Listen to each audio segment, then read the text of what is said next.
I honestly can't put into words how much time, effort, and money I've spent in this project to get this right in front of your eyes today. I've hired over 3 full-time employees. We've spent over 3 months filming these video modules you're about to watch. I've spent over $80,000 to attain this level of information, and we spent over a month editing and compiling everything into one place. This is by far the most comprehensive guide that you will get to go from zero to over $50,000 a month, and I've used this to help my clients scale as well. I've seen so many courses where they give you all this theory and all this fluff and all this information, but no actual practical and actionable advice that you can take to actually do by yourself in order to achieve the result that you want. My goal is to change up the industry and just put out everything I know for free, because I know that if you can go from 0 to 30, 50K a month, then I'm going to be the one that can take you from 50 to 100K months. And honestly, this is something that's going to change your life, because this exact blueprint took my coaching business from 0 to over $72,000 a month in just a span of 9 months of launching. This information literally allowed me to live my dream life. You know, I'm literally in Dubai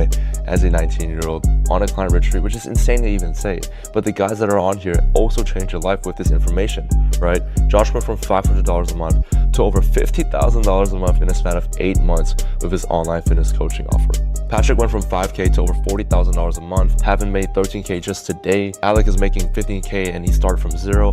All of these guys have achieved these type of results because of this blueprint that I'm about to share with you. I'll be going over the mindset that you need to adopt in order to actually achieve 50K months, how to create a coaching offer that you can sell for 5 to 10K upfront, how to create content that actually converts clients, the exact 4-step funnel that I use to predictably and consistently generate clients for my business, how to build a VSL that gets prospects dying to work with you, how to launch Instagram ads and predictably scale up. And the question is, are you going to take this information and actually apply it so that you can live your dream life, so that you can be at Dubai at 19, so that you can meet your clients, so that you can actually live the lifestyle that you want? Because the truth is, I shouldn't be here.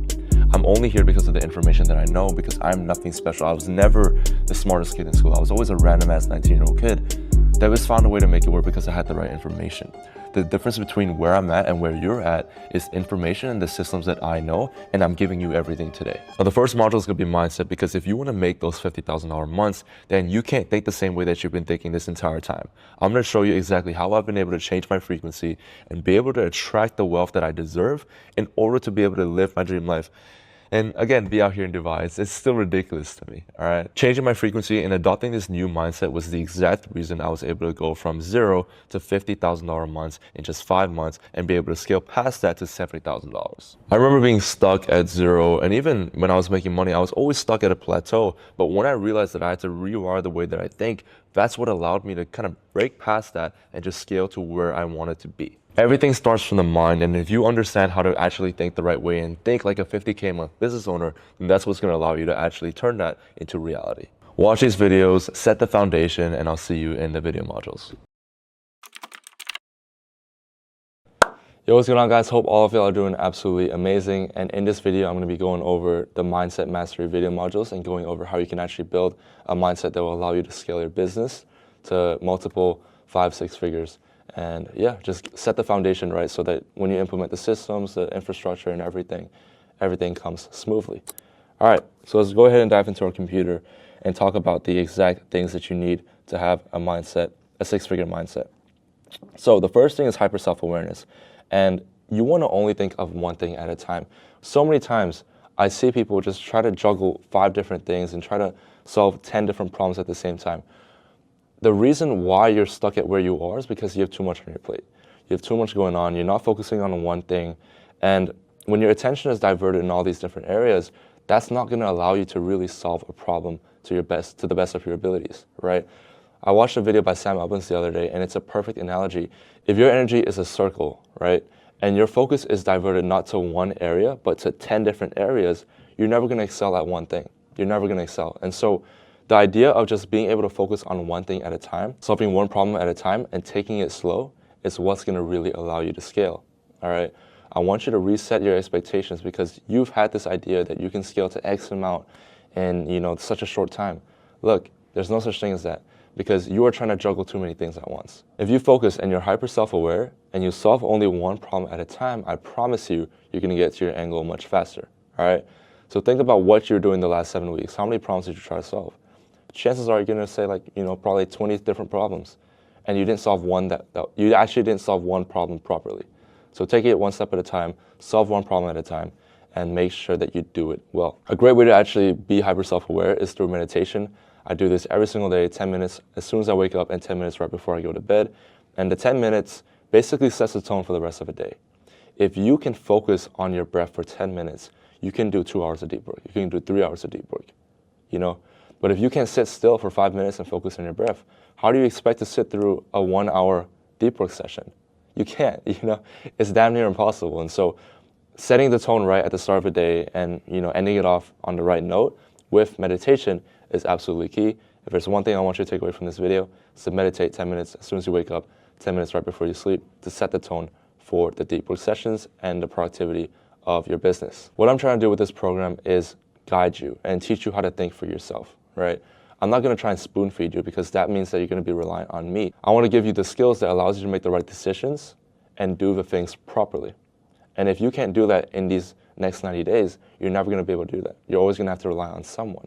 And so these skills that I'm going to teach you the next 90 days, that's going to allow you to make the right decisions for the rest of your life in your business, okay? So practice problem-solving skills and rely on yourself more. That's what's going to really, really help you out in the business world. Now, third is actually putting your ego aside. If you're watching this video, that means that you're open to change. That means you're open to feedback. That means you're open to criticism. And I need it to stay this way because I'm going to give you criticism. I'm going to give you feedback.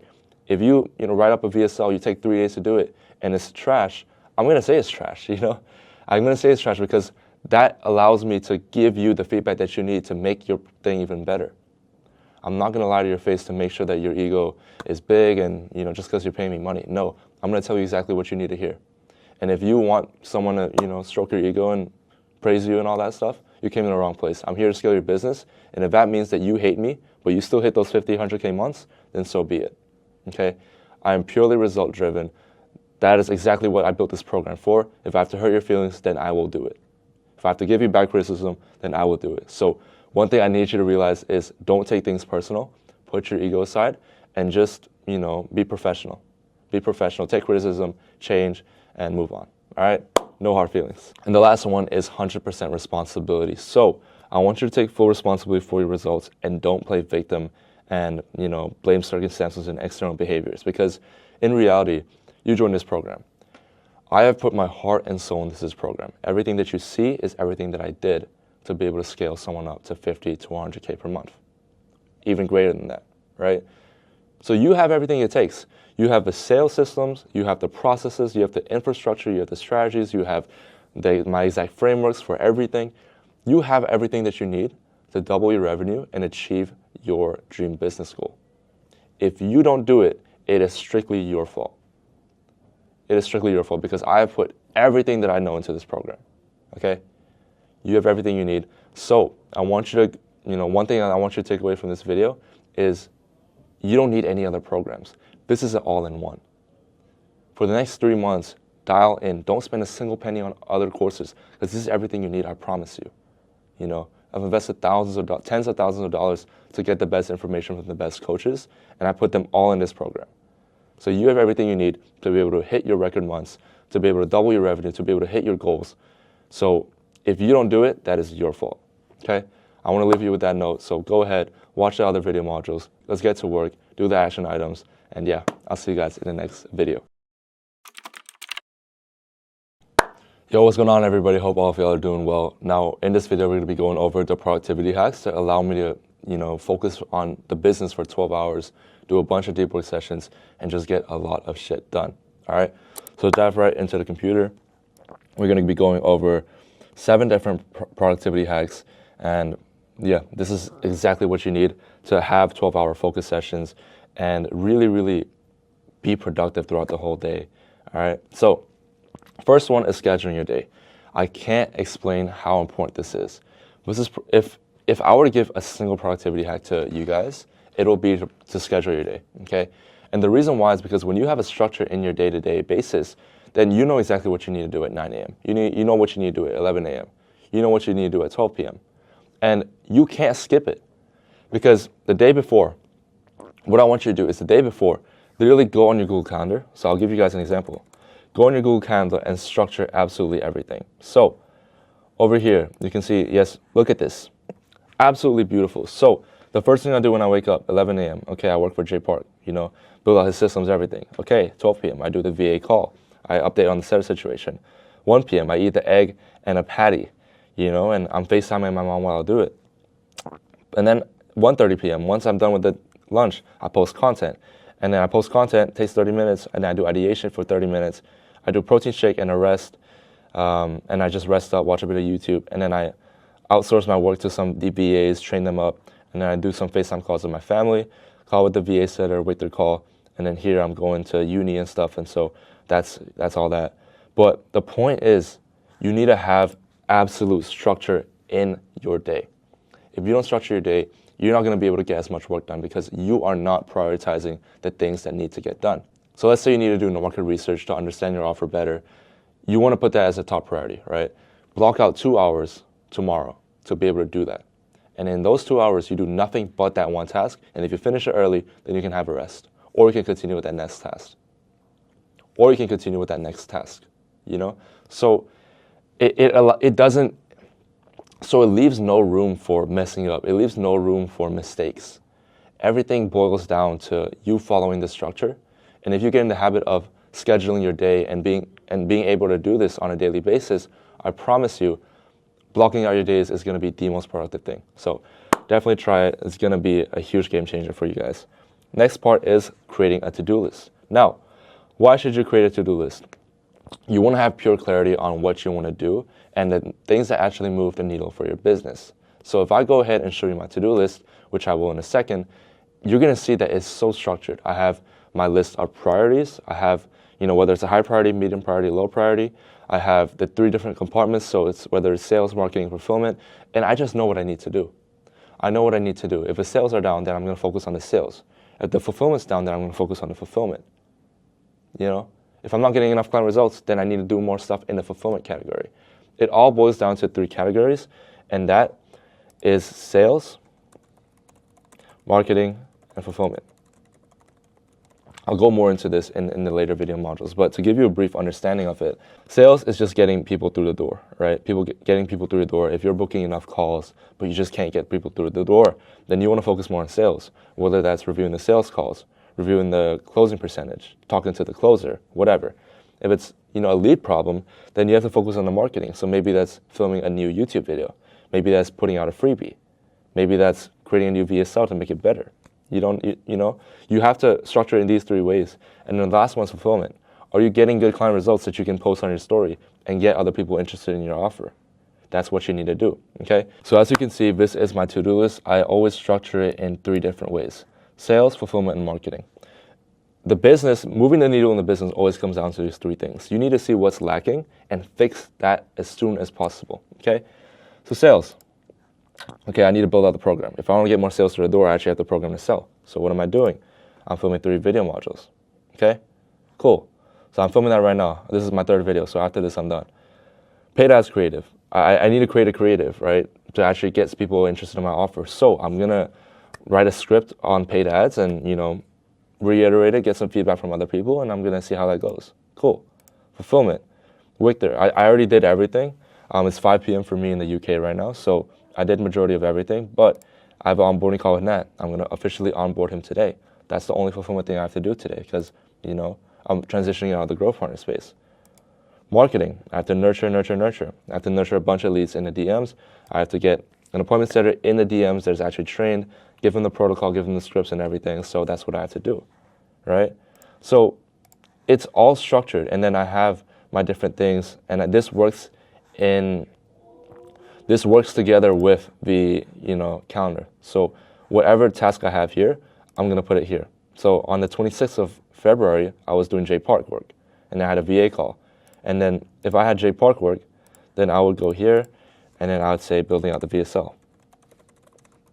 And I would put this as a high priority because we're gonna launch very, very soon, right? And then let's say I wanted to build out a freebie to generate more leads. It wasn't really high priority because the VSL was the most important thing, so I put it as a medium. And then I'd put it as building out a freebie. And you do it in order of importance. So the most important thing is this, so I'm gonna do this first, and then this, and then this. You kind of get the point. This app is called TickTick. It's one of the best to-do list apps. I really love it, and I've been using it for the last 2 years. So yeah, that is the to-do list. 3rd one, Eat good foods. Oh my goodness, I cannot explain to you how much of a difference this makes. I love sleeping, okay? I love sleeping. I sleep late, I'm a night owl. I usually sleep at around, 12 a.m., 1 a.m., and I wake up at like 10 a.m. So I get 9-10 hours of sleep. That's just what I need, right?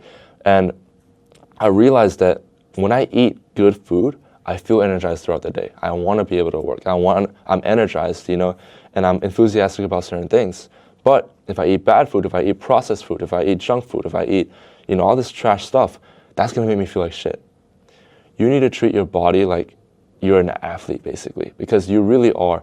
Entrepreneurship is not for the weak. If you don't eat the right food to fuel your mind, to fuel your body, then you're not going to be able to think clearly. You're not going to be able to sit down for 3 hours and film videos. You're not going to be able to sit down and do client work, okay?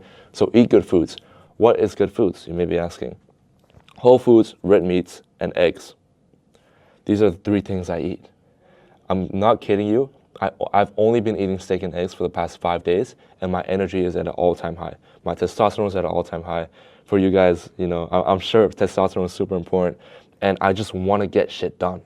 I want to get shit done. I want to dominate. I want to conquer. I want to just do everything to be the best in my industry. A huge part of it is because of the food and the diet that has changed. I used to eat a bunch of carbs. I used to eat a lot of bread, a lot of rice, and that made me tired. So I cut out carbs completely. I'm eating red meat, I'm eating protein, and I'm eating fruits. And salad occasionally. These are the 4 things I eat. I don't eat any carbs at all because that tires me down. Cut out pasta, I cut out rice, I cut out everything, okay? I want you to try this diet for the next 5 days. If it doesn't work, then feel free to go back to your old diet. But I promise you, for a lot of you, it will work, and it's a game changer to increase your focus. Now, the 4th one is actually going to the gym. I want you to make time to go to the gym because it allows you to clear yourself, it allows you to clear your mind and be more productive overall. If you are healthy, if you're working out, if you're running, whatever, I'm not telling you to lift weights or anything, as long as you're sweating a bit, then that's going to allow you to think clearly, to be able to do things better and have more productivity overall. Now, the 5th one is deep work sessions and Pomodoro timer. I absolutely love this. This is my go-to to get a bunch of stuff done. So let's say I wake up at 9 a.m., I drink some stuff, eat some stuff, and the first thing that I do, 9:15, get my water bottle ready, go to the bathroom so I don't have to have the temptation to get out of my desk and do something else. So I get ready to sit down for 2 hours. I get my water, I get my tissues by the side in case I have to sneeze, whatever, get ready. And you put a Pomodoro timer for 45 minutes, and then you rest for 15 minutes. 45 minutes, your phone is on Do Not Disturb. You are not doing anything but the task at hand, and you cannot touch your phone. And then after the 45 minutes is up, then you go on your phone for 15 minutes, rest, and then do it again for another time.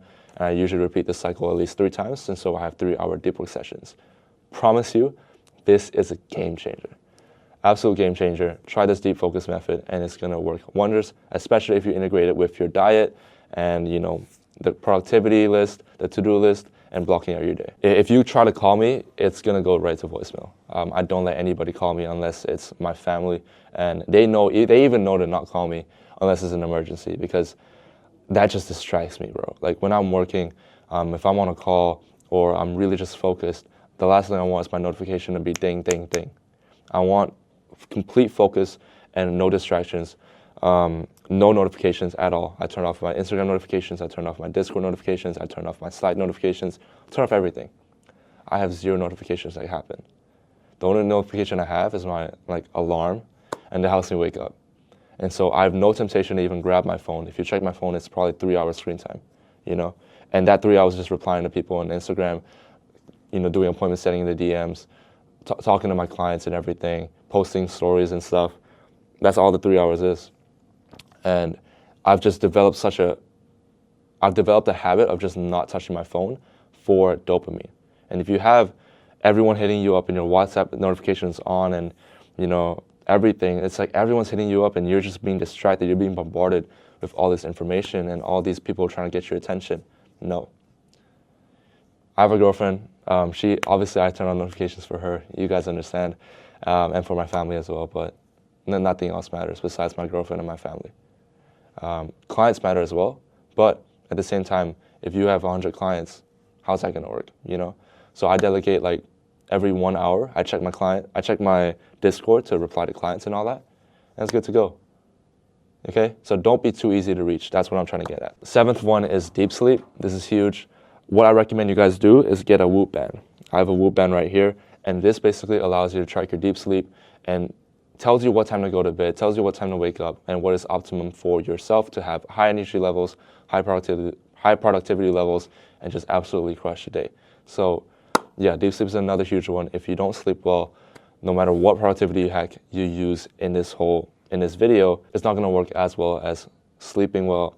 It's not going to work as well as sleeping 8 hours a day and having good amount of deep sleep. So I hope this video was valuable to you. If you found value, make sure to actually implement the advice I say. I don't want you to just watch it. I want you to actually try it. Let me know how it goes. And yeah, I'll see you guys in the next video. Peace. Now we're moving on to offer mastery. And if I'm being honest, this is probably the most important part of this entire course. If you don't get the offer right, no matter how good your marketing is, no matter how good your sales is, you'll never be able to scale up. I've seen a ton of people literally kill their business because they don't have the right offer or the market just doesn't want their offer. And I'm going to show you exactly how you can actually prevent that from happening and charge $5,000 to $10,000 upfront for your service. This is the same exact blueprint that allowed crews to charge $6,000 for an online fitness coaching offer. It sounds crazy to wrap your head around it, but I'm gonna give you this exact blueprint that he took so that you can do the same and actually charge those prices that you're worth and be able to scale up much faster. I'm gonna show you exactly how to create an offer that stands out from a saturated market, how to actually charge more, and how to collect 5 to 10K upfront for your offer. If you already have an existing offer, then I promise you this will work even better for you. So enjoy these videos. Yo, what is good, everybody? Hope all of y'all are doing well, and welcome to the first video of Offer Mastery, where we're going to be talking about how you can actually create an irresistible offer, what exactly it is, and just everything that you need to know to make sure that your offer is completely irresistible. All right. So, what is the main reason why we should create an irresistible offer? The main reason is because it just makes the whole sales process 10 times easier. It makes everything easier. And if your ads don't convert well or your sales team has trouble scaling, it's not the ads that don't work. It's not the sales team that has the issue. It's usually your offer. It's usually your offer. And so you have to look at different offers that exist and make yourself a category of one. Now, a category of one, what that means is just making yourself incomparable to all the other competition, to all the other similar programs. You know what I mean? And you need to position yourself in such a unique way that they can't compare your offer to other people's offer. And so in this position, when you position yourself in that kind of way, you're never going to be constrained by price.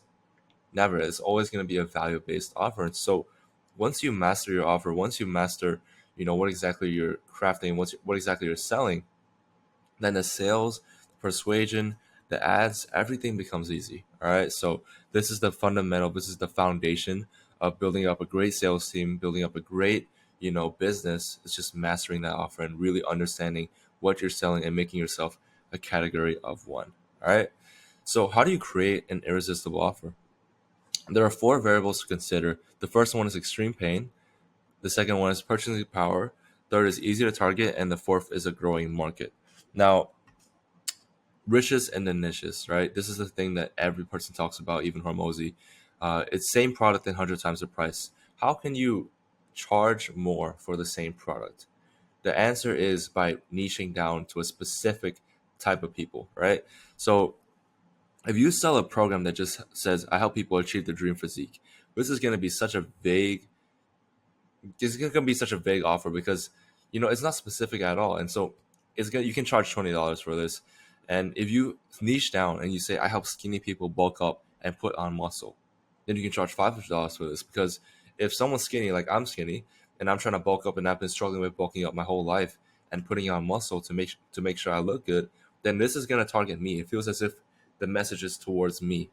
But if it's like, I help busy businessmen be more energized and lose weight without spending more than 1 hour in the gym, that, because you're targeting such a specific group of people, and that group of people have a large purchasing power because they're businessmen, they're easier to target as well. You can charge $2,000. And so you see how when you go from charging people, from helping them achieve their dream physique, to helping busy businessmen be more energized and lose weight without spending more than 1 hour in the gym, when you do that, you can charge way more.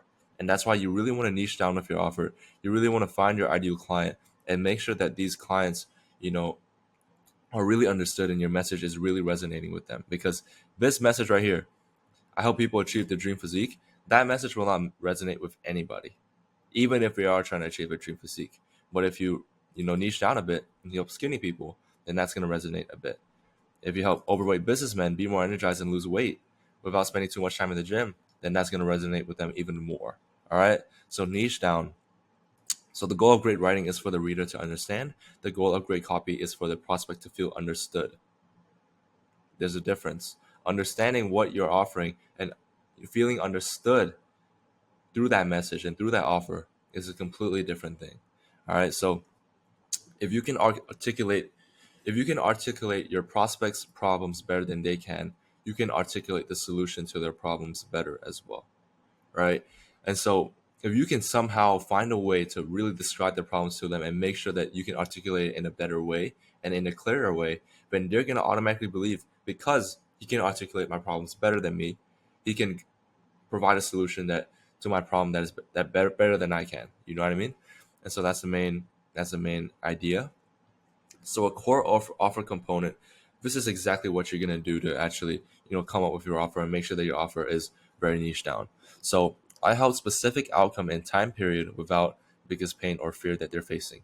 So my example that I'm personally doing is I help business owners and coaches hit 50K to 100K per month cash collected in 60 days without having to spend all day taking calls and sending DMs. Right? So for me, that's what I offer. I offer saving time and having more fulfillment in the things that you do. And so a business owner, they don't want to spend all day in the DMs. They want to hire high quality sales reps. They want to hire good setters and good closers, but they can't find them, right? And so I'm providing a solution to help them achieve, 50 to 100K per month without completely completely overloading them with taking calls and sending DMs and doing everything themselves. All right.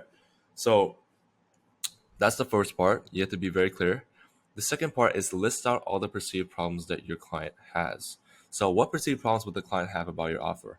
You want to write them down and answer them all so that you can answer these objections as you kind of go along. So, an example for me, for my offer, if a business owner, wanted to buy my program and he could potentially have a perceived problem that I may hire bad sales reps. And my response to that is, it's impossible for me to hire bad sales reps. Maybe every once in a while, but for 99% of the time, it's because I've already trained so many people. I have a huge pipeline because of my training, and I've been in sales for over 2 years. So I have connections with the best sales reps. I have connections with the best sales coaches, and so I have my way of finding the best closers, the best setters that are available on the market. So automatically I can answer that objection. All right. Not having control over the business is also another objection or another problem that they might feel. And it is completely understandable because a lot of business owners, they want to feel as if they're in control. And what I'm gonna say, my answer to that objection is just the coach can hop on the group calls at any time. And me as a sales coach, me as a sales manager, I'm gonna be continuously asking for approval before moving forward with a certain process, right?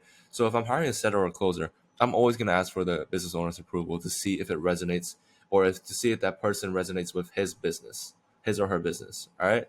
So I'm always asking for approval, making sure that it is their business and everything is going through them so that they feel they're in control. That is a perceived problem that a lot of business owners have when I tend to work with them. Right. So I'm listing just 2 examples down so you guys are not bombarded with all examples and all that stuff. And then what you want to do is you want to list out 5 of the main deliverables your core offer provides. So list it out. For me, it's just to hire killer sales reps. That's what people mostly pay me for. They want me to hire really, really good sales reps. They want me to manage group calls. They don't have the time to hop on 3, 4 weekly group calls with their sales teams. And so they want me to do that. They also want to improve on their closing skills themselves. And so what I do is I review and improve on the coach's closing calls by sending them looms, sending them actionable advice, and giving them opportunities to do role plays with top tier closers and setters that I'm working with. That's the third one. Fourth one is rebranding of the sales funnel. I'm going to analyze their sales funnel, see what aspect they're lacking in, whether it's traffic, whether it's the lack of a good VSL, or what we can improve in certain aspects of the funnel. That's the fourth one. And the fifth one is to implement monthly recurring revenue. A lot of the coaches that I work with are sick and tired of always trying to find new clients and onboard new clients because it's a real headache, right? And so a lot of them, they just come to me. They want me to implement a way to just get monthly recurring revenue where they don't always have to go out and find new prospects, new students, and all that stuff. They can just rely on their old ones, and when a new one comes along, then it's exponential, right? You don't always kind of rely on new prospects. So those are the 5 main deliverables. Fourth one, what would I deliver if my product costs 10 times its current amount? Ask yourself this question. All right. If you could charge, let's say you're charging a 3K offer. If you could charge $30,000 for a fitness offer that you're running, what would you include? Would you get a nutrition? Would you get a, personal trainer one-on-one, or would you, get a mindset coach? What would you do? Ask yourself this. My example is I would run ads. I would add a base pay to all the closers and setters. I would hire a virtual assistant to make sure that everything is going well. I would set up Zapier. I would set up automations. I would set up systems, all that stuff. And that's if it was 10x my amount. Now I'm currently charging $4K per month. So if it was $40,000 retainer fee plus 10% commission, I'm doing all this, and that's just what I do, right? And the reason why I want you to kind of understand is because some of these things you can do. They don't cost a lot, but they bring in so much ROI that you will earn more money in the long term, right? You may lose money now, but think about it from a month from now. If I add an extra 50K to your offer, you're going to pay me more. If you help this person lose X amount of weight, he's going to pay you more, right? And so always think long term, not just short term. That's the main thing that I want you to get with this question. What are some things that you can deliver in your product right now that don't cost as much? Now, Zapier automations, they don't cost that much. So I'm going to do it. Hiring a VA, I can hire an Indian VA or a Filipino VA for $10 an hour. I'm going to do that. At a base pay, I can't do that because that's like, $1,000 for each closer. So that's like 4K on my end. I can't do that. So I'm not going to do that. I'm not going to run ads either because this needs a large capital. So realize how I can do this, I can do this, and I can do this, and I can do this. I just can't do these two things. That's just over delivering on your end. You probably didn't even think about it on how to improve value and stuff, but this is a great way. Ask yourself this question. List out a bunch of ways that you could deliver your product if it costs 10x the current amount. And half the time, or half the things that you could deliver, you could do it right now. You just have to pay a bit extra. And trust me, it is worth it. All right? Because word of mouth, everything that you do in your business to make sure that the client is fulfilled will come back to you. I promise. All right? Fifth one, what would I deliver if my product costs 1/10 of its current price and had to provide more value than I currently am at my current price? All right? So for me, it will be crazy group training. It'll be valuable video modules. It'll be recording looms for bottlenecks, tons of role plays, accountability check-ins, and I would even add VA, Zapier, automation systems, all that stuff, right? So this is really understanding what you can do with the current budget that you have. Maybe you don't want to spend, you're very, very summer, you don't want to spend the extra $30 a month to get that Zapier subscription or whatever, or you don't want to hire a VA for $10 a month. I don't know why you do that, but let's say you don't want to do that. Then this is what you got to do, right?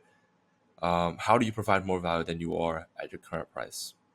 So you have to fully make sure that each part or each training or each deliverable that you have in your offer is insanely valuable.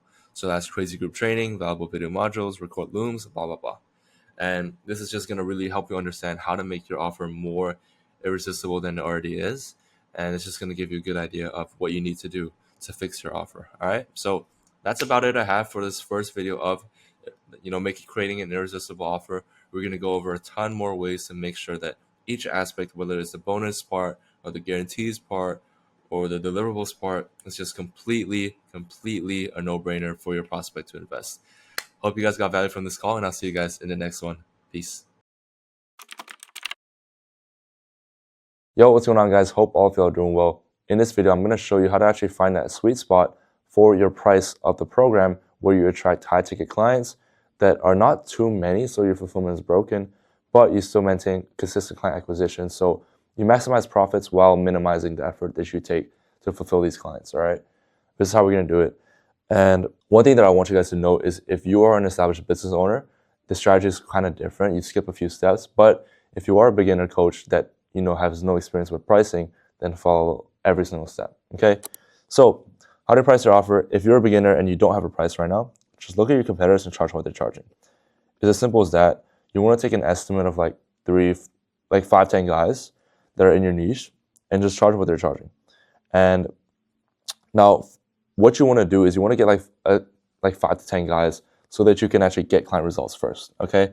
Now, for the established coaches, you want to start here. If your closing rate is above 35%, you want to increase it until it actually reaches 35%. And if you're selling, let's say you're selling a fitness offer and the average ticket price is 2K. If your closing rate for your 2K offer is 35%, then it's not actually the offer, it's your closing. Your closing just sucks. There's no other way to put it, because you should easily sell a 2K offer if your offer is good and at a 50-60% closing rate.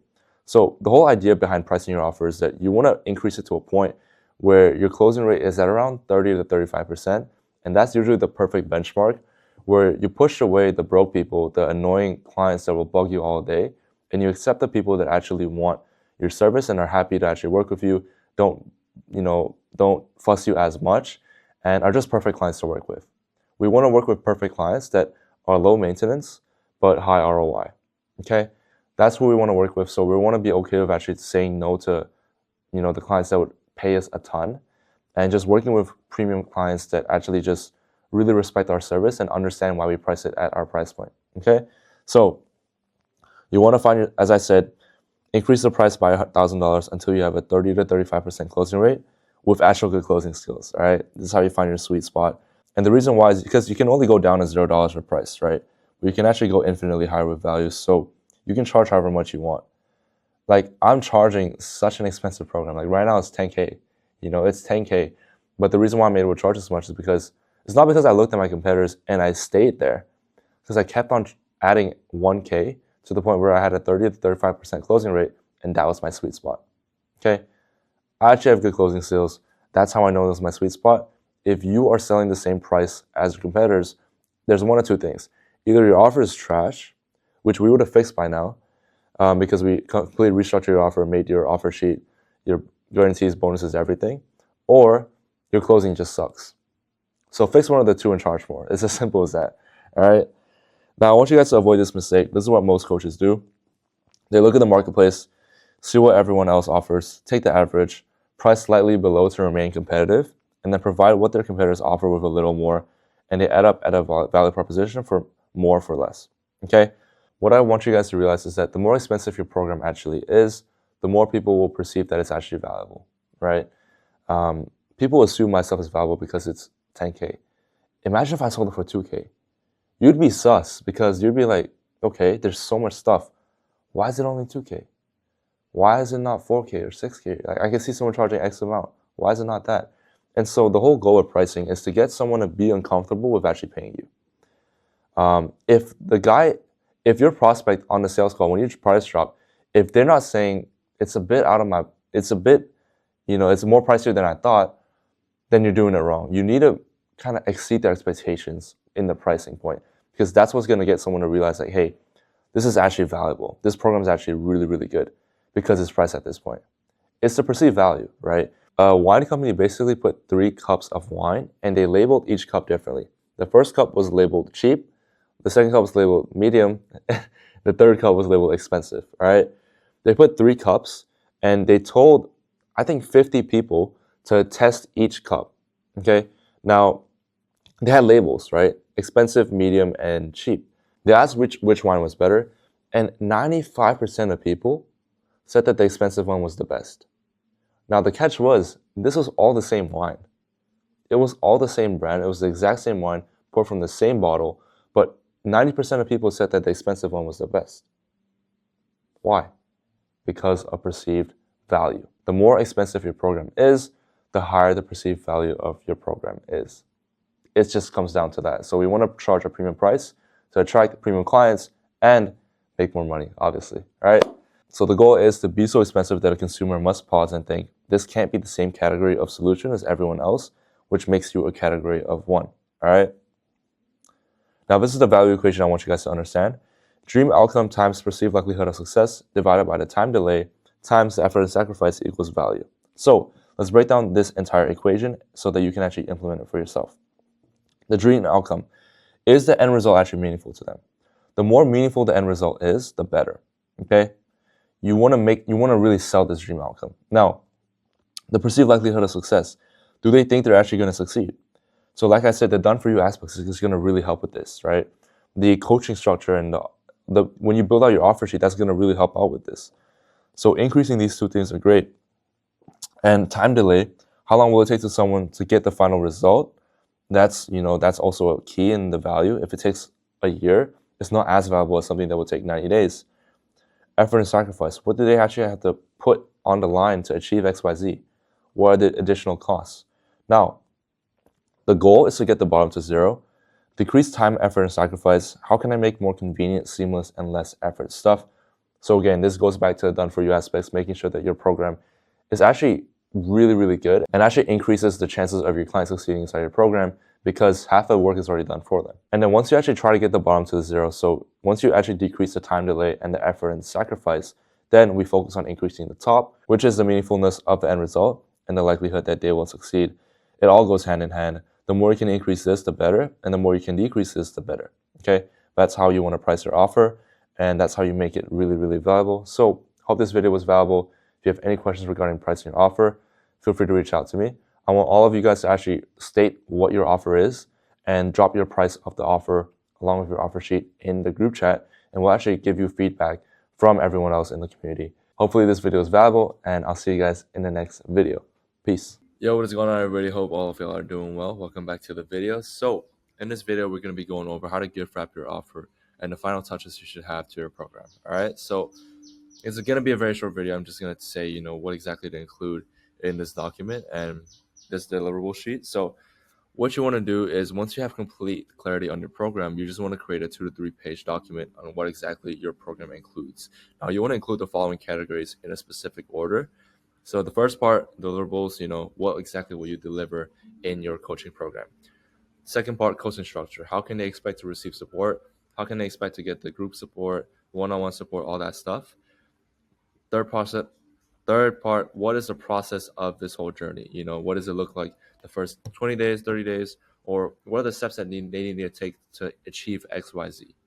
Fourth part is the bonuses, and the fifth part is the guarantees. And again, for bonuses, you want to talk in context of saving time and money, right? Guarantees, you want to talk in terms of like days and months. So if you don't make 3K in 30 days, then I'll give you a full refund, something like that, right? And so you want to absolutely fill out this deliverable sheet. When you share your screen, when you show them what exactly your offer includes, you want to make them mind blown, right? So go ahead, check this out. This is my Sales Master Accelerator. If you're in the program, you've probably seen this already on the discovery call that we had, but it's a good example. So the outcome, what's the outcome? Scale your coaching business to 50 to 100K per month by managing a sales team to solving bottlenecks in your sales funnel. And these are a few deliverables that we have: interviewing, hiring qualified, appointment setters and closers, setting workflow and scripts, weekly group calls, making adjustments, blah, blah, blah, right? And so a ton of all this. And then coaching structure. The process is simple. There's a 3-step process: the onboarding, the management, and then the final touches. And then also we have the bonuses. So the coaching videos via GHL software, preloading landing page, blah, blah, blah. And realize how I have, I save the time and the money in part of it, right? And that's a 5K increase in my company, blah, blah, blah. All this stuff. I should add 500. I don't know why it's not there yet. But you get the point. Make sure that you're adding, the amount of time they save and the amount of money they save as well. Now, for the world-class training, people pay $4,000 for this, so I'm gonna add that right there. And then the guarantees is you get an unconditional 15-day money-back guarantee. If you don't feel like it's a good fit, then we can go ahead and cancel, and you can get a full refund. If you don't achieve 50K per month in our specific time frame, we will continue working with you until you do. If you attend coaching calls, blah blah blah. So that's all I want you guys to do. I want you to just create a document, 2 to 3 page document. Write down the deliverables, write down the coaching structure, write down the process, the bonus, and the guarantees. And then when you're pitching in the discovery call, you want to share your screen, talk to them through deliverables, coaching structure, and all that good stuff. And then make sure that they can really understand how much value you're providing to them. All right. So that's about it. Hope you guys enjoyed, and I'll see you guys in the next video. Peace. Yo, what is going on, everybody? Hope all of y'all are doing well. Welcome back to the video. So in this video, we're going to be going over the bonus and guarantees portion, what the power of bonuses can really do for you, and why you should include both a bonus and a guarantee in your offer to make it completely irresistible. All right. So let's go ahead and get started. The power of bonuses in general, I'd say the value of bonuses should always be more than the core offer. And now there's a specific reason for this, right? If you feel like the bonus is more than the offer, you subconsciously think that the main core offer is worth way more than the bonuses, and so that subconsciously elevates the value of that program. You know what I mean? And so you subconsciously think that the core offer is more valuable than the bonuses, and you just need to tell them in context, not context. Tell them in context, what will it do for them? How will it specifically improve their situation? Would it be faster? Would it be easier? Would it be less effort? You have to kind of specify that in your bonus. So I'm going to give you a few examples later on, but you also want to provide social proof and paint a very vivid image, and you must include money/time saved. That's what the bonus really is all about, right? Saving money or saving time. These are one of the two things. And a general rule of thumb that you must understand when implementing bonuses and guarantees is tools and checklists are better than the additional training. You can add like 21 hours of additional closing training, but if a guy has to put 21 hours into really understanding what closing is all about, then that's not really a bonus. That's just more work to do. And so the person will not really look at it that way as if it can really help them, right? But if you give them a tool, like maybe it's a Go High Level CRM, maybe 3 months off, that's $150 saved or $270 saved, because that's a $90 per month subscription. You save $270, right? That would be a bonus. And just kind of things like that. You want to always include a price tag to let them know what amount they're saving. And you want to solve problems that they will face in the future in this bonus section. The reason why is because it implies that they're going to be successful. You want to solve a problem that they're facing 4 months down the line if your program really didn't work, right? And it implies that they're going to be successful, and it increases conviction and perceived likeliness of success completely subconsciously without having you to pitch, you know, like a crazy offer or whatever. It's just a bonus, right? And it increases conviction. It's amazing. So you should definitely do it. And so a few bonus templates, like I said, these are the examples. So one way you can go about it is only people who sign up for my XYZ program will have access to bonus 1, 2, 3 that are never for sale or available anywhere else through this program. If you buy, that's the first one. If you buy it today, I'll add on XYZ bonus that normally costs $1,000 for free. I do this to reward action takers. Now, you want to be very careful. You want to be very careful with how you kind of word the structure when you use this when you kind of pitch the bonuses, because this may be a bit pushy. But if he's understood that, you know, it's very, very scarce and he understands that your product is high in demand, then saying this would make sense, right? But again, part of closing is reading and reacting. This may work on some people, but it may not work on others. Same with this, you know, it may work with some people, but it may not work on others. So you have to read the client, understand what is the best way to phrase your bonus. And a few examples of bonuses that you can put for every single person is, you know, something like this. So a preloaded landing page with our exclusive templates. So it could be a website, right? Helping them build a website. So a website led a 5K increase in my revenue for my company. That's a social proof. So I attach a social proof with this specific bonus, and I also add the price that is usually charged for the exclusive templates. All right. Access to Go High Level and Sales CRM and software. The pro version is $200 a month. So they're basically saving $200 a month. Keep track of sales, increase in total revenue. Made 13.4K cash collected in one day with the sales CRM, just simply by following up with everybody and making sure that everyone's on the same page.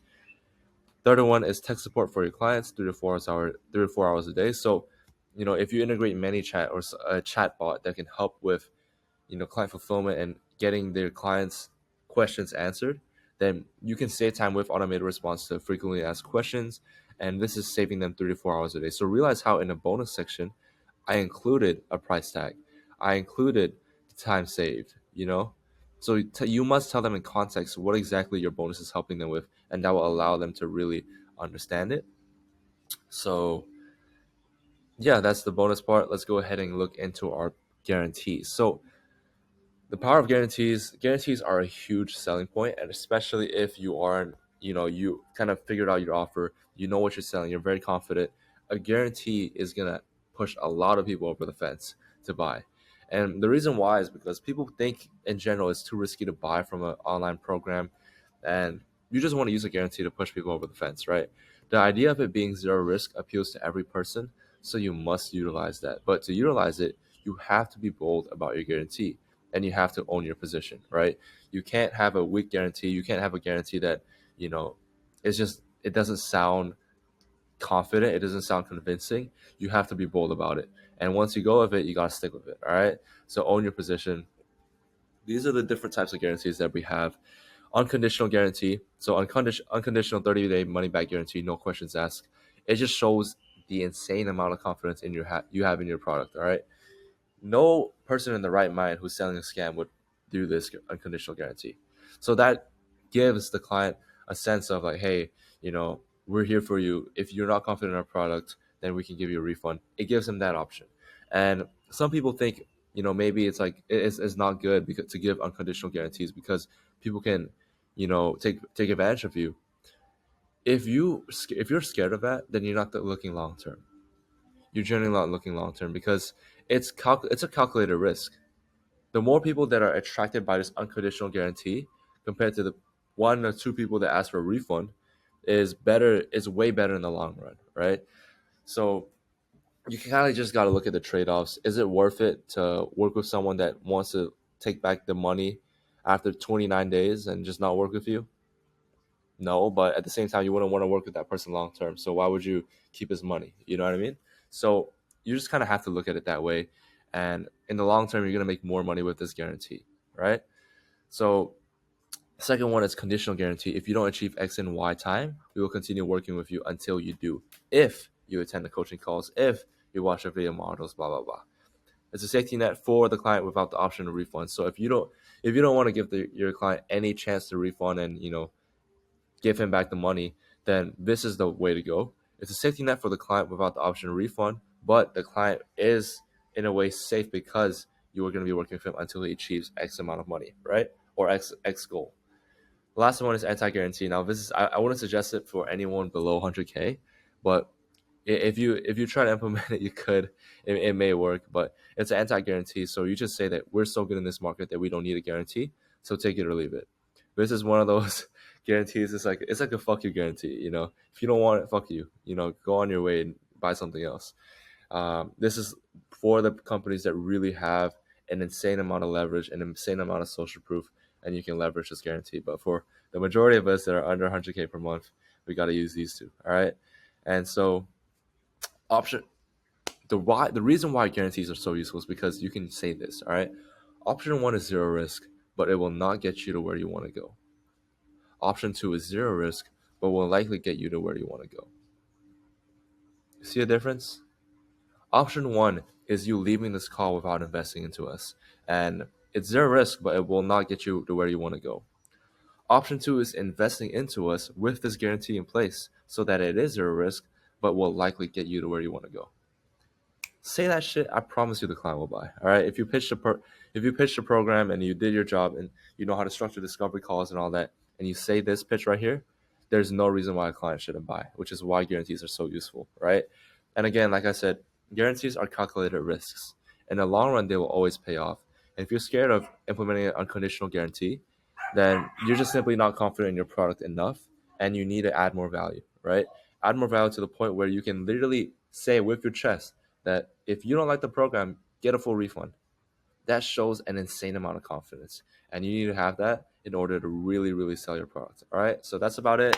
That's all I have for the bonus and guarantees. If you guys have any questions, as usual, go ahead and reach out to me on Slack or any platform that you find me. And yeah, I'll see you guys in the next video. Peace.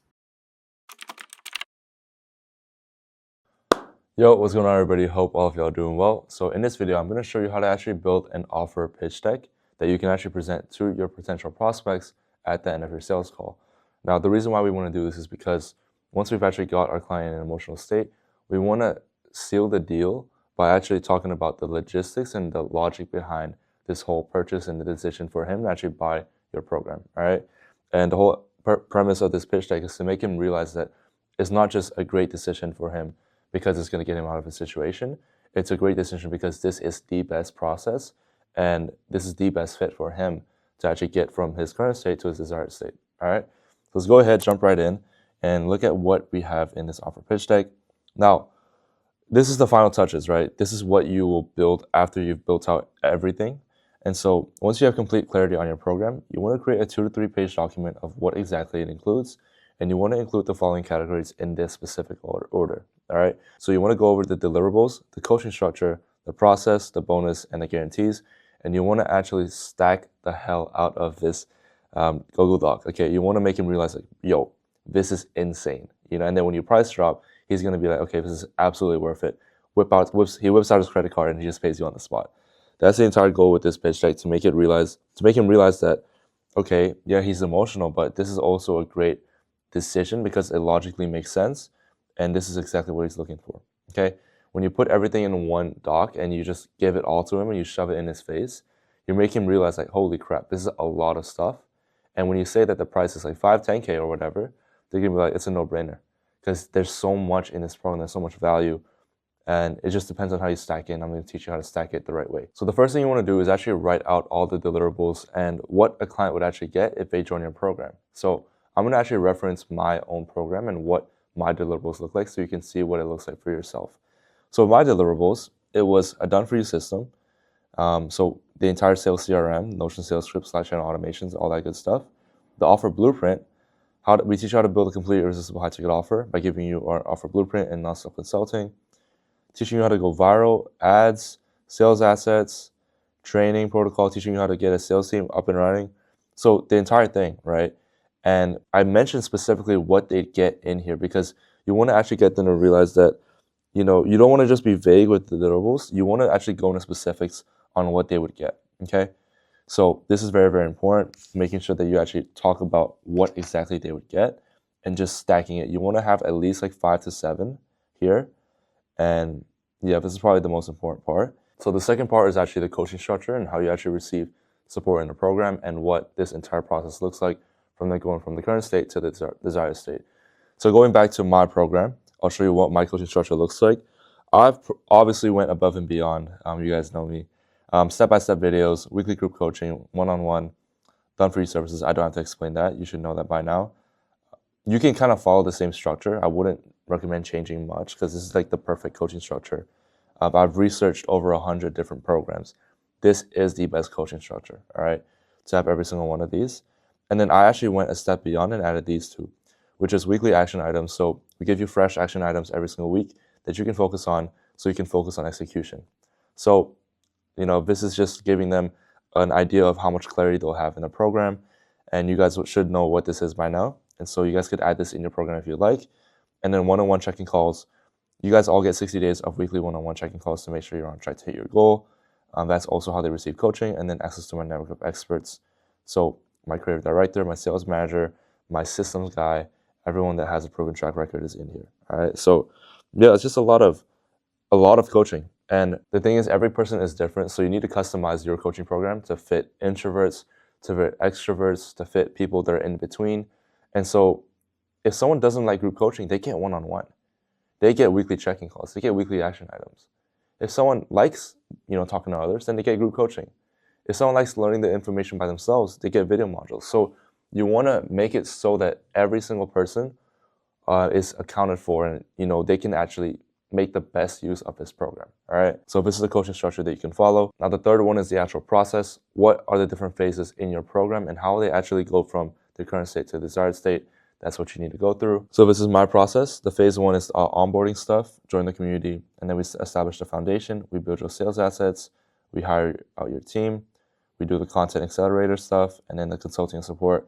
So just breaking down the phases and just talking about specifically like what week you do each thing in, and just giving them a lot of clarity on how this looks like. Because if you have too much deliverables going on, they may be like, okay, how am I going to do this? And then you want to break it down in a more digestible manner in the process so that it makes sense for them, okay?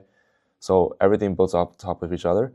Sometimes I actually show them the 90-day roadmap that I have here just to show them how specific we go into. And yeah, it's just really, really cool stuff, all right? So that is the process. Now for the bonuses, this is one of the most underrated parts. I'm sure you guys have already watched the bonus guarantee section, so you guys should know exactly what to add in here. I'm going to run you guys through my personal bonuses. So we have exclusive systems, which is the plug and play landing pages, email sequences, nurturing processes, all that good stuff. World-class sales training, so access to over 40 plus in-depth video modules for setting and closing. Sales team marketplace, hire our trained appointment setters, VA marketplace, hire our trained VAs, content editors marketplace, use our in-house content team, and all that good stuff. So yeah, you just want to stack up the bonuses and make sure that this part is really, really stacked, because the more valuable your bonuses actually look, the more valuable your actual program will be, right? If someone would actually pay 5K for your bonus, then they'd probably pay 10K for your offer. That's the subconscious behind it. And this is in 100 million offers. You want to make your bonuses so good that people think that could be a program in itself. What I have right here, this could literally be a program. Like, people would literally pay $5,000 for a marketplace for VAs, sales teams, editors, and then world-class sales training and exclusive systems. People would literally pay more than 5K for this. And so your process will think, if this is just a bonus, then what's actually in the program? That shit must be super, super valuable. That's your subconscious thought, and you really just want to understand this concept so that you realize how important the bonuses are. Now, after the bonuses, we have your guarantees. This is where we actually write down your guarantee that shows your confidence in your program, and it's going to push people over the fence to buy your stuff. So some coaches actually do say that, guarantees aren't necessary. And yes, I agree to a certain extent. But if someone's on the fence and they don't know whether or not to invest, having that guarantee in place actually just assures the client that he is safe, that he's in good hands, because it shows the amount of confidence you have in your product. If you don't have a guarantee, it's just a lack of confidence. Unless you're the authority in the space, then you don't need one, right? Unless you're Iman or someone that's huge, that has a huge brand and authority, you don't need a guarantee. But chances are you're just a regular coach. You're nothing special right now, at least. And you need a guarantee in place to push people over the edge and show people that you are confident.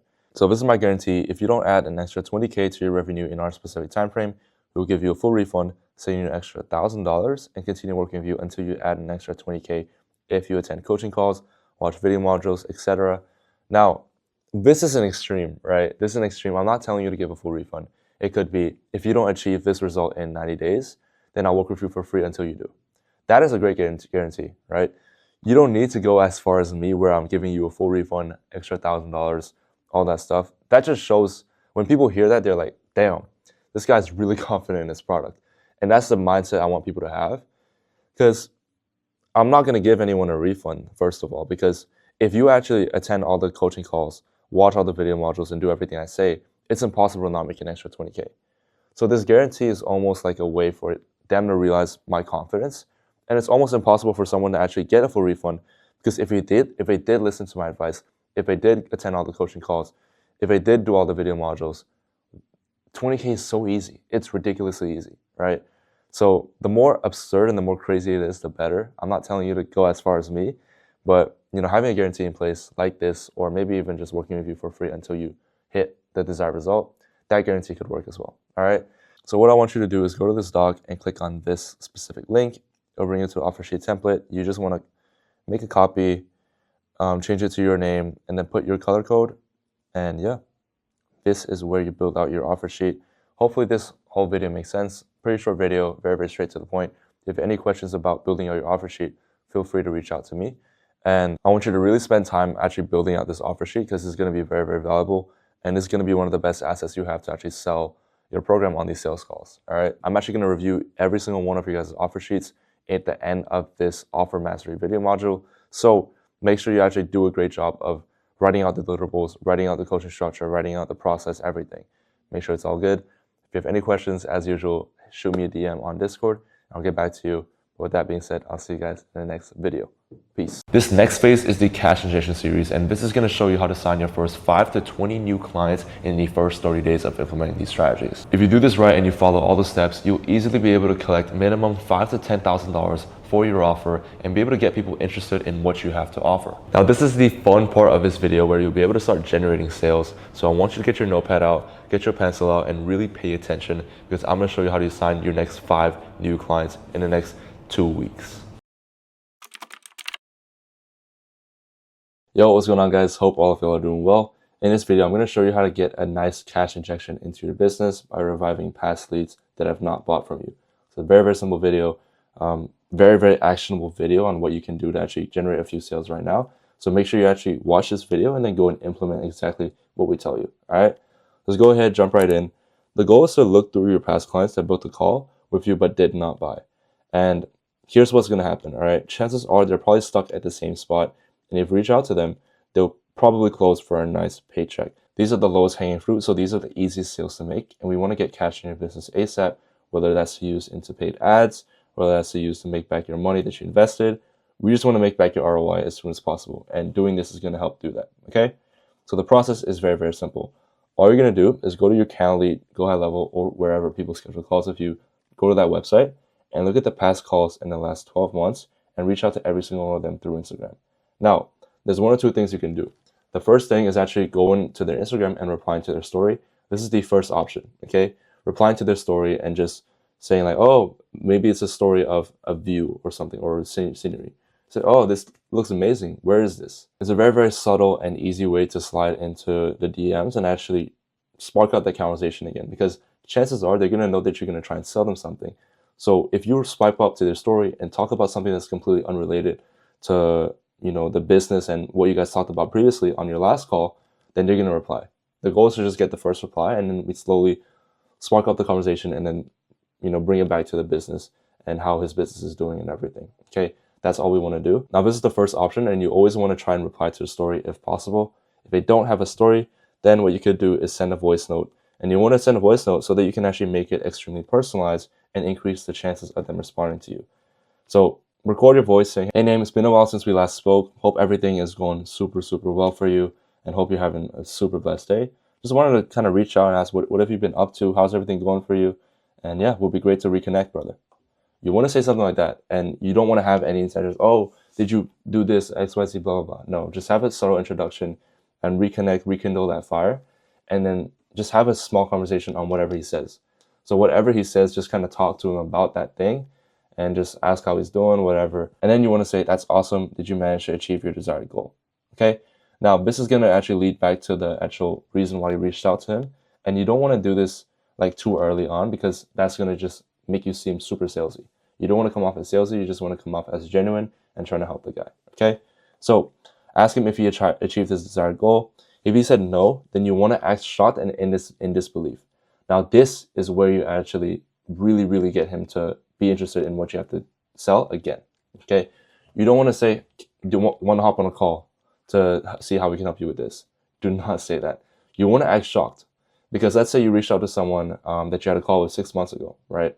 6 months ago, and he says that he still hasn't achieved his goal. Right? Damn, how come, brother? What happened? Or whatever. And you want to make him realize that he fucked up because he didn't invest in you in the first place. That's why you want to act shocked. That's why you want to be like, oh, wow, how come? That's why you want to be in disbelief, because that's what's going to get him to realize that, hey, I should have invested in this guy to help me solve this problem, because here I am 6 months later and I'm stuck at the same exact place. That's the mindset we want to give them, basically. All right. So they'll explain, blah, blah, blah. And if they don't say the obstacle, then say this. What's stopping you from achieving goal? Now, obviously, you want to add like some stuff in front, depending on the context or whatever. This is just a general like structure you can follow. Again, with everything I show you guys, don't copy paste, please, please, please, please. This is just a structure that you guys can follow and a framework that you guys can use, okay? But don't actually copy and paste these word for word. It's not going to work. You just have to be genuine and actually care about the client. So you want to ask what's stopping them from achieving that. And then if they do say their obstacle in the whole thing, then you can just skip this question and you can propose a call. And then you can just say, honestly, we'd love to see if we can revisit the convo we had last month or year and see if we can help you solve problem to achieve goal. Then hop on a call to discuss more details. And this is exactly how you revive past leads that didn't buy from you to get a lot of cash up front and a nice cash injection into your business. A lot of people don't do this. They think that the sales that they didn't close are just lost sales. No. If anything, these are the best type of leads to reach out to, because they were the closest to buying in the past. And if they're stuck in the same situation, you can make them realize that they need your stuff now more than ever. And it's almost like 100% close rate if you frame this right and you make them realize that they messed up because they didn't invest in you earlier on. Okay? So again, don't follow this script word for word. This is just an example. The most important part about everything is that you trust your gut and genuinely care about the client and don't come across so salesy. Like I said, This is as good as it gets. Again, the most important part is just being genuine and actually caring about the client, and then they'll be able to see that and they'll book a call with you. If you only have the intention like money, money, money, they're not going to book a call with you because they know your intentions. You're trying to sell them. They're going to leave you on red. Very, very careful with how you approach this, because these are your best leads that you can talk to and the most likely leads that will buy from your program. All right. So hope you guys found value from this video. If you have any questions regarding how to actually revive past leads and reach out to these prospects, feel free to drop me a DM on Discord. With that being said, I'll see you guys in the next video. Peace. Yo, what's going on, guys? Hope all of y'all are doing well. So in this video, I'm going to be going over the exact story strategy that I implement to make a fuck ton of money with Instagram. Okay, this is probably like 90% of how I made money on Instagram. It's not the reels, it's not through all that. Obviously the reels help and everything, but the main way that I get people in the pipeline and that actually reach out to me is through Instagram stories. It's a complete game changer. So I'm going to show you exactly how to do it, how you can replicate the same success that I've had, and just show you everything and, you know, not even hold back anything. Okay. So I call it the 10K story strategy because usually when I launch a CTA, I make 10K per CTA. Literally. I'm not even kidding. Okay. The goal of this is to build trust with your audience through your stories and have 2 CTAs throughout the week to generate inbound leads you can sell to. This is by far the most underrated way to generate sales on Instagram. If you're not following a consistent content strategy for your stories, you're missing out on a lot of money. So one thing I need you guys to know is that you guys can watch this video and you can find it valuable, but if you don't fucking implement it, I'm going to kill you because you can make so much money with this strategy if you just implement it. It's so easy to implement, so easy, and yet nobody does it. So don't be one of those guys that just watches it and say, oh, it's so valuable. No, I want you to actually watch it and implement, okay? So this is what we're going to have. We're going to have a story strategy for each and every single day of the week.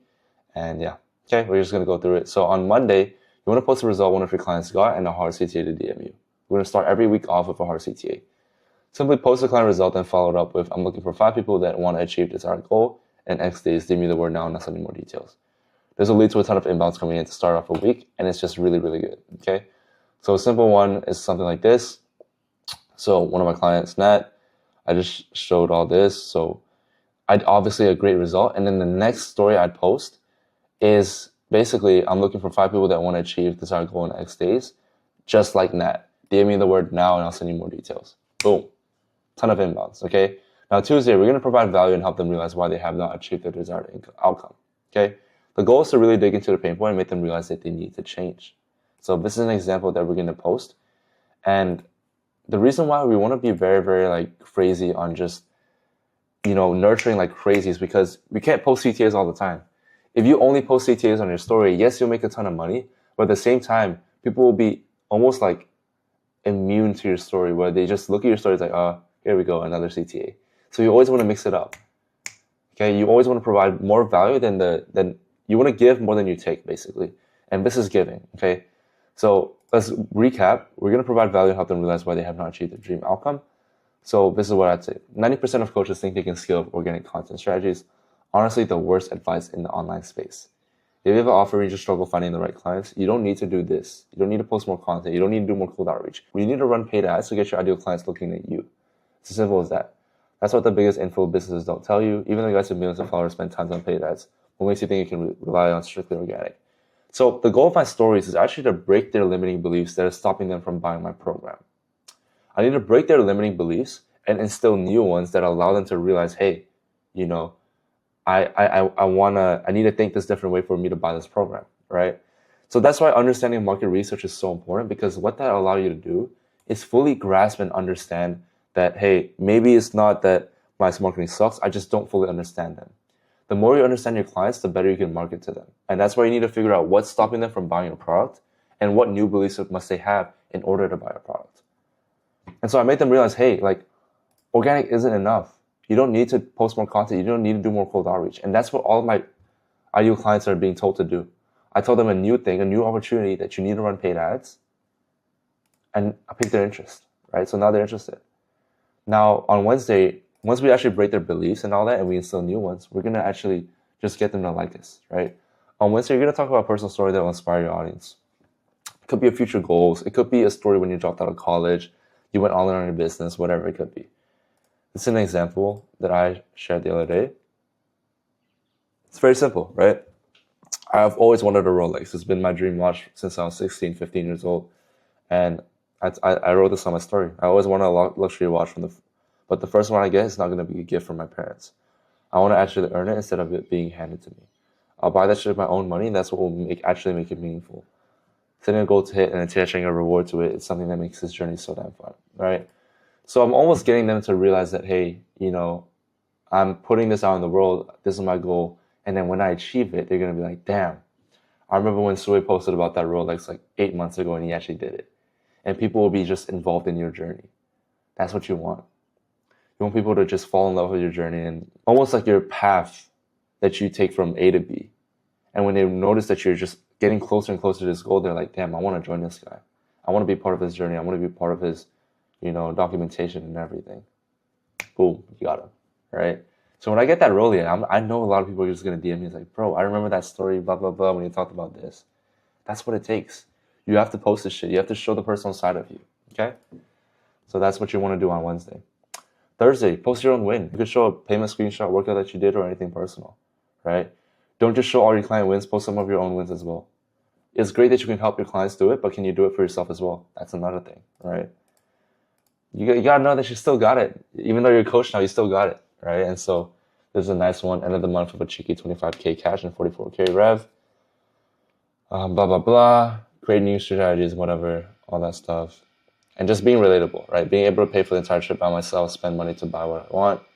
One of the best parts about making money online as an 18-year-old, blah, blah, blah. Treating money like a tool has been something I've learned in 2024 and possibly one of the best things I've used to grow my business. Spend more and make more, right? Posting a win and then adding like my own kind of personal touch and stories that I've learned. Just showing people that, hey, I'm a human too. I'm learning. I'm growing and everything. That's what you want to do, okay? So Thursday is just kind of showing yourself and posting your own win, showing that you know exactly what you need to do and you can actually achieve results on your own, okay? Friday, you want to post a soft CTA for people to DM you for a free resource. This is a less indirect way of getting people to DM you without being salesy, okay? Very, very simple. All you want to do is just post say, hey guys, film the free 20-minute training video. I go over the exact appointment setting and sales funnel that I've done to help my clients achieve over $1 million in client sales. DM me the word training and I'll send this free video training over to you for free. It's a soft CTA, but we can use a freebie script to convert them into a book call. Okay? So Monday, hard CTA, Tuesday, Wednesday, Thursday, nurturing, and then Friday, soft CTA, and then Saturday and Sunday is just coming up with your own ideas, right? That's what I want you to do. I'm not going to give you a thing to do every single day of the week because that just makes it rigid and it just makes it less genuine. This is a story strategy that I want you to follow, but eventually I want you to be able to create the habit of just posting your own stories so that it's just more genuine, right? So I'll show you an example of just a story that I posted, like just this, right? Showing food and stuff and maybe providing value, showing me working out, me playing basketball, or providing more value or whatever it is, right? The point is to be flexible. And this structure I gave you right here is great, but I don't want you to follow it to a T. The goal is for you to actually create the habit of posting stories that constantly nurture your audience. So when you do post CTAs, you get an influx of inbound leads. So many of you guys just post reels and you expect it to work. No, you actually need to do stories and everything, okay? So I hope this video is valuable. I hope I give you some insight on the type of stories you should post and everything. And the goal is just to make it a habit so that you don't even follow a structure. I don't follow the structure. I used to follow it, but I came up with my own structure that fits me and is more genuine to me, okay? One of the most underrated ways to make money on Instagram, if you're not doing it, please implement it. I promise you it's going to be a game changer. And yeah, implement it. If you guys have any questions, feel free to hit me up on Discord. I'll get back to you with all the details, all the answers. With that being said, I'll see you guys in the next video.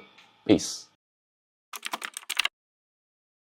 Yo, what's going on, guys? Hope all of you are doing well. So in this video, I'm going to be going over the exact retargeting ad you should run, give you all the scripts, the frameworks, and everything you need to actually launch a successful retargeting ad. And this is going to be a very, very useful video for some of you guys, especially if you have a large audience, okay? So this is the first ad majority of you guys should run, okay? And the reason why is because we want to get a few sales through the door. So once you get those, maybe 2 sales for 3K, you have 6K, and now you can spend that 6K on ad spend to colder audiences, all right? I'm going to break down everything, make sure you guys understand the entire process. So let's go ahead and run through it right now. So the goal of this retargeting ads is just to get more conversations in the pipelines that could convert into sales, okay? So you don't really want to spend too much money. On regular ads, you want to spend like 50 to 100 per day. With this one, you only want to spend like $10 to $20 per day on ads the next 7 days and run your freebie script, okay? This could be extremely profitable because it re-engages lost leads. This is especially good if you've been selling your offer for some time now, because what this means is there are going to be people that haven't bought from you, but are still following you and still engaged with your content. They're going to see this ad. What this ad is going to do is tell them to DM you a keyword, and that's where you spark the conversation and revive the lead. Probably have a few dead leads, maybe 10 or 20 dead leads and all that. Imagine just 4 or 5 of them convert. Boom. You know? It's just a really, really good strategy for you to start off with ads and everything. And what you want to do is you don't want to run this like 24/7, right? You don't want to run this all the time. You only want to repeat this every 1 or 2 months, so as you grow. So it works best at the end of months after you gain some new followers and new eyeballs, and you can launch this retargeting ad to target them and just make sure that they know that, hey, I have this freebie, hit me up, and we'll get you sorted, all that stuff, okay?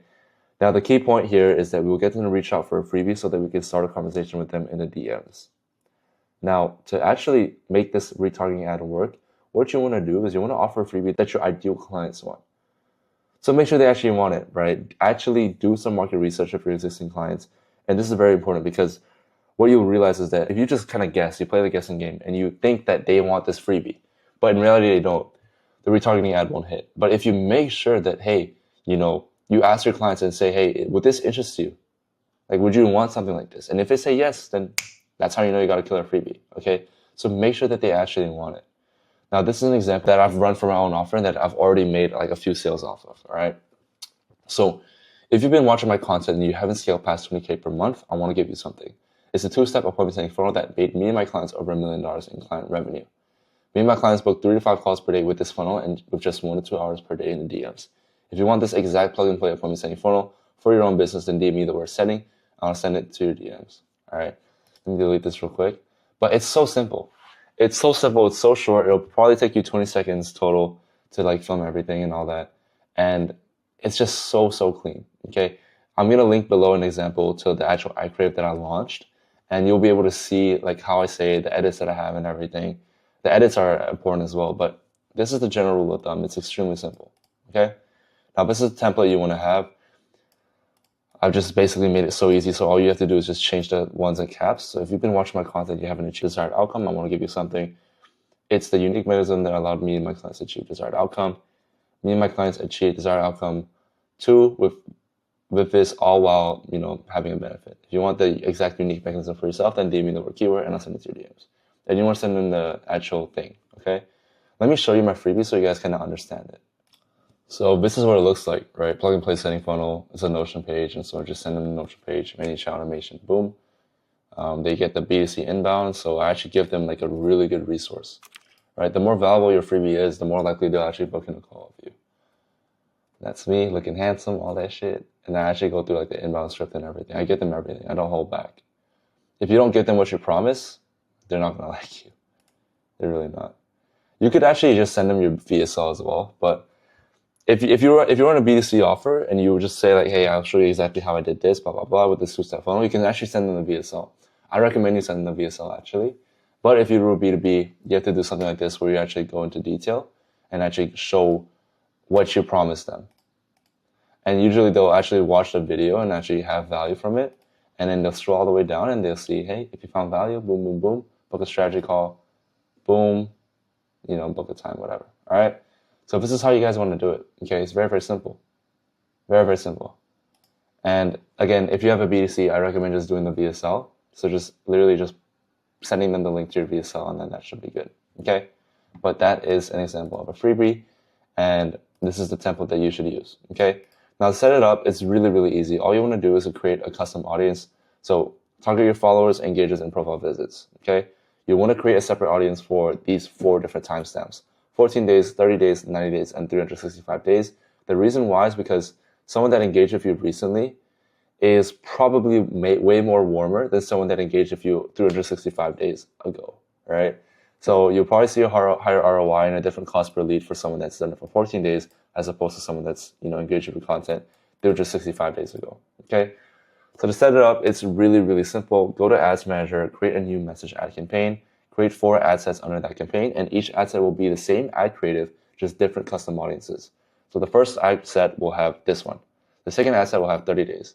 The third ad set will have 90 days, and so on and so forth. Okay? And all you want to do is just upload all your ad creatives to it and then set each ad to $5 per day, and you're good to go. You're literally good to go. That's all you do. Okay? So if you guys have any questions regarding this, feel free to reach out to me. With that being said, I'll see you guys in the next video. Peace. Yo, what's going on, guys? Hope all of you are doing well. So in this video, I'm going to show you how to actually optimize your IG profile and make your personal brand actually look good so that when you reach out to coaches and stuff, they actually respond to your message and actually see you as an authority, not some bum. All right? So let's go ahead and run it and show you guys what this whole thing is about. So optimize IG funnel. Name and your niche. Okay, who you help, social proof, DMCTA. It's very, very easy. Now, niche, this is for coaches, so don't put the niche, just put your name. Okay, first name, last name. Who do you help? For me, it's helping info businesses scale with sales and content infrastructure. Maybe you could be helping creators scale with sales systems, or helping creators scales with a done for you sales team. Do not say growth operator in any part of your bio. I will come over to your house and slap you. Please, for the love of God, don't do that. You're going to make your reply rate 0, okay? Everyone hates that term. No one wants to use it, so don't use it, okay? You want to position yourself as someone that actually helps these info businesses or something. And yeah, helping creators would be good. So helping creators scale with blah, blah, blah. And then you want to put one of your social proofs, so maybe generated 800K client revenue. If you ran an SMMA before, you can say generated whatever in revenue. Some type of social proof. For me, it's going to be client rev. That's the most important thing. And yeah. And then DM scale to be my next case study. Fairly simple. It could be any word. DM now to be my next case study. DM now to work with me one-on-one, whatever. So just be creative with it. Opt-in page link. If you have a VSL for your growth operating or growth partner offer, then you can use your opt-in page link as well. Or you're just linked to your YouTube, whatever it is. YouTube link would also be really good here as well. Okay? So now that we've gone through the bio, it's very, very simple. You don't want to overcomplicate it. Let's go through the story highlights. These are the only 3 you need. Results, clients, lifestyle. Results is the results you've generated for yourself. Maybe it's growth. Maybe it's sales that you generated, whatever it is. Clients is the client results that you've gotten. So growth, sales, whatever it is. And the lifestyle, show your personal side. Talk about your thoughts. Talk about your opinions, all that stuff. Okay? Very, very important. You want to show both with all 3 because each thing kind of shows different aspects of why someone should trust you. So results goes over the fact that you can do it for yourself. Nobody cares if you can do it for other people, right? Obviously it's important, but if you can't do it for yourself, then people are going to doubt you. And so the analogy I love to bring up is if a fat personal trainer came to you and he said he could get you skinny, would you trust him? Even if he says that he helped 50 other people get skinny? No, you would not trust him, right? Because he hasn't done it himself. That's the analogy. That's why you need your own results. A lot of people say they don't post your own payments. You have to post it because you have to prove that you can do it yourself as well. Okay? Clients, pretty self-explanatory. You need to make sure that people actually know that you can provide good results for your clients. And lifestyle, just a personal aspect and getting people to like who you are. And if someone has a similar hobby like basketball, you may reach out. Okay? So that's the story highlights. The cover should be pretty simple, honestly. It should be just you could either do an icon or an emoji, or you could just do like a lifestyle picture of yourself in all 3.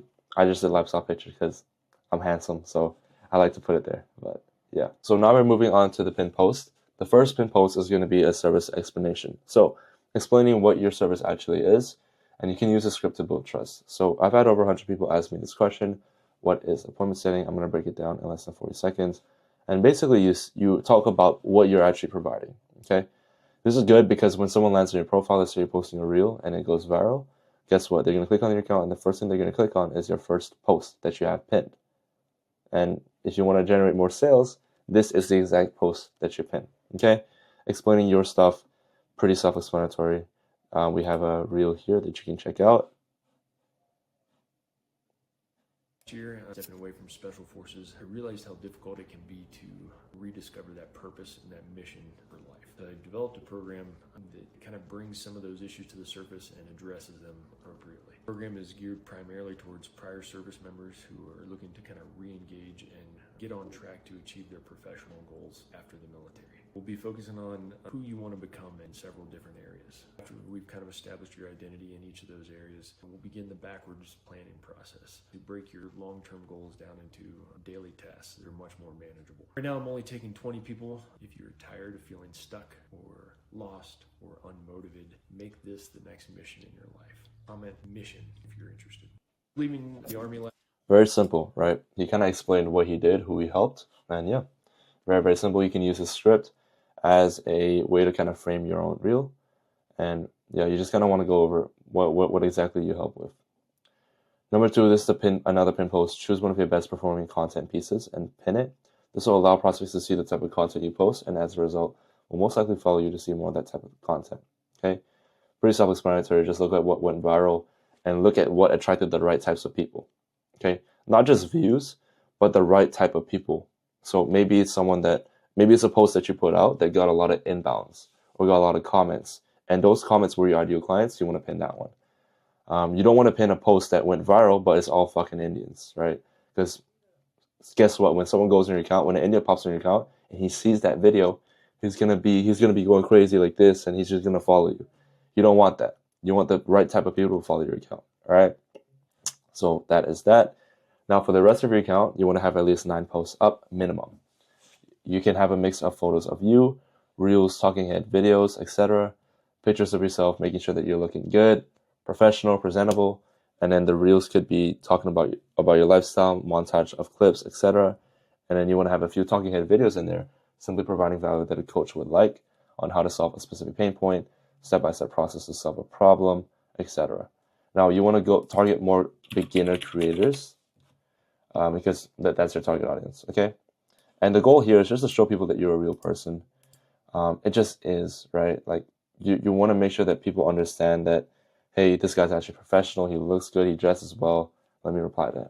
Because guess what? When you outreach, the first thing that people are going to do is click on your profile and look at your posts. You don't want to look like a bum. Someone that does this great is Luke Alexander. You can search him up on IG. I'm sure you guys know him. He does Closer Cartel. Really, really good personal brand. Check mine out as well. You already know. But yeah, just very, very simple. Don't overcomplicate it. This is what your IG funnel should look like. So yeah, hope you guys found this valuable. If you have any questions, feel free to reach out to me in the DMs. And yeah, I'll see you guys in the next video. Peace. Yo, what is going on, everybody? Hope all of you are doing well. In this video, we're going to dive deep into market research. And the purpose of doing this is to actually find out what our followers and our audience actually wants.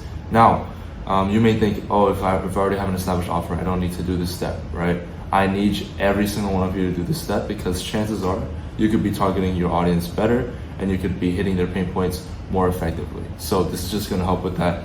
And it really is one of the most underrated parts of scaling up an offer. If you don't actually understand what they want, how are you going to provide that to them? You know, you never want to assume. So let's dive into the laptop. Let's see what we have here. So the goal of market research is to understand what product your ideal clients are looking for. Now, if you haven't sold, you need to perform this part to perfection because, you know, if you don't understand what they want, you can't just assume. It's very, very easy for you to assume. It's very, very easy for you to take a guess, but you still need to double check. You still need to verify, and this will just help with, you know, marketing and everything as well. Okay, so it's very, very important. And even if you already have a product, you still need to do market research to get a full understanding of product market fit. So what is product market fit? Product market fit is essentially creating a product that a market segment absolutely wants and desires. That's what you need to do. Now, the step-by-step process to actually conducting this market research is a total of 3 steps. The first step is to book a free 20-minute call with your followers and offer something for free. So this could be early access to a program, this could be a story shout out, etc. It could be anything, just something that, you know, your followers would actually want. And what you want to do is you want to go ahead and download a Zoom note taker. It could be Read.ai, Fathom, Firefly, doesn't fucking matter. Just download a new Zoom note taker and ask them these specific questions to get a good understanding of your demographic. So what do they struggle with right now and where do they want to be? Tell them to give a short story about themselves, what happened in the past that led to where they are now, what major life events led to interest in maybe you're a fitness coach, maybe it's fitness, or maybe you're a dropshipping coach, maybe it's in making money online, right? what's preventing them from accomplishing their goals on their own. And then we're thinking about creating an exclusive community with people just like you with pain points to get desired result. What would you like in that community? So now we have a good understanding of what they actually want, because we can assume that they want to know how to build out a store, that they want to know how to build out XYZ or do this. But there's no, why would you assume? Because now you're just filling out your program with things that you don't even know that your ideal client wants. So instead of assuming, literally hop on a call with 10, 15 people, ask them all of these specific questions, and then now you can have the information to actually craft a really, really good offer. That's what you always want to do. You don't want to guess. You don't want to, actually assume what they want. You just want to hear it from themselves and then create based on your information that you collected. Okay? So what could we add to the community that would make this extremely valuable? So again, maybe it's group calls, maybe it's one-on-one sessions, maybe people don't believe in group calls and fitness, maybe they want one-on-one sessions, whatever. How much would you pay for a program like this? So even here you can ask about the pricing. What would someone pay more for? So, and then, just increasing the perceived value of the program, right? So if they say they want to pay more for one-on-one accountability, because maybe they're struggling with that, boom, that's an idea in your head. So now you can have a VA that outreaches to all these guys, acts as if they're you, and, provide one-on-one support. That could be something. Or, just providing something else. But the point is, you need to basically find out what they want, what they perceive to be high value, and provide that in your program so that you can charge more. I hope this makes sense, because if you're a fitness coach and you're sitting here and say, oh yeah, they need this, they need this, they need that, you don't know that for sure. But what you do know for sure is if you ask directly to them and collect data and information based on their answers. So let's say you're trying to make your program more valuable or whatever it may be, then literally just go and ask, what would you pay for a program like this? What would you want in this program that will make it super, super valuable for you? Boom. Now you know. It's literally that simple. Everyone complicates it. It's literally that simple. These are all the questions you need to ask. The last one is also a great one. What would make you want to pay more? So this is just getting someone to really just give you the information that you're looking for. I don't want the surface level information. I know you want video modules. I know you want coaching. I know you want group calls. What more do you want? Okay, one-on-one accountability. Boom. Maybe it's accountability partner. Boom. Maybe it's little small groups. So maybe your clients up in groups of 3, and they talk to each other on a weekly basis. Boom. Now the perceived value is so much higher because the community aspect is 10 times better than it was before. Those are the little things that you need to figure out for your program to make it really, really good. All right. So that's why you want to do market research. That's why you want to book a free 20-minute call with your followers and offer something for free so that you can collect data. Data is so, so important. So once we've actually collected data and we have information on the prospect and our ideal client that we want to sell to, we want to move over to step number 2, which is filling out the product market fit Notion. Now, you want to go to your CM Notion dashboard, go to offer product market fit, and this is just a place for you to put all your data into one place and leverage AI to help us create our ideal avatar. So let's go over here. I'll show you how to find it. This is your Notion dashboard. Click offer, click product market fit, and you just want to fill all of this out. Okay? It's pretty simple. So the current situation, you want to go over specific problems that they're facing. So maybe it could be a lack of guidance. It could be a lack of support, a lack of self-esteem, lack of confidence, lack of whatever problems they're facing. And then we want to talk about their deep-rooted problems. So what are they actually struggling with on a daily basis that's really making them sad or making them unhappy with their lives? There has to be that one thing, because chances are if someone's watching your VSL or if someone wants to hop on a call with you, there's a huge pain. There's a deep-rooted pain point. There's a deep-rooted problem within that person, and we need to find that out. If it's a fitness offer, it's probably insecurity. Why are they insecure though? Okay, they're scared about how people judge them. They're scared about how they look in front of other people's eyes. Boom, that's a deep-rooted problem. Okay, maybe it's making enough money. If you do a make money online offer, a deep-rooted problem could be that they don't feel as if they're a man. They feel as if they're incapable. That's a deep-rooted problem. These aren't just surface level problems. These are problems that you want to go one level under to really hit home in your VSL, in your marketing, in your stories, in everything. So this is very, very important. You're digging into the problem and actually finding out what's wrong with them. Okay? And then the desires, same thing. What do they want? Do they want a life of freedom? Do they want, a dream physique, whatever it is? And then just going one step deeper. What are the actual deep-rooted desires that they want? This is all very, very important, right? So after we go through the desires, we want to go towards the unique selling proposition and why our product actually stands out amongst the crowd, okay? So you need to brainstorm why your offer is unique in the market. So think about knowing you deeply, trusting you deeply, and why can you help your market, right? So how can someone actually trust you to a point where you stand out from everyone else? You're not just a regular coach. This could be you talking about your story. This could be you talking about, your journey and how you even got here. Maybe you were an absolute stick and you got here through fitness or whatever it is, right? Why can you help your market? Talk about the process that's able to actually set you apart from everyone else. If you're selling an offer, why is your offer different from everybody else's? So if it's dropshipping, okay, what makes you stand out from all the other dropshipping courses? Is it the fact that there's a one-on-one accountability coach? Is it the fact that you're not using Alibaba, or is it another supplier? That's a unique selling proposition. Is it the fact that you're not using paid ads? You're using TikTok organic instead? All of these different things are unique selling propositions that separate you from all the other guys. And if the more unique selling propositions you have, the more your product is gonna stand out, okay? I need you to come up with as many unique selling propositions as possible, because that's what's gonna allow you to charge 3, 4, 5K. If you're a fitness coach, what's gonna make your program stand out from the 10,000 other programs that are out there, right? Everybody has a shredded physique. Everybody had a transformation. What's gonna make yours stand out? Maybe it's the fact that your community is super, super focused on accountability. So there's a one-on-one accountability coach sending you voice messages every day. Or maybe there's, you're sending a Loom video every single week to keep tracks with them. Or maybe it's that they're grouped up with 2 other partners from the community to keep them accountable. So there's a little bit of accountability group. There's a sense of brotherhood. Those are all unique selling propositions, right?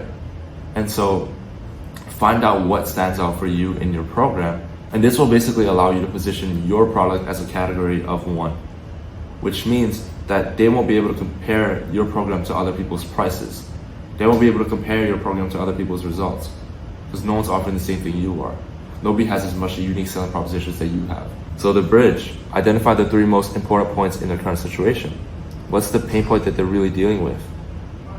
You have to figure that out. You have to understand why they're actually suffering and why they're struggling right now. What's the problem? Maybe it's that they're burned out by too many gurus and they've invested so much money, but they just haven't succeeded. Now you have to position your offer as something that is completely new, that's completely revolutionary, right? And then here you want to talk about the bridge. So the 15 to 30 steps that can guide them from the current situation to their desired situation.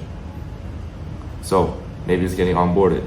Then actually is shifting the mindset, giving them a paradigm shift, giving them a new perspective. And then after that, it's actually giving them the strategies on how to actually implement or keeping them accountable. Whatever the steps in your program is to achieve the desired result, include them here. And then the 3 major pain points, the desired points. What is the most important points in your desired situation? That's what you have to write here. And so at the end here, you want to summarize the current situation, the bridge, and the desired situation in a single transformation. Okay? Transformation proof. Outline journey from childhood to the present. If available, highlight any case study stories. So this is your life journey, your specific journey. How did you go from XYZ, maybe a scrawny ass kid that could even lift up a 10 kg dumbbell, to someone that can absolutely kill it in the gym, has a shredded physique, and is absolutely jacked? Talk about your story. What made you even pick up the gym in the first place? What made you even want to start dropshipping in the first place? Figure it out, right? So that's that, and then you're gonna go through your case studies as well, of course. And you want to figure out 3 main key features in your program, the benefits and the value that you offer. So maybe it's the one-on-one accountability, as I said. Maybe it's the TikTok organic instead of paid ads.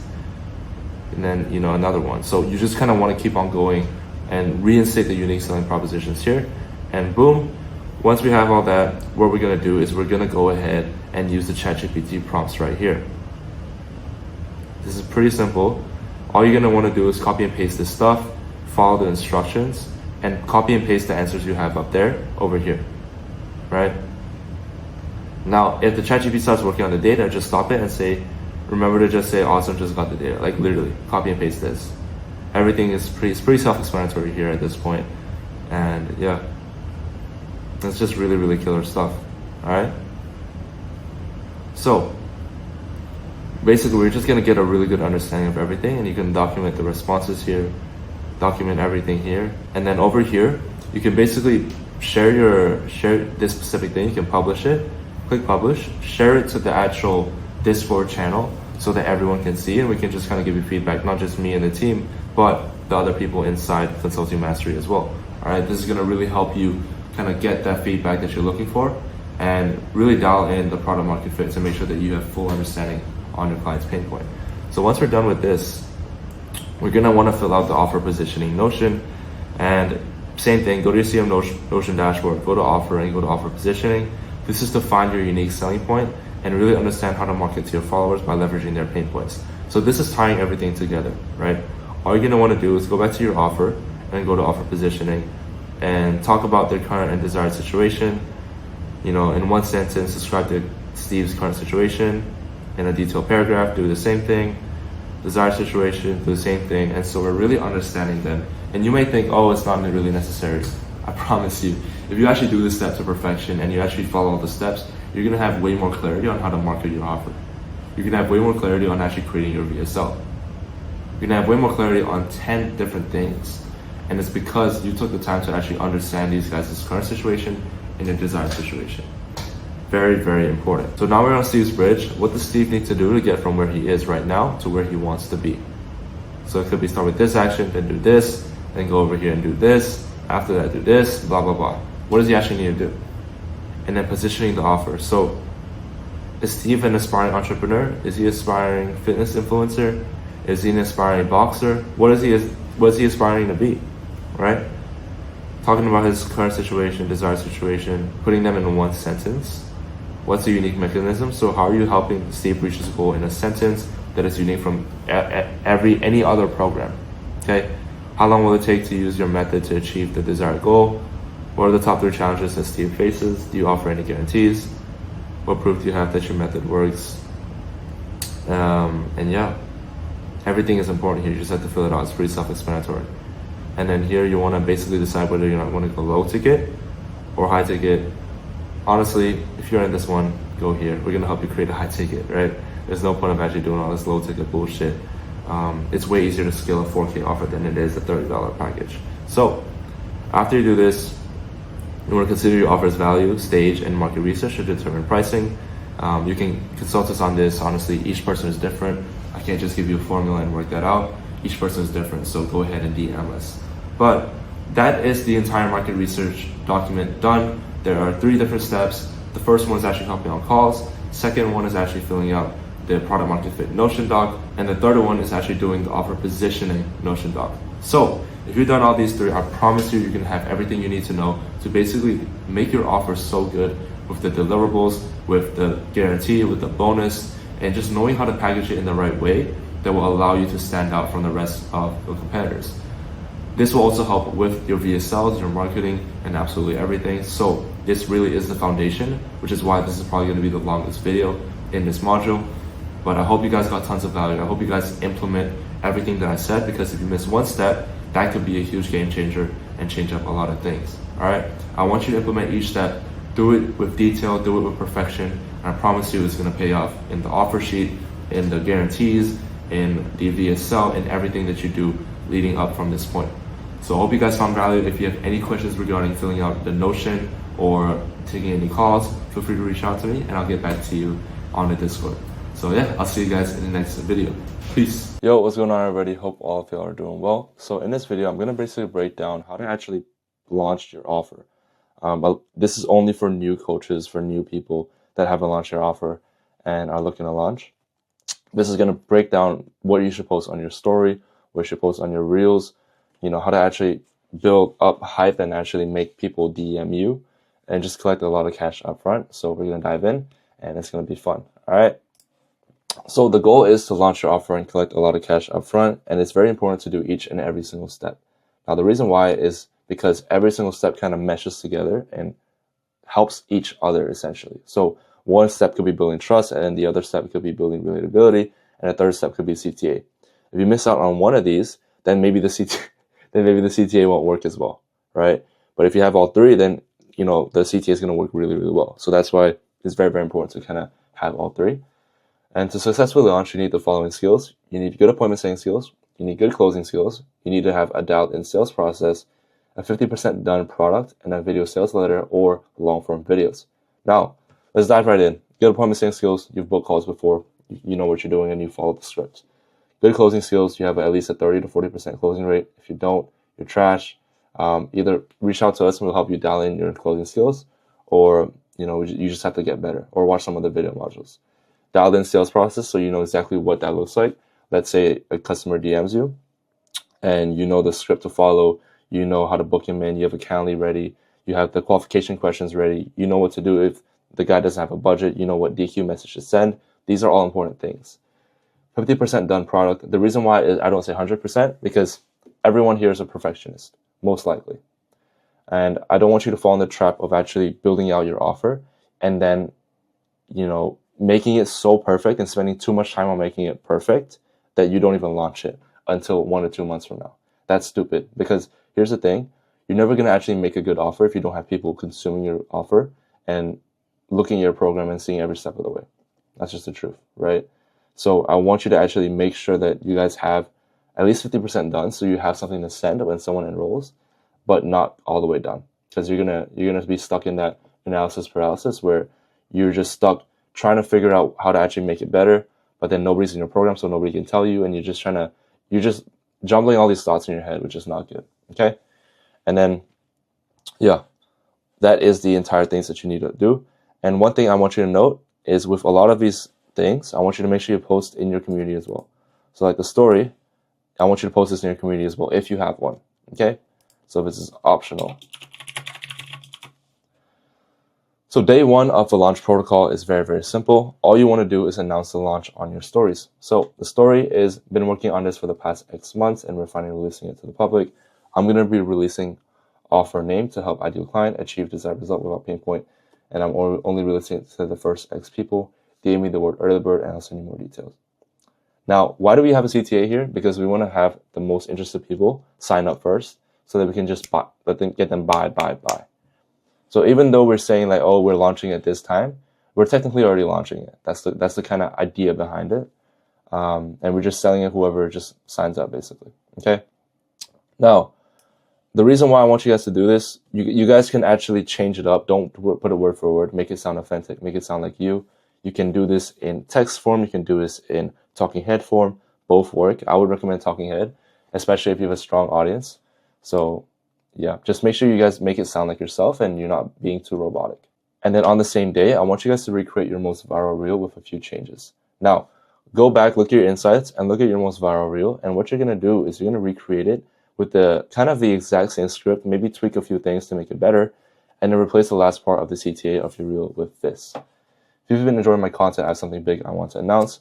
Me and my team have been working for X months, and we're finally releasing it to the public on this project. Me and my team have been working on this project for X months, and we're finally releasing it to the public. I'm going to be launching offer name to help ideal client achieve desired result without pain point. I'm only releasing it to the first X people. DM me the word early bird, and I'll send you more details. Pretty self-explanatory. Okay. So you want to add this at the end of your reel, if that makes sense. So let me break it down. Go to your insights, find your most viral reel, take that viral reel, recreate it. So create a spin, make it better. So refilm it with kind of the similar script or similar structure. And then at the end, you want to say something like this. And what's going to happen, you're going to get more inbounds. Okay, and we're just selling. Day two, show all the inbound / people messaging that are interested. And you kind of want to have like a scarcity tactic or a FOMO tactic. You want to say, bear with me guys, going through the DMs, trying to get every one of you, be on the lookout for my DM. Okay, so why do you want to do this? If people see that other people are DMing you, they're going to be like, oh, I'm missing out. What's going on? Let me look into it. And then maybe they look at your past client results and they're like, oh shit, I actually want it. Then they're going to DM you.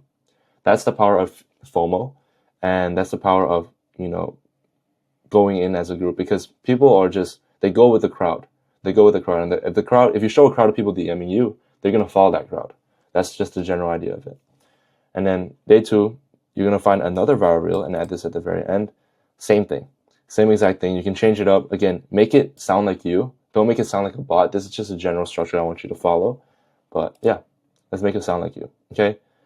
Day 3, what you're going to do is you're going to post client results and wins that your community has gotten. So if you already have some early bird people, maybe show a few payments, screenshots to show that people are joining the program, or maybe you already have some results from your previous program, show some of those results that your community has gotten.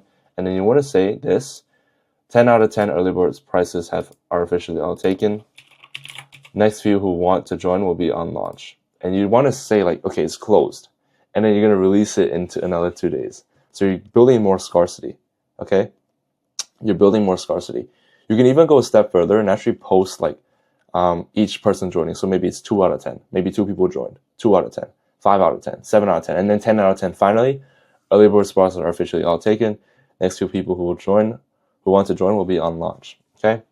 So it's really, really easy, honestly. Just building scarcity, letting people know that people are joining the stuff. And even if people aren't joining the stuff, you want to do this to promote scarcity and get more people to DM you. That's just how marketing works. Okay?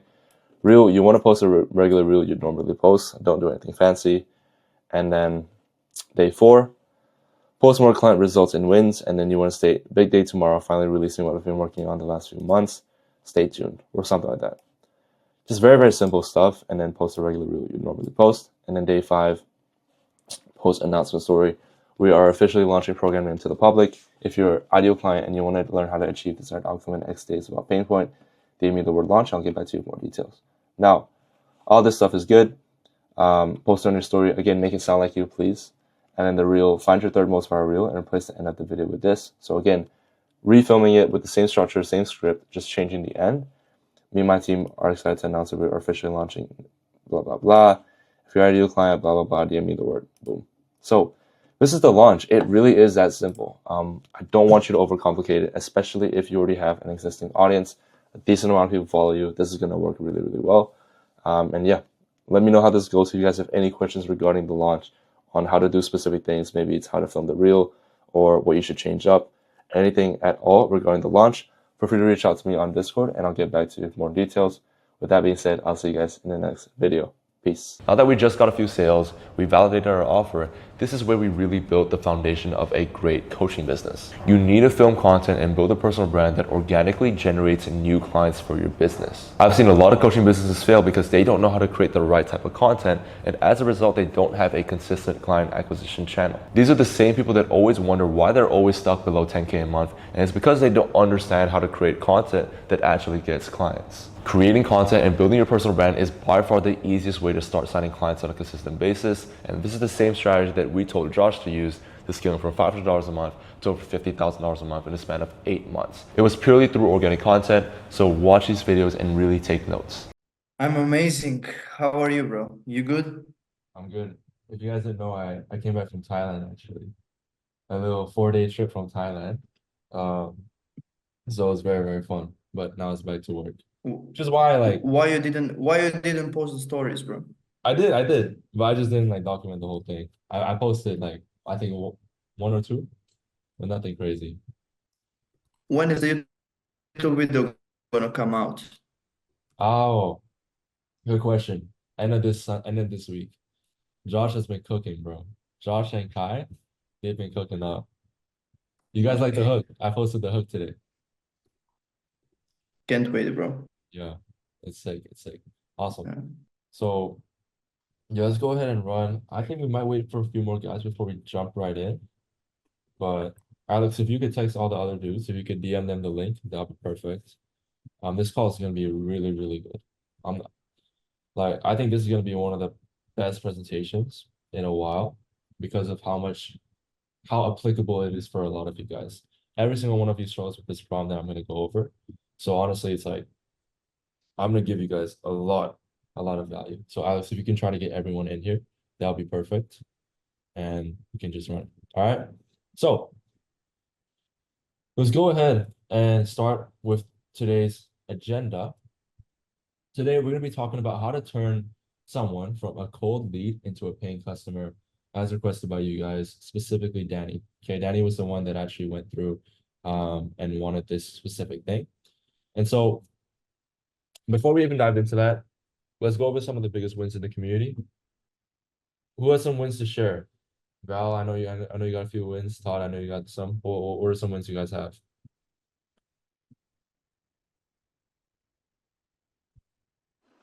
I You're just muted. landed Yeah. I just landed a high ticket client. Just one, but Just one. still one. Yeah. Okay, that's cool. 3K. Have you been emphasizing that more? Have you been focusing on that more? Dude, you know me. I'm trying to finish this VSL right now, bro. You and Brian, bro, you guys gotta like hop on a call and get out of this like mindset. Oh my goodness, you guys are both stuck in the same spot. But Wait till you see this VSL though, man. Wait it's till gonna you be see it. I'm crazy. gonna fucking crush it. Yeah, beautiful. Val, how about yourself? Any wins? Good, dude. It's been going good. I like combined, this is kind of off topic, but combined, I hit 10K in deals this month. And I've kind of just Nice. been back in the game for like a month and a half or two or some shit. So it's cool. And There we then go. I have a sales call today, but they only have like 500 pounds. So it might just be a split payment thing. Yeah, But we'll see. let's do it. I'm glad you got that 1K payment, the 1.5K payment. Yeah, dude. Because that Okay. guy's already on an offer. He should make that money back quick. Yeah, beautiful, beautiful. Okay, perfect. And the leaderboard, let's run through that real quick. I'm at the top, right? Let me see it. Okay, Patrick's at first. Victor in second, Rahul's in third. Okay, Danny's in fourth. Beautiful. Okay, Todd, I need to see you up here. We need to update this, Alex, but Todd, I need to see you up here. I need you to be like top 3 minimum next month. All right, that's the goal for you. Okay, so let's run through everything. We're gonna be breaking down the client's journey today. We're gonna be going over what is the problem you're facing that you actually need to fix. And we're gonna be analyzing your profiles and giving like me actually giving you personalized advice on how to fix these problems and then action items for each of you. And then obviously the fulfillment systems that you guys can duplicate at the end that you guys want. Okay. So this is the buyer's journey. It is very, very simple. This is a buyer's journey from a cold lead to a paying customer. So I think, this is from the point of view of a lead that has gone through my content, whether it's meeting the explore page or paid ad or whatever. Okay. I see Sue's content, it's valuable. I drop him a follow and on one of his posts, I comment and ask for a freebie. So I get access to my email. Seems like a solid resource. I check it out. It's cool, right? But at no means am I nurtured at all.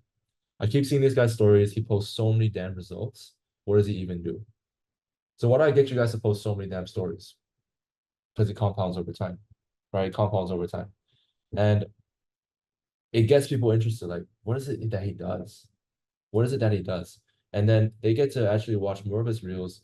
And then because your content is actually good, this guy's content is actually good. It's not just tips and tricks. He looks different from all these other guys I see online. He's actually genuine. And then he reached out to me. We had a genuine conversation. This guy's cool. I see one of his stories from one of his YouTube videos. I've seen the results he can generate. His reels are good. He provides good value in his freebies. Let me check out what this video is about. And they check out the video. That's insane. I got a lot of value and a whole different perspective on how to scale my business. He asked me to book a call. I'm not sure if I'm ready. I'll pass for now. So I keep on watching his content. This guy's killing it for his clients. His client interview is insane. He scaled someone from 5K to 40K in 30 days. Let me watch that interview. Damn, this guy Patrick was in the same exact position, and I was struggling with something similar. Let me book in a call to see if he can help me. This program is good. I haven't seen anything like it before. So this is when he's actually on a sales call, and then they ask, how much does this cost? It's 5K. And let's say this guy can't afford it, right? He can't afford it. He doesn't know if it's for him, and he leaves the call. I don't know if Sue is the right partner, and honestly, I think other guys can help me as well. I'm out. Okay. And then they keep on watching. Sue plays basketball is only 19. That's sick. I'm young and I play sports as well. I'm starting to like this guy. I resonate with his value and his humor. He seems like a chill guy that actually cares for his clients and looks fun to talk to. I keep on consuming content. This guy keeps on providing value, and I relate to his values and who he is as a person. I know he can take me from A to B. I just need to stop being a pussy. I'm ready to invest. I'm in. 24 fucking steps until someone joins. Now, maybe some of you guys, you book in a call and then you buy here. But a lot of these guys, a lot of you guys that join my program, you guys join after a follow-up call. This is how long it takes. someone to buy your program. Because this is how competitive the market is. Think about it. Everybody's selling the same thing. And so it's not as sexy as like add straight to DM and then they book in a call and then they close. Like I wish it was that simple. That's how it was 4 years ago when there was no competition. But everyone is selling the same solutions to it. And you need to understand that. That's what this process usually looks like in a competitive market. Brian, what's up?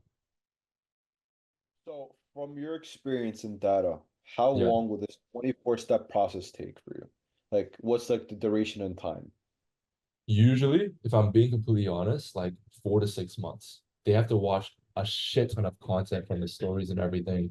And a lot of the times, you guys will realize this, like people just are lurking in the back, and then when you have a strong CTA, they just come in and they're ready to buy. That's just how it is, you know. And so I want you to understand it, and it's just people are lurking in the back. Maybe you may not get any inbounds right now, but people are watching your stories. They're slowly being nurtured. It's only a matter of time until they get into your ecosystem. Okay. So just because you're not are generating inbounds, like that doesn't mean shit. All right. So let's keep it going. Which part are you struggling with? This is the entire process. And so let me break it down to you so that it's easy for you guys to understand. And so we can actually like solve it in a step-by-step process. There are 5 core functions when you scale a coaching business. It's the crowd, community, conversion, clients, and the core. Now, what is the crowd? It's generating enough attention. The only person that has a problem with generating enough attention in this entire community, and I'm going to call you guys out, is Dominic and Val. You guys are the only people that have a strong problem with generating enough attention, right? Everyone else has a problem with community.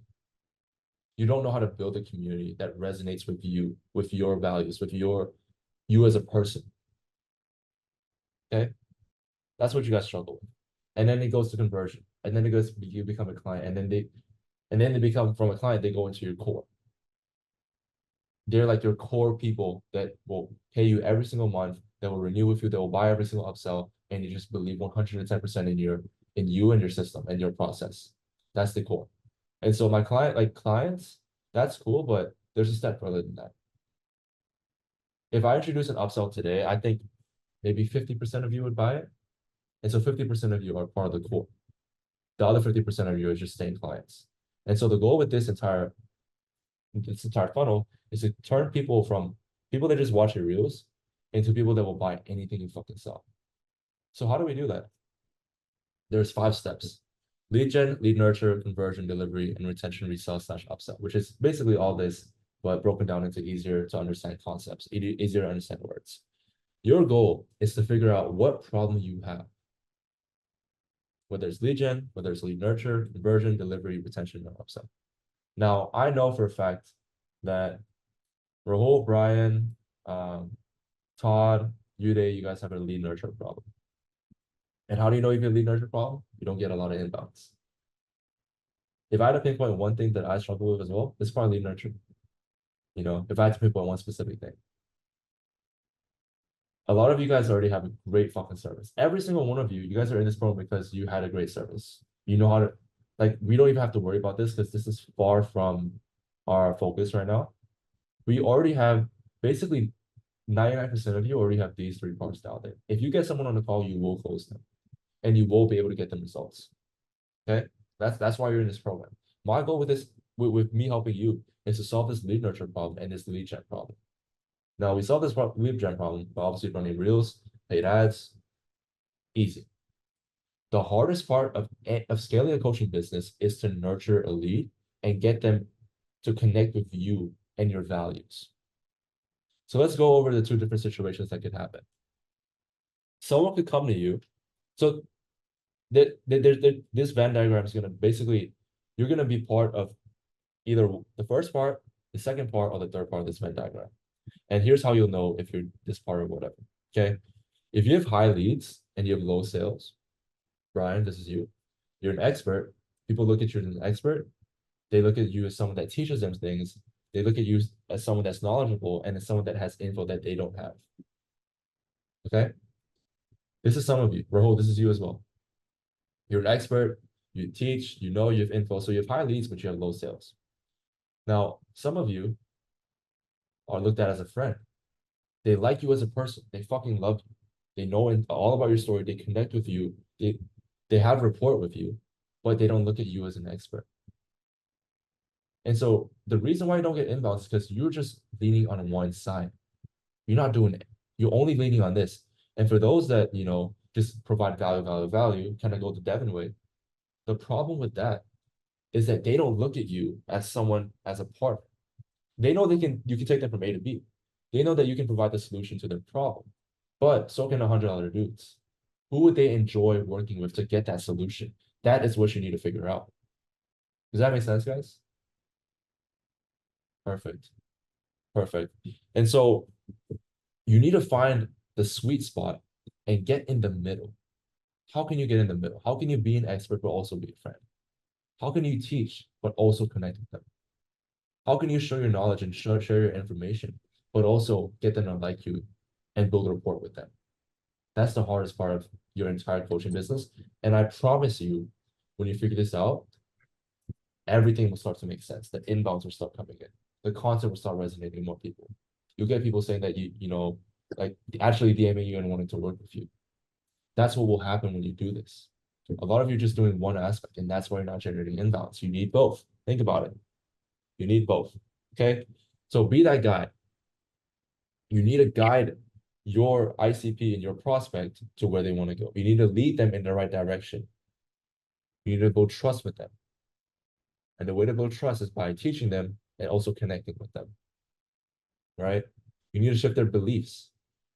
A lot of you are trying to shift their beliefs, but you haven't even connected with them on a personal level. If I was a stranger and I walked up to you, right, and I said I could scale you up or, you know, help you do X, Y, Z, help you find a job, you wouldn't believe it because I haven't built that connection. A lot of you are trying to shift beliefs too early without having built the connection. And that's why no one is even buying your shit. And that's why you're stuck below 5, 10K a month, below 20K a month. The reason why is because you haven't built that trust, you haven't built that connection. And when you tell them to change, when you tell them to, oh, you know all this information, why the fuck would they listen to you? Yeah, it's cool. You have social proof and case studies, but like, you haven't connected with me on a personal level. Why would I want to listen to you? Does that make sense? So social proof sometimes isn't enough. You need to show that you understand them and you were in their situation before, which is why with every single one of you, and Todd, remember when your last mentor told you not to put in the story, you see how flawed that is now. You know what I mean? Like, that's just how flawed it is because you're only getting one aspect of it. And if you do a done for you service, I guess that kind of like it makes sense. But even then, people want to understand that you know their situation and you can connect with them on a personal level. Does anyone have Yeah, any I think questions on this? What's up? I was just gonna comment. I feel like they were giving me advice because they do B2B. You know, they don't want to Exactly. hear that shit. They just want to like buy something or not. Yeah. Exactly. Exactly. And even for my niche, like B2B, I'm doing B2B, I still need to do this. When I was just doing all this shit, like, bro, you don't get inbounds because anyone else can provide a solution. You have to realize that the market is so complex and there's so many people in the market that everyone has a similar solution to you. The way to stand out is by connecting them and showing them your personality. That's the only way to connect with them. Okay. And so a lot of people know you can take them from their current situation to their desired state. Your position as an expert, but you haven't connected to your audience as a friend and you haven't built rapport. Why should they choose to partner up with you if you haven't built rapport? Why? And so what should we do to combat this? What we should do is just basically get them to resonate with our values, what we believe in, so that they can know, trust, and like us. It's as simple as that. Okay? Because if someone resonates with your values, what you believe in, they will be open to hearing about your shifting their beliefs.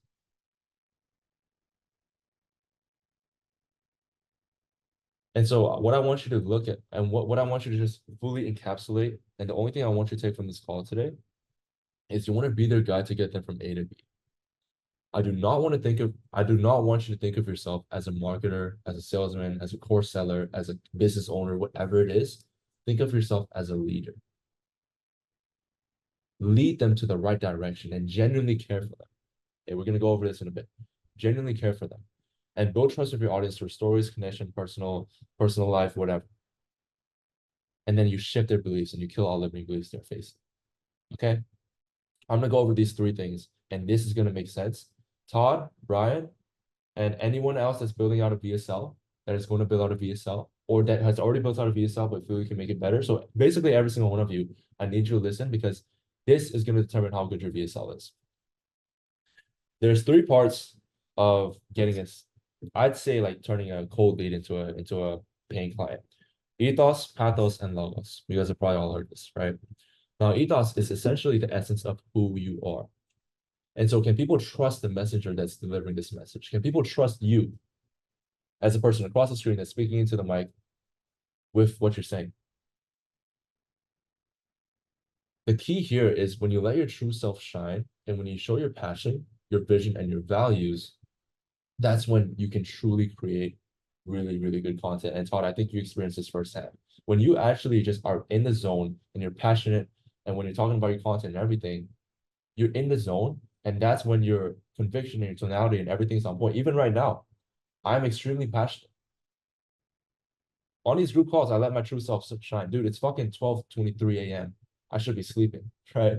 And I should be like super, super tired. But why am I talking with this much conviction and tonality? Because this is my fucking passion, bro.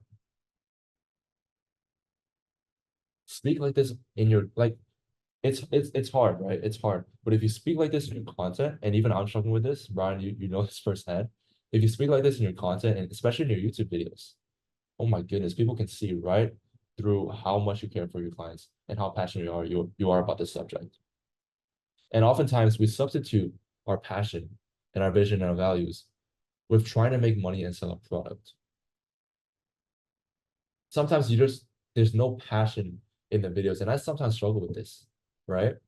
Because we think like, okay, I need to film content to make money and sell a product. And people can sense that. Having that mindset will hold you and your audience back from forming a strong connection. All right. Todd, I'll get to you in a second. Let me just finish this real quick. But what I want you to ask, what I want to ask you that you need to realize is, what do you stand for? What is your message to the world? What really matters to you? If you can answer those 3 questions thoroughly, without involving a selfish reason, whether it's making money or, selling your product, the way that you go about creating content and the way that you go about posting stories and everything just completely changes. It completely changes. And the perfect analogy is the Democrat and like Republican analogy for all you Americans, right? If you're a strong Republican, like, obviously you can have a few Democrat friends, like there's a few exceptions to shit, but majority of the tribe you attract is gonna be the same type of people.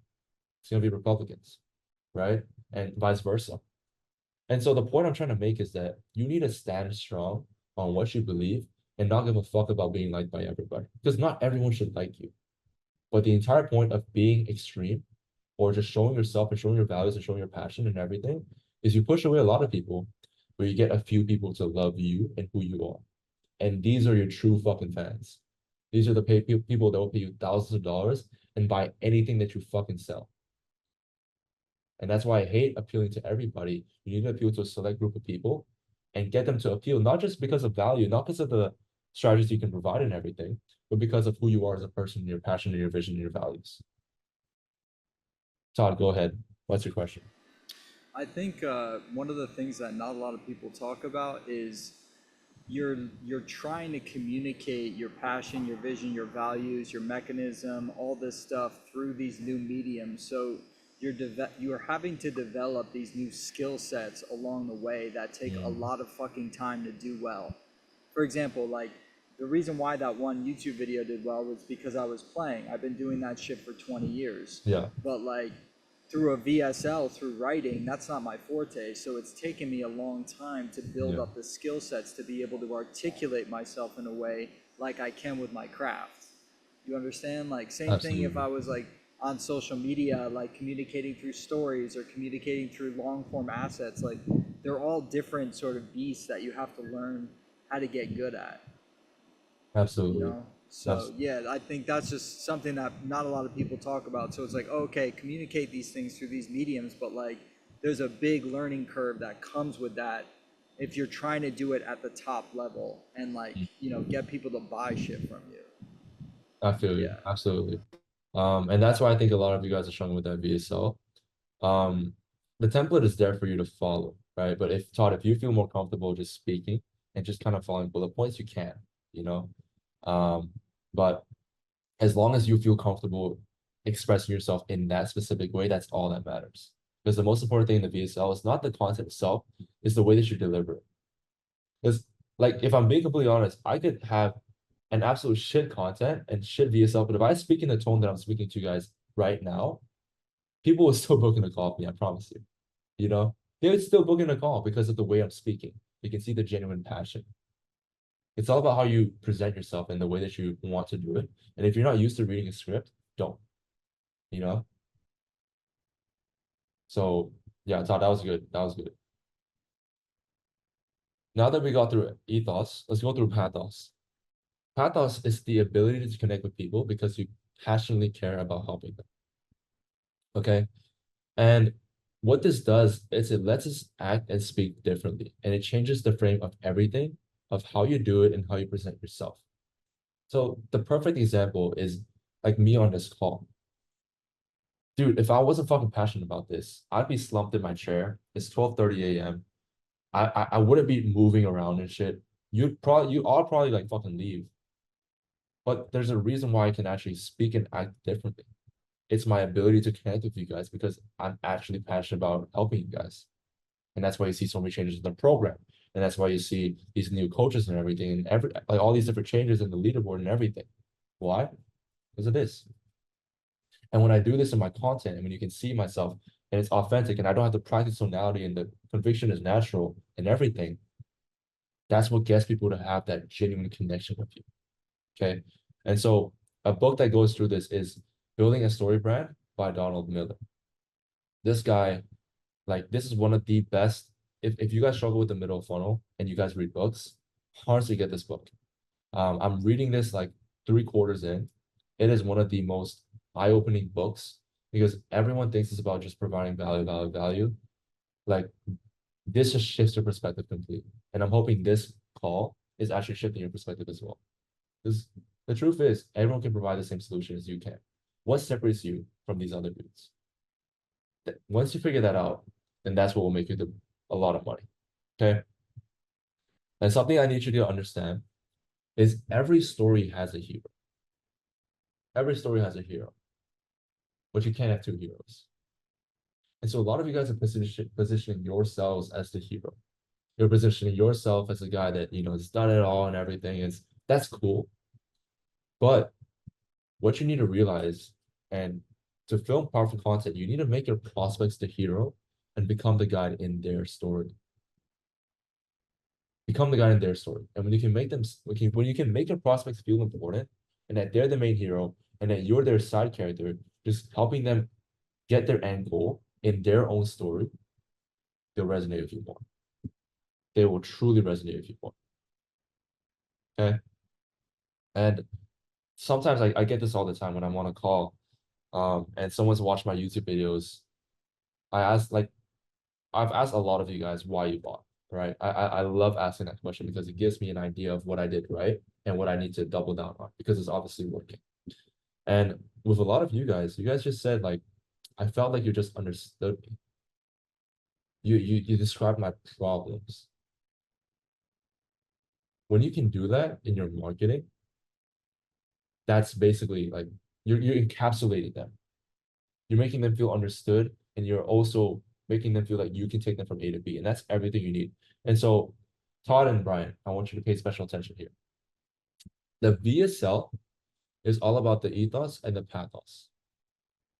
It's all about talking about or creating the trust between you and the client and showing them that they can actually trust you and being passionate in your fucking video. Okay. And it's also about the pathos. is letting yourself like actually act differently and showing them that you're their guide to take them from point A to point B. That is the only thing that the VSL should cover. Do not actually sell the thing. Do not actually go over what you can help them with, the done for you service. No. No, no, no, no, no. Okay. That's what the entire sales call is for. And so the entire goal of the VSL is to give them a strong connection with you, trust you as a messenger, and then feel like you're speaking right to them. That's the entire goal of the VSL, not to actually sell the product. Brian, what's up? Would you implement any free things to them within the VSL? Say it again. Would you implement any like free items or free like assistance, like anything free to them within No. the VSL? Because that's just going to delay the process of them working with you. Because they're going to think, okay, Brian gave me a freebie. Let me do it first, and then I book in a call. Why would you do that? You know? Okay. So I wouldn't, okay? Good question, though. But the logos is where you shift the beliefs and the sales call. So remember, the VSL is just getting them to trust you and know that you can take them from A to B. That's all that is. And so that's why you don't actually go through your entire fucking program. You don't want to do that. The logos is shifting beliefs, and that's what happens on the sales call. You go over the logic part of their brain. And so once you have a deep connection with this person, you kind of have a best friend relationship. If you had a girlfriend, which I'm hoping all of you do, if you have a girlfriend, right, you wouldn't ask a stranger for advice. You just wouldn't. Why? Because you don't feel like he understands you. You don't feel like he fully understands you and your partner and everything. He doesn't understand your situation. And that's why you wouldn't ask him. But who would you ask then? You'd ask your best fucking friend. Because guess what? Your best friend understands your situation. He understands who you are as a person. He knows the girl that you're talking to. He completely understands everything about you. He is the best friend relationship, and asking the best friend for advice is the perfect resemblance of ethos and pathos. We can trust the messenger because he knows who we are as a person. He knows our values and everything, and he's our best friend. But then it's also that, or he's our best friend because he actually cares about us. That's why I'm asking him for advice. And so when he tells me to do something, let's say he tells me to break up, I would actually consider it. Why? Because he built that connection with me first. Rahul, Brian, Dominic, Todd, every fucking one of you needs to understand this. This is so, so important. Josh, Danny, every single one of you. People will only shift their beliefs when they feel understood and when you connect with them through the ethos and the pathos. You cannot skip the steps because a lot of you skip this step. You skip the ability to connect with them. You skip the ability of building trust with who you are as a person. Not just showing that you're credible, but showing that you've been in their situation before and that you're someone that they can talk to and everything. You skip this part and then you try to give them advice. It's like asking a stranger for relationship advice. Should I break up with this girl? And he tells you you should break up. And you're like, what the fuck? I'm not going to listen to you. Why? Because he doesn't understand you. Does that make sense, guys? Beautiful. If you understand this concept and you treat your content that way, and you treat your content as if you're solving the ethos and the pathos, not just in the VSL, but in your YouTube and your Instagram reels and your stories, guess what? Then you can shift the beliefs and you can change the logical aspect and you can sell them on your solution. 90% of you aren't achieving inbounds right now, or as many inbounds as you want, because you're shifting the beliefs too early without creating the connection. And so they need to have confidence and trust in 3 areas. And I want you to rate this on a scale of 1 to 10. And I'm going to ask you guys, and I'm going to ask each and every single one of you guys, do they trust you on a scale of 1 to 10? Do they trust in your way / mechanism? Let me actually change this. As a person, let's be more specific, right? Do they trust you as a person? Do they trust in your way / mechanism? And do they believe your solution actually fits their problem?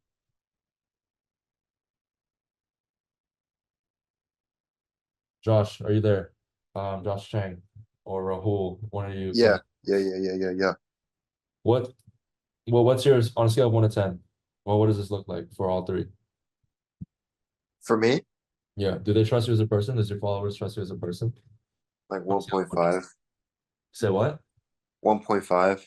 1.5, why? Just because I feel like a lot of my followers, or at least a lot of them, or my older ones, know where I came from in terms of like my story. But as of now, I'm working more towards sharing more details of each of my stories. Okay, cool. Do they trust in your way and mechanism? Do they trust in your solution? Yeah, On a scale of 1 to 10, what do you think? 8, 8, Okay. Do they believe your solution fits their problem specifically? 7. 7. Okay, so you just basically that Uh, this is the main thing you're lacking. And so what are you yeah, gonna do to change this? Are you gonna film more content about your story, about who you are as a person, or what are you gonna do? yeah. Film content about where I came from, the situation I was in, and why that affected me the way it did, and why I realized I needed to change after that. Perfect. And so a lot of you guys, when you film that VSL, the story part of the VSL is meant to hit all three. Hit the first two, sorry. Hit the first two. This is what you solve in the sales flow. This is what you solve in the VSL. Okay. Brian, how about yourself? Well, like if you had to answer these for your own business. I was gonna ask you, how do you, like, I could estimate, but like, how do you get the right answers to these questions? Like, what do You'll you do know. to find out? You hop on a sales call, how warm is he? Does he like say like, bro, I've been watching your videos for so fucking long. You feel like, are they sold straight away within 10 to 20 minutes? Or do you have to have a 40-minute call and handle 50 objections? Yeah, You'll know, right? yeah. But let's take a guess. On a scale of 1 to 10, how much do they trust you as a person? As a person, probably like a 1.52. As an AI, maybe like a 10. But as of now, I'm just a person, so I need to work on my person stuff. And then I'm assuming these two are higher, right? Yeah. Okay. So like 90% of you, I don't have to ask all of you, 90% of you just struggle with this. And you've been told value, value, value, but like let's be real. There's 100 other dudes selling the exact same solution as you. The way that you stand out and the way that you shift beliefs is by getting them to trust you as a person. Why do you think I post on my stories all the time? Why do you think I do all this? And why do you think I'm, like so open in my YouTube videos and everything? It's because it is. And honestly, like if I had to choose one problem, it's also this problem, right? But the point is, like, as long as you guys are aware and as long as you guys are filming content that directly solves your biggest problem, that will solve a lot of problems in your business. Okay. So to reiterate, the job of the VSL is to answer the first two questions. The job of the sales call is to answer the last question. I've been through a lot and I have like a few more things and a few actionable steps, but I want to kind of get you guys' advice, like inputs, whatever. Does everything make sense so far? No. Dominic, what do you think about everything so far? I mean, bro, that's amazing, and that's exactly what I mean. It's the core of every personal brand. It needs to be. We are in the competitive. People are selling this, but if we truly want to take the biggest part of cake, we need to connect with our audience. We need to give ourselves. They need to know who we are, where we live, what's the name of our fucking dog. They need to know this stuff because it's just about the connection and that relationship. Because people are really skeptical nowadays, like really, really skeptical. But what I like about my content right now, because I've been nurturing people, like even if I have bad audience, I've still been nurturing them. And basically, when on the call, I don't need to talk too much with them. They know me, they know I've been construction worker because I was saying that over and over and over and over again, and it's just fast. So I agree with this, and this is one of the best calls, bro, for Beautiful. sure. Rahul, I want to talk to Genius. you. When I created this resource, I had you and Danny in mind. Are you there, Rahul? Hey, what's up, bro? Yeah. Does this kind of make sense? And what are your thoughts so far? No, it does make a lot of sense, bro. I think Dominic hit it pretty spot on. A lot of what you said did resonate, and I think I guess it's just more of an eye opener. You know what I mean? I think that's the best way to put it. It's just like a reminder of like, yo, people really need to know who you are. Yeah. And we talked about this right before as well, right? Exactly. Value is one way, but yeah, getting the personal side is super important as well. I think Brian, like, if anyone in the fitness space does it, Ryan Yeah. Mark does that. Like, he's a killer at that, bro. Like, you know his personality and the way that he expresses himself. Like, if oh my goodness, he's the perfect resemblance of like the perfect ethos and pathos because he goes over his life story so often, and Yeah. it's perfect. You know what I mean? We use a concept. Well, they used to use a concept. I can't. It's like prove something in connection. It was like prove. Fuck, I forget the. Proof value connection. There we go. Danny. There we go. There's my boy Danny. And documentation. They added it documentation. So Yeah. just documenting what you're doing throughout the day. Like you did that a great job, Raul, like putting that shit together with That was good. your office and stuff. Like it does, it's not like, hey, here's how to lose belly fat, but it's like, oh, Raul's doing this, he's a fucking human. Yeah. I've been trying. I think it's like I think documenting is more of a it takes a lot of time to do Yeah. in a weird way. You know what I mean? You gotta fucking set up a camera, you gotta do this. It's like it just makes the process so much longer than it needs to be. It's like when I go work out, it's like it's a headache for me to bring my camera and like just set up my try because my workout automatically gets extended 20 minutes minimum. Just because I gotta place the camera, I gotta change, and it's like fuck, I don't have that extra 20 minutes to do that. But sometimes I do. But documenting is something that just takes time. But Yeah. definitely, I think the reward of it is definitely 10 times better. Yeah, perfect. So yeah, my goal with this is just like this call is just to open your fucking perspective. Because there's a lot of BS that has been taught about just value, and like I've proven it wrong so many times, and I'm confident enough that like what I've done with my content and with my other clients' content that I've been doing it done for you is just breaking down like who they are as a character and who they are as a person, and that's what really sells. Okay, that's what gets people over the edge. So perfect. Let's go over what type of content you should post in order to actually achieve this. What's up, Brian? What's your thoughts? Like, for example, if I want to add humor into more of my content, let's say even stories, I want to add humor. All right. Would they see me as less serious with how I value or not? Like how I Dude, provide- the reason I'll tell you this right now. Part of the reason why I invested in Devin is because he was actually funny in his reels. He cracked jokes and shit. And the CTAs were like, "Daddy," and it's like, bro, like that's funny to me. Yeah. Maybe it's because I'm like 19 and shit. I don't know, but that's funny to me. And so it resonates with some people. But again, don't be afraid of being yourself.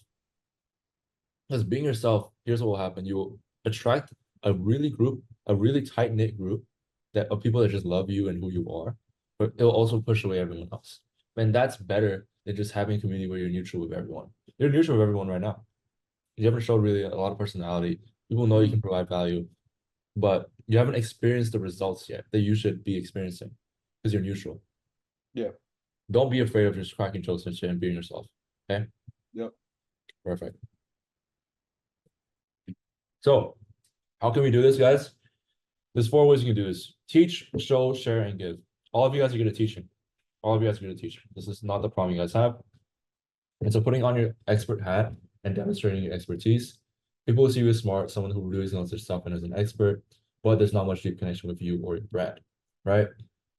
Every single one of you does this well. Show client testimonials, your transformation, interviews, past work and projects, your unique mechanism and process. You need to show this. A lot of you have so many case studies, Brian, you, Danny, you as well, that you can film a YouTube interview for 15, 20 minutes, and that will generate you so many sales. But you're not doing it yet, right? You need to flex your results and do not be afraid to show them off, okay? Do interviews with your best clients. Case studies that, I've gone from like Patrick, bro, and everything. and then showcase your unique mechanism and process. Why are you different from everyone else? There's a reason why that specific thing is in the VSL alone. That's the entire portion alone. Why is this solution different from everything else? Because you guys have probably tried past solutions. You need to break down why it's different. And then you want to share. Bring people into your life. Sharing family, friends, things you do, interests, your day-to-day, your thoughts and opinions. Show yourself, bro. Because guess what? People will resonate with you. And the other DM, you're like, bro, I agree with this. Especially if it's controversial. Like, bro, this is fucking spot on. I've been thinking this all day. I'm glad you said it. And they'll feel this personal connection with you. Because you guys agree on the same things. And yes, well, you push everyone away, but that's fine. You have a tight-knit group of people. That's all that fucking matters. Okay? And the fourth one is you want to give. You want to give away opportunities, access and trainings, and invitations to work with us. Okay? These are the 4 things you should do. A lot of you are missing this. Do not underestimate this step. So, this is what a good journey should look like. So, a character is your ICP, your client, your prospect, whatever it is. The character, they have a problem. So, they meet a problem. And at first, they try to solve it themselves, and they can't. No matter what they try all these different solutions online, check out YouTube free content, whatever, it doesn't fucking work. And then suddenly they meet a guide. Okay? And they meet a guide who gives them a plan.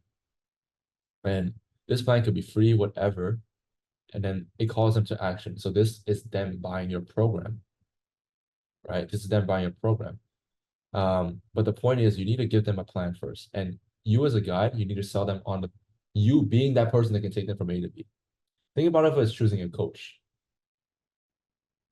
You wouldn't choose a coach just based on let's say you're playing basketball. Let's say you're doing sport, right? A lot of you guys have done sports. You wouldn't choose a coach just solely based on his success. You kind of want to see how he coaches and the way he does things and everything. You want to know a bit about him before you just fucking work with him every fucking day, don't you? You want to work with him before you spend thousands of dollars with him. Because you know that, like, let's say there's coaches for Kobe, coaches for LeBron, coaches for Michael Jordan, whatever. How the fuck can you choose which coach? The truth is, that's what you guys look like right now. You look like every other coach, and they know you can take them from A to B. But why would they choose this coach? Why would they choose you? Why would they choose this other person?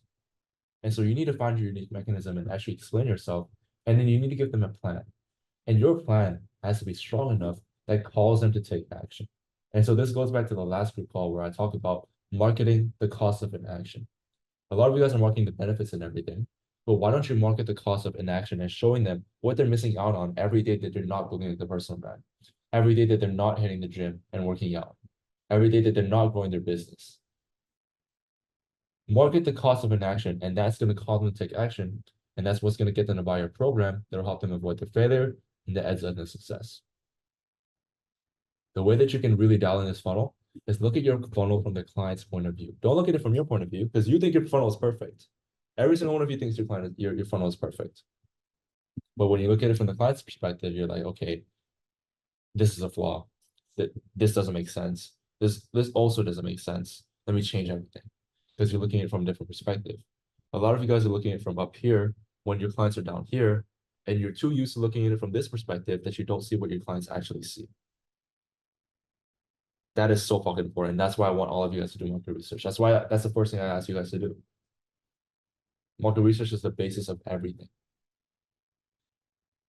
And then the key also here is to be the guide to their hero story, because you are not the hero. They are the hero. You are the guide that leads them to their success. And when you realize that and you position your content and you make them feel important, they want to work with you. Okay? God damn, my throat is sore. That is the end of the presentation. What do you guys think? Good. Perfect. Okay. Perfect. So let's turn on your cameras. Let's start. Start with the questions and everything, and then we'll take it from there. And then, yeah, let's do it. Who wants to start with the questions?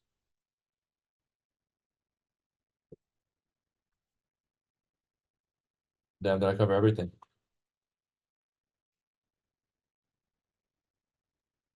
I'm thinking. What's up?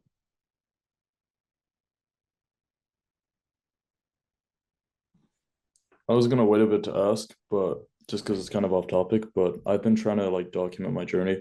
Yeah. Obviously, I do management and then I do the coaching too. And I don't know, I don't really want to document my journey to like coaching more people. So how would you go about documenting like your day to day?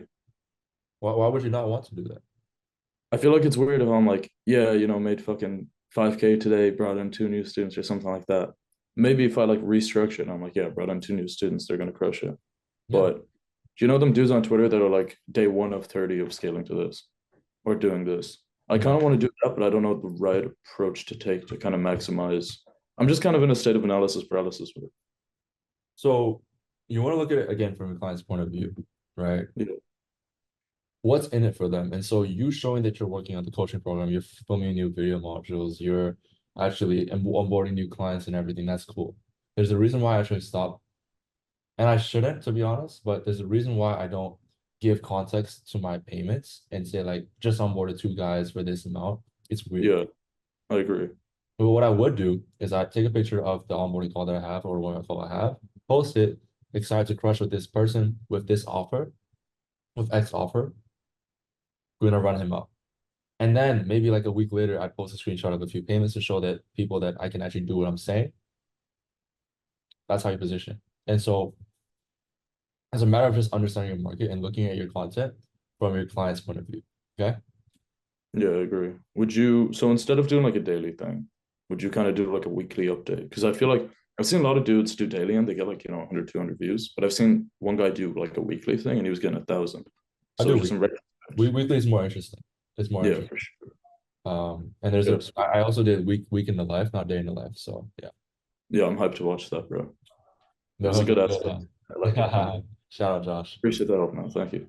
Yes, sir. All right, fitness, Josh. What's up? How's that lagging, bro? I wanted to say,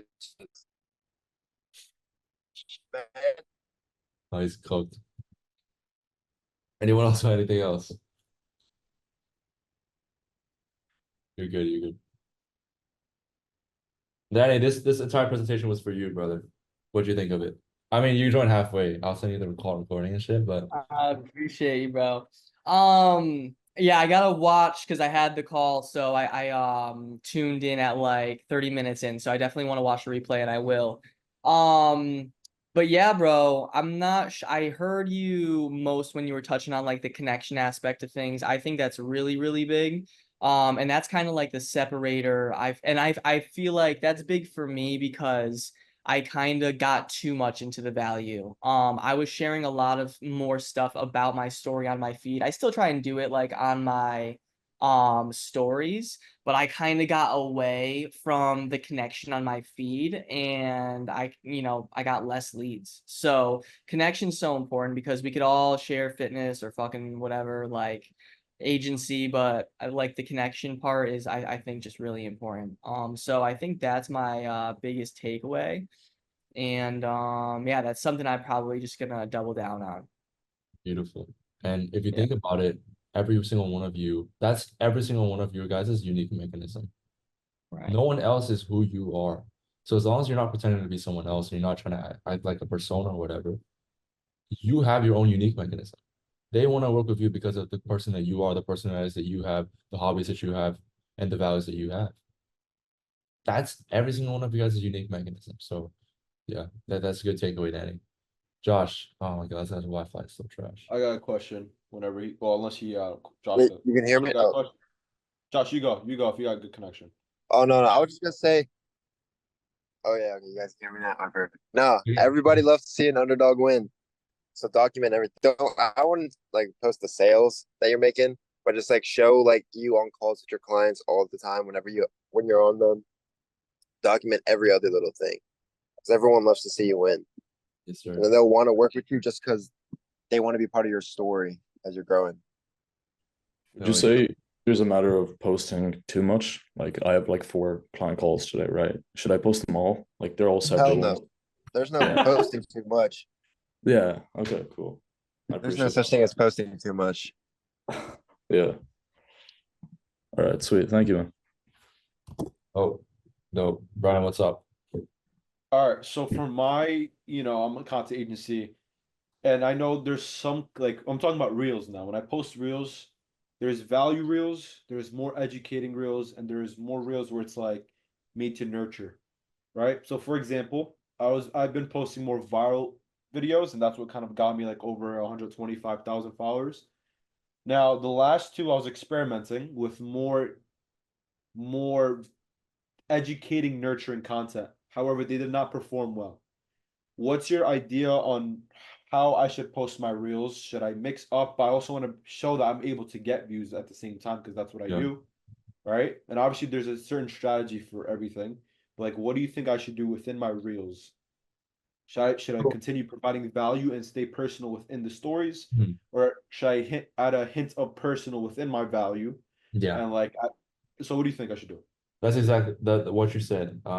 At like when you provide value, almost talk about your story, where this actually applies, you know, or maybe it's like, this is how I went from 0 to 40K, blah blah blah. I was experiencing this, but then you're still providing actual feedback, so it will still hit the algorithm, right? And dude, you should check out this person. Her name is Ava Jurgens. Oh my goodness, she is good. She is so good at what she does. She does over 400K per month with her social media, like done for you, basically what you do, right? Scripting, ideation, everything. And basically she has 2 pages. This page just provides value, value, value, nothing else. Sometimes a day in the life. Look at this day in life. 530K. You guys have the assumption that you need to provide value and actionable tips to just always go viral. But sometimes just having something like this will just go crazy, right? And so Brian, this is a video like you could film, video idea. Just like this. Okay. Now, would that make me What? like if my audience is so used to making me like or watching value, and I just post a random day in a life, even though my day in life is just me staying at a desk, I don't do anything. But if I do a day in a life, would they Yeah. leave because they're not interested in this content? They don't want like Well, if they leave, then they wouldn't have bought from you from the first place because they didn't DM you, right? So I want again, you're trying to please everybody, but when you please everybody, you please nobody, Yeah, of course. right? And so that's the thing with with the entire marketing. You're gonna push away a few people. Of course, some people won't fucking like it, but you're also gonna get a lot of dudes that actually like it and that want to work with you more. And as long as you're just posting content that just like really builds trust and shows who you are as a person and the values you have and everything, why not? And if anything, if I'm a business owner and I see that all you do is just fucking work, I'm gonna want to work with you. I'm gonna want to work with you, right? You just go to the gym, you work all day. I'm gonna know that I'm gonna get results because this guy cares about me. All he does is fucking work. So if anything, that shows a personal aspect, which also benefits me as someone that may potentially work with you. When you look at it from that perspective, then it's completely different. So again, looking at your content from your client's point of view, from your perspective, it's like, oh, you don't know. But then when you look at it from an ideal client, think about it. If they watch that video, they'd want to work with you more because they know you just fucking work all day and you go to the gym, right? Cool. Thank Yeah. you. She has this as well. She has a personal page, and it's very interesting because they get similar views. Sometimes she gets more views with a personal What's your page. personal Yeah, page? What is it? it's just her name, Ava Jurgens. Okay, okay. Yeah, And yeah, yeah. guys, sometimes she gets more views with her personal page. That's just talking about how much she spends, how she's feeling, like shit like this, bro. Transformational. And like this is good, bro. This is honestly really, really good. I just need to be a female, man. But What stage would you do this? Build a personal and a main? bro, honestly, I wouldn't. Yeah. Yeah, that just takes too much work for me. I mean, Brian could because he has the whole ages, but I wouldn't. Yeah. But yeah, any more questions, boys? Would you say Brian Mark does what she does technically on one account? He doesn't really do day in a life, does he? Not really. Yeah. Really. So, any other questions? You got anything? I had like 3 sales calls today with different creators and stuff. Yeah. Just trying to see what I can make happen there because they're not like the biggest. They will have like 5 to 10K. So trying to get like a pretty good rev share to actually do it. Okay, awesome. Awesome. Yeah. Keep me updated on how that goes. Yeah, well, I did have one question. If we're doing like a freebie CTA and they're replying with an email and it's like 50 people replying, is there a ManyChat automation that can add that to an email list? Yeah, use Zapier. You use Zapier, you add a webhook from ManyChat, and then yeah, it's pretty simple. I'll send you a link breaking it down. Okay, cool. So I got another question. What's When up? would you do a straight visual retargeting ad? What's the benefit of recording a retargeting ad when you could just have a visual with all the text there right in front? Because people are used to watching your content by just watching it, not reading text. And so when you like introduce another way to consume your content, it's like, is this really Brian? I haven't seen this before. Also, it's like, I mean, for me personally as a business owner, I think you can ask everyone here as well. We'd rather watch a video. I don't want to read text. Yeah, of course. People would But rather watch a movie than a book. Or read a book. exactly. So yeah, it's just easier to consume. It fits the way that you do content, obviously, and yeah, Okay. Thank you. awesome. Danny, Rahul, Val, you guys got anything else before we wrap up? If you guys want to stay back, it's cool as well. I don't mind staying back for another 10, 20 minutes. Okay, perfect. I appreciate you guys. Hopefully this call was helpful. A lot of guys had sales calls, so they had to dip. They messaged me, but hope you guys found this call valuable. And yeah, if you need to stay back, feel free. But if not, I'll see you guys on the Friday call. All right. Dope. Take care, boys. Have a good one. See ya. everyone wants a one-on-one. Okay, there you go. All right. What's good? Let's go Val first. I'm just curious about the questions, bro. I've been watching them with the calls Yeah. back, and the bit at the end is always so fucking valuable. So I low-key just want to see what Brian has to say. Brian, don't you live with your mom? Doesn't mean I record in my mom's room, bro. What room are you in right now, bro? There's a difference. There's a difference. That's funny. My mom didn't cook that pasta. It was a freaking restaurant. That shit was Was fire. it? Dude, that shit Yeah. looked No, it was so good. So good. Bro, you should have seen that shit. That shit was like hard yellow. Really? Bro. Well, you live in the UK, bro. You guys don't even put seasoning in your food, bro. I don't want to hear I it. live in Arnhem, bro. Nah, whatever. Same shit. Anyway, what was I gonna say? So yeah, I'm gonna work on my VSL today. From what Yeah. I've gathered, info is I know how to storytell, but I've been caught up with the format of how you want to do it. So I'm gonna legit take the actual mental aspect of the way you want to put it out, and I'm gonna sell that story and sell the more of the why rather than the how, and the how could be the sales call. So that's what I'm gonna try to do. And is it cool if I send you another copy like as soon as possible? Hell yeah. Hell yeah. Dude, I want to share this with you real quick. Just before you go. This will help you out as well. Let me find it. Fuck. Give me a sec. I need to go through my shit. But essentially, I'm gonna basically also film my own mini VSL. Dude, I have so much shit in Notion, it's insane. So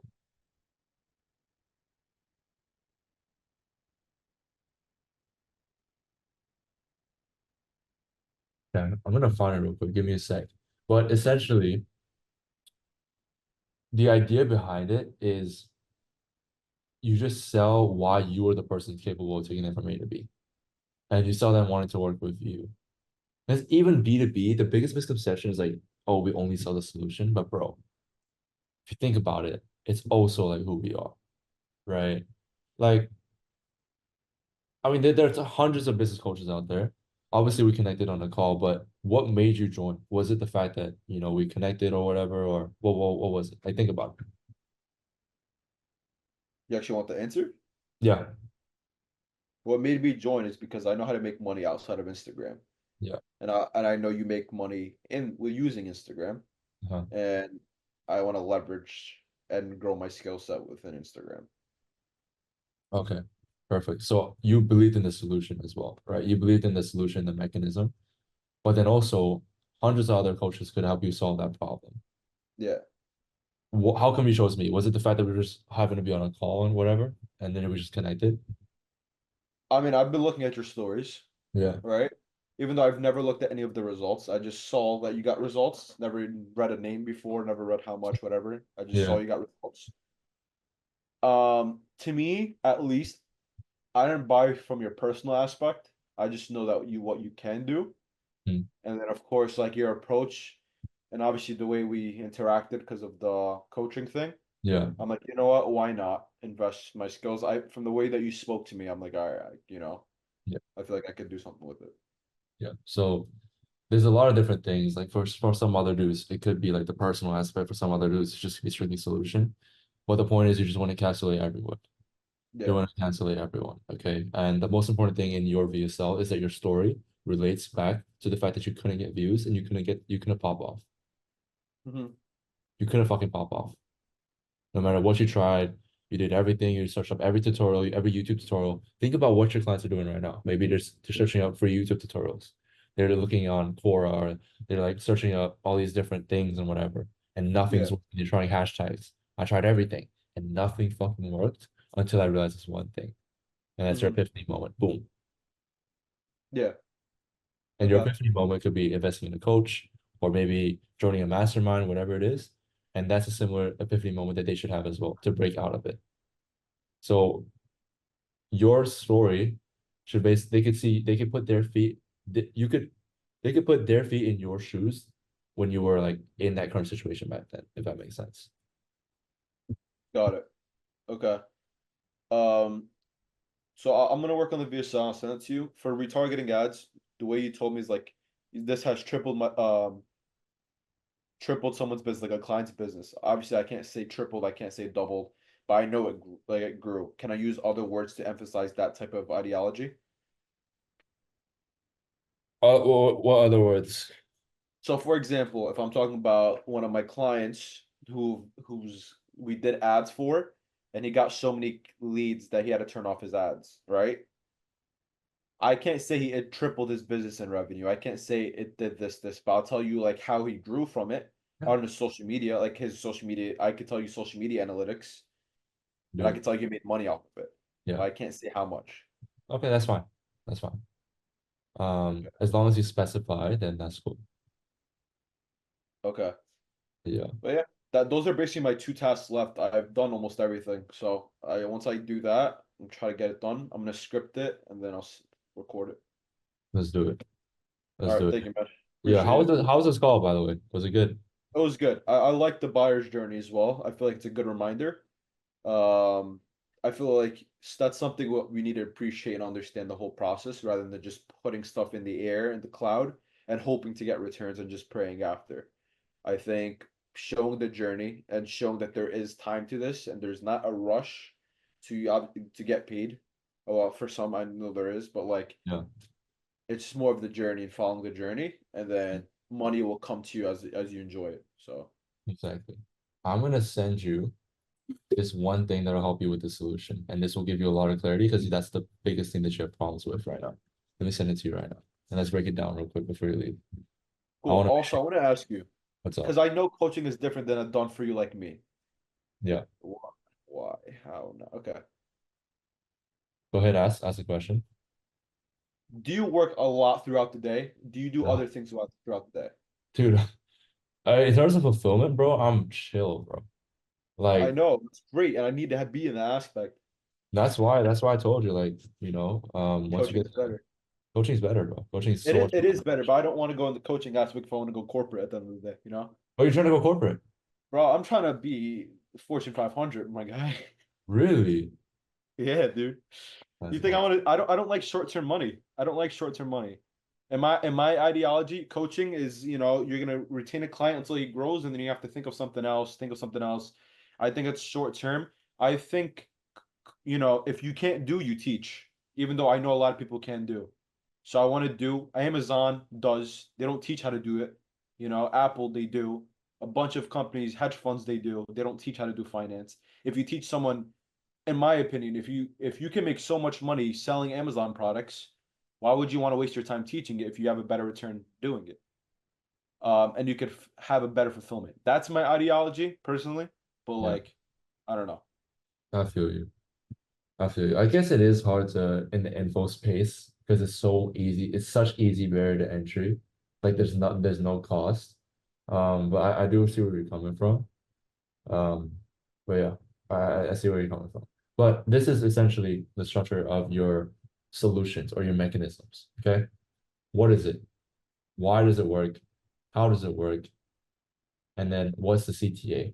And then who did it work for? Okay, so let's go over a situation for me. Paid ads. Paid ads is basically buying traffic, blah blah blah, and buying eyeballs onto your page. Why is this important? You're struggling because you're fucking relying on organic content and you rely on the algorithm, and sometimes you hit the jackpot, sometimes you don't, and your business fluctuates. You need a consistent acquisition system, or you need a consistent way to generate enough eyeballs on your offer. We do that with paid ads and by just paying Meta and creating an ad creative that actually targets your specific audience, so we get qualified eyeballs down your funnel every single month without having to rely on organic content. And that is what I need you to think about. That is the most important thing, and that's what you need to think about now. Because the reason that you're stuck is because you're relying on XYZ, because you're relying only on organic content. Shifting the beliefs. Who did this work for? One of my clients, Patrick, he went from 5K to 40K just by turning on paid ads, blah, blah, blah. This is his results, his advancement. That's how you provide the solution. And so this could be ideation, this could be scripting, this could be editing, this could be whatever. So editing, why is it important? How do you guys edit? What's the way? What's the process? What do they need to believe? Who's someone that actually uses mechanism and experience results? Does that make sense? Now, would this be part of the VSL? Yes, this is the solution part or the mechanism part in the VSL. But isn't it just the what and the why, the VSL? Yeah, it is the why and the why. But you the also how is have, not going to be it. you're not Because if I ex- the how is going over your specific solution. This is not the solution. You're still selling them on, let me just Okay. show you, it's easier. But you still like it's cool to but this also just teaching them like why this process works. Because you're selling a done for you solution, right? We're selling coaching. Our markets are sophisticated. We can't just go over like why you're failing, what you need to do differently, and then booking a call. Like, what the fuck? You know, you have to go over what are the mechanisms that you use, and you don't go into specifics, but you still Yeah. explain why it works. Does that make sense? Yeah. Okay. Cool. Cool. So, for example, if I want to explain why the editing is so important, and I explain how I edit. So you explain what editing is. What's the entire concept of editing? What's the goal of editing? Why is it important? Keep attention going and all Yeah. that, right? Why is it important, right? Why is a video that is raw perform worse than a video that is edited? Okay, you explain that concept, and then you explain how like the entire process works. And so maybe So it's tell me just how it works. yeah. So You basically, tell me. I mean, for an agency, I'd assume it's just like you basically just kind of get an editor, and then so there's two things you could do. You can either tell them what they're doing wrong, and then what they should do instead. And so the problem that they're facing is that you've been burned out by editors, whatever, blah blah blah, that just churn month after month, and you can't find a reliable editor.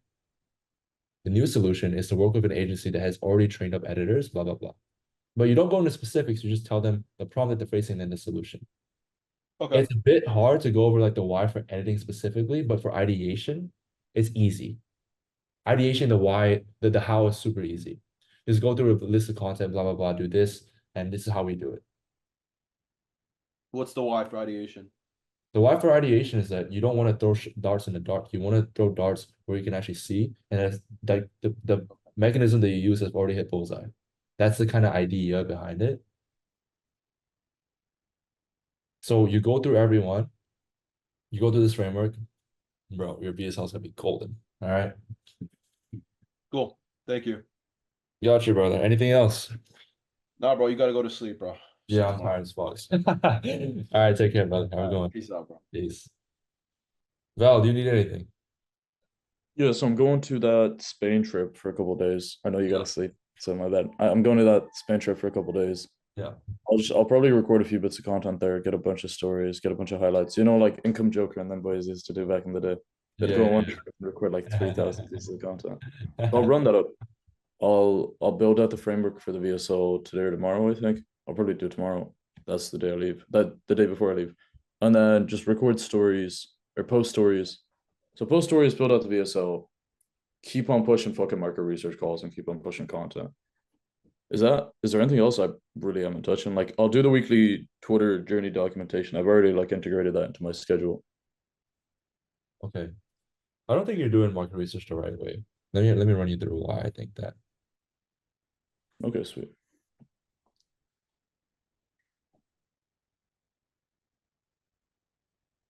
I'm gonna show you what happened when I posted content B2C. Yeah, a lot of your shit's archived too. I know one of your things did like 1 million, bro. So this is my first B2C piece of content. This is my second piece of B2C content. This is my fourth B2C piece of content. B2C content, B2C content, B2C content, B2C content, B2C content, B2C content, B2C, B2C. Yeah, it was going crazy. And then I switched over to B2B and I was still getting decent results. I think I kind of fell off because I'm trying to find my voice.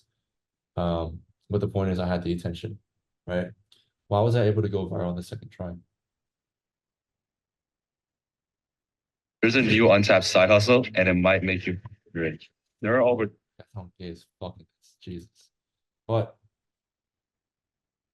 I just copied the fucking hook, word for fucking word. I can tell sometimes you're originating your hooks or you're paraphrasing it. Bro, when I tell you I ripped this guy the fuck off, I mean it. His shit's been kind of dry recently, bro.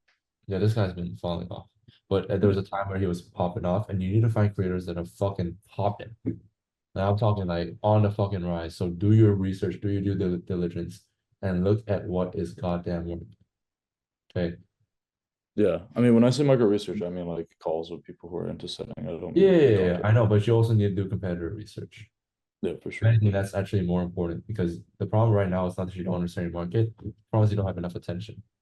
Yeah, for sure. So let me keep on scrolling and show you the exact reel I copied so you understand why I was able to go viral on my second fucking try. It's not a matter of volume. It's not a matter that you didn't do it enough.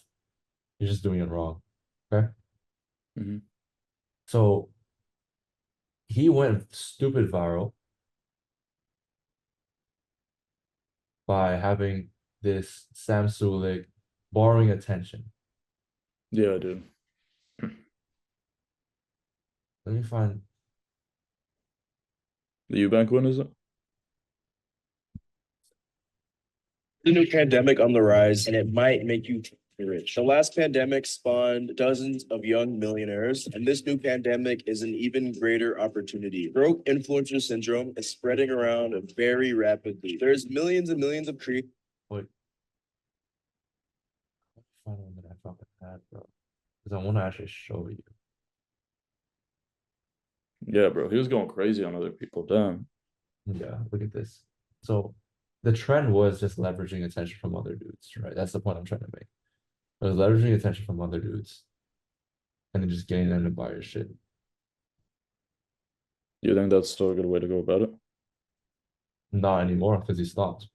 The point is, there's a new trend now. It's your job to find out what that is. You haven't found out why that is, and that's why you haven't gone viral yet. So I've seen them like raw content Pandemic. at the top and the thing at the bottom. It's just some fucker like doing a speech. I've seen what's that dude's name? He's like the skinny Mexican.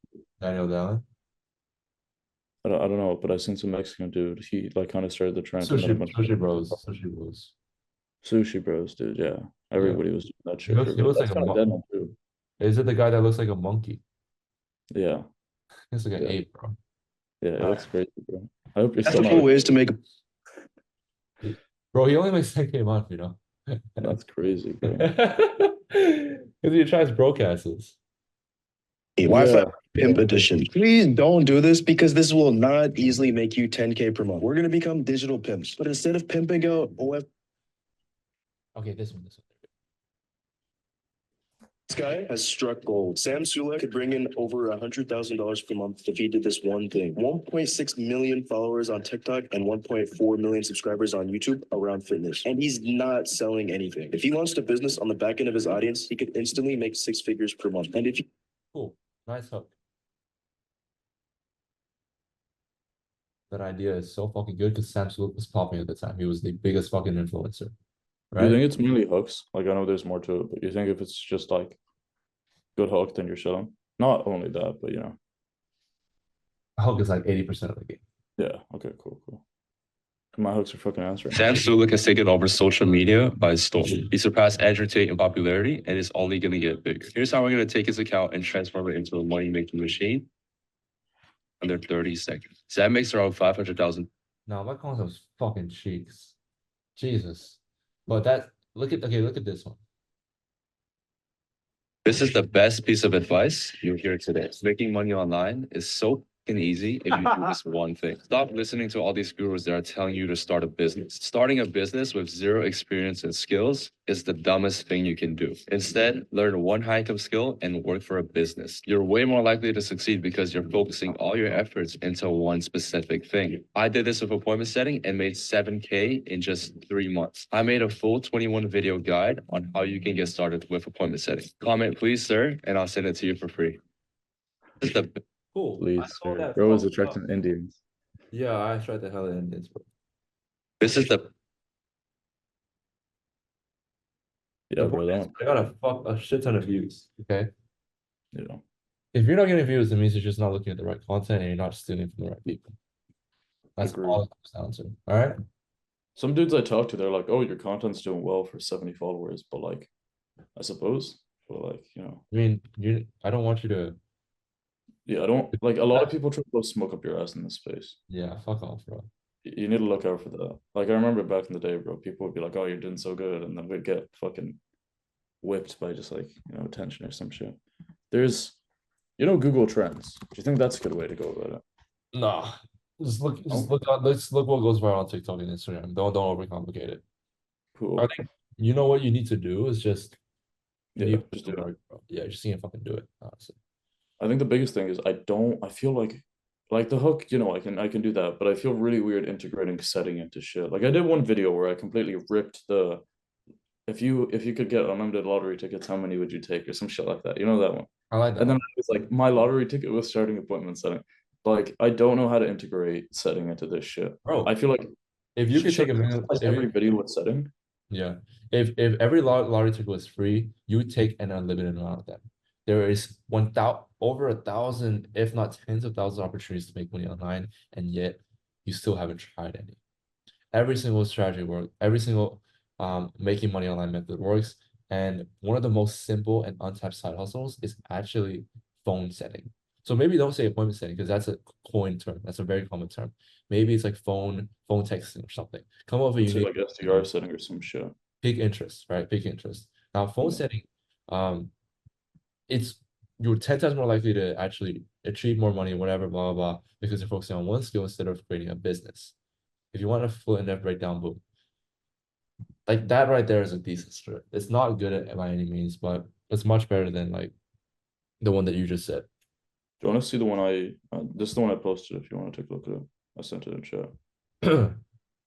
It was literally just like, what? If lottery tickets were free, how many would you take? It sounds like a stupid question, right? You would take as many as you could. And that's the crazy thing. Nowadays, lottery tickets are free. It costs you $0 to make that post. And that post can change your life. Every time you post something on social media, it has the opportunity to go viral. That's your lottery ticket. We're talking about posting when it has nothing to do with setting. Yeah, no, I agree. I noticed that after. Never been a time in history where you could click a button and reach hundreds of thousands of people, if not millions, for free. That's why you see 16, 17, 18-year-olds making doctor salaries online. You can get in front of all of this attention with just the push of a button. Okay, you still. Bro, appointment setting isn't about doing this, right? And so that's why it didn't work. The people, Yeah. You're talking about posting and then you tell me to set. Yeah. Excuses as to why you can't make. See what I mean? So finding a way to transition. That's your thing. Okay. Yeah. I just totally ripped another script. I sent it to Brian to see what he thinks, but I need to change the hook because it's like What if I told you there was a proven way you could ditch your 9 to 5 and make money just by using your phone? Like the hook is way too fucking long.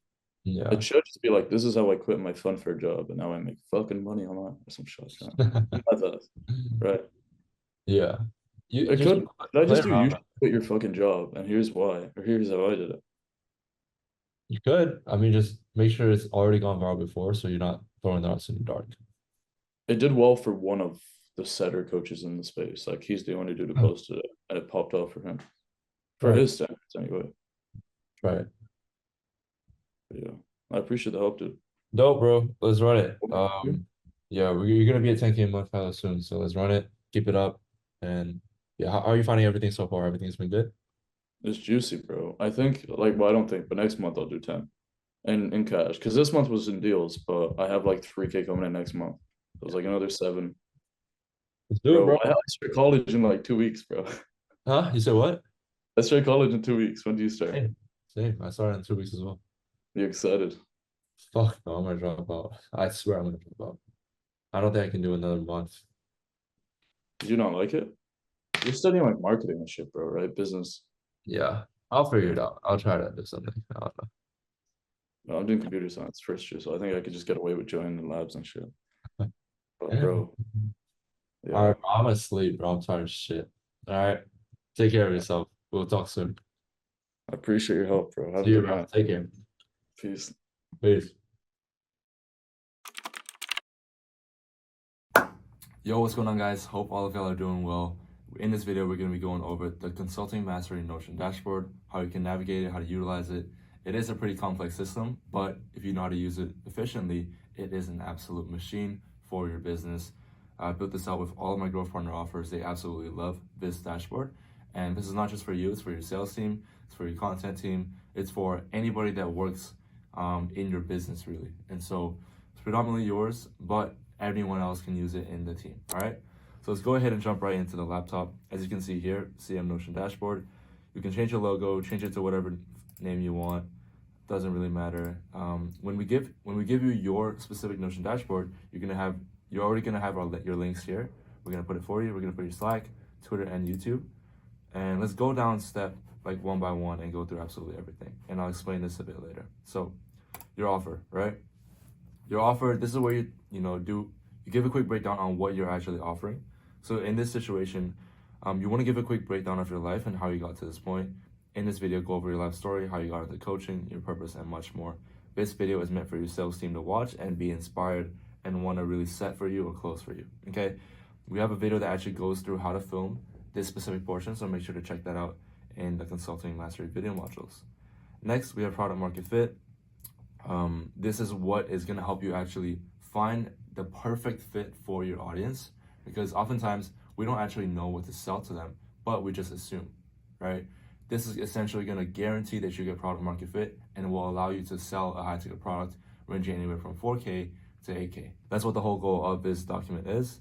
And so, yeah, we do have an extra video going in detail into this, so make sure to give that a watch in the later video modules. Offer positioning. This is a document that allows you to position your offer in a way that the market has never seen before. So a unique offer. And yeah, this is what's going to get you more sales and really nail in that marketing. Again, I have another video that goes in depth for this specific doc. The product, this is where you paste your offer deliverable sheet. When you go through Offer Mastery, a lot of this will make sense. You're probably confused, like what even is all this stuff? But when you go through the Offer Mastery video modules, we'll be referring to the Notion a lot. So yeah, that is the offer. Next, we have the sales closers. So accountability systems, pretty self-explanatory. We give them the closing scorecard so you can track their closing rate, the cash rate revenue percentage, all that good stuff. And then we give them the specific closer EOD for your business, okay? So each business that we work with have their own specific EOD link in order to basically keep track of their setters and stuff. And so you as a coach, you'll be able to keep track of every single EOD that your setter does. EOD stands for end of day if you don't know. And basically your setter will be filling this out every single day, and your closer, which will allow you to keep track of absolutely all the details, all the metrics, and all the data. All right, so that's gonna be there. And we have a video to break it down to the closer. Next, we have the daily workflow. This is just the workflow for the closer, some pretty good stuff, what they should do on a daily basis, and then breaking it down in the video format. giving them the sales script. This is the discovery call process we follow for everyone.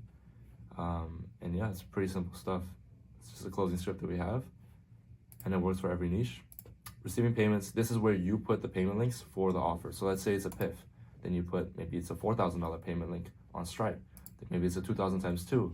Then this one, maybe it's, you know, I don't know what 4,000 divided by 3 is, but you get the point. You get the point, right? And then for Wise, and then you can have one for PayPal. Up to you, right? But we give you the capacity to add your links here so that it makes it easier for the closers. So this is the closers hub. Now, the closers will only have access to the closers hub, if that makes sense. And then for the setters, they only have access to the setters hub. Editors, they only have access to the content creation hub. Okay, only you will have access to like everything here, if that makes sense. So yeah. Now, appointment setters, this is where it gets fun. Here is where you put the booking link of your Calendly or the GHL page. So setter 1, you're gonna have, I'm assuming most of you will have 2-3 setters. So each setter has to have their own specific link in order for the link for the automation to work. So if you go in one of Nat's automations, you can see Stefan booked the call, and then it's Alex booked the call. The reason why we can do this is because they both have different links. So you need to create 2 different links and paste them here. If you don't know how, feel free to reach out to us or watch the GHL system video that will be explained by Tyler after this. All right, and you can put their specific links over here.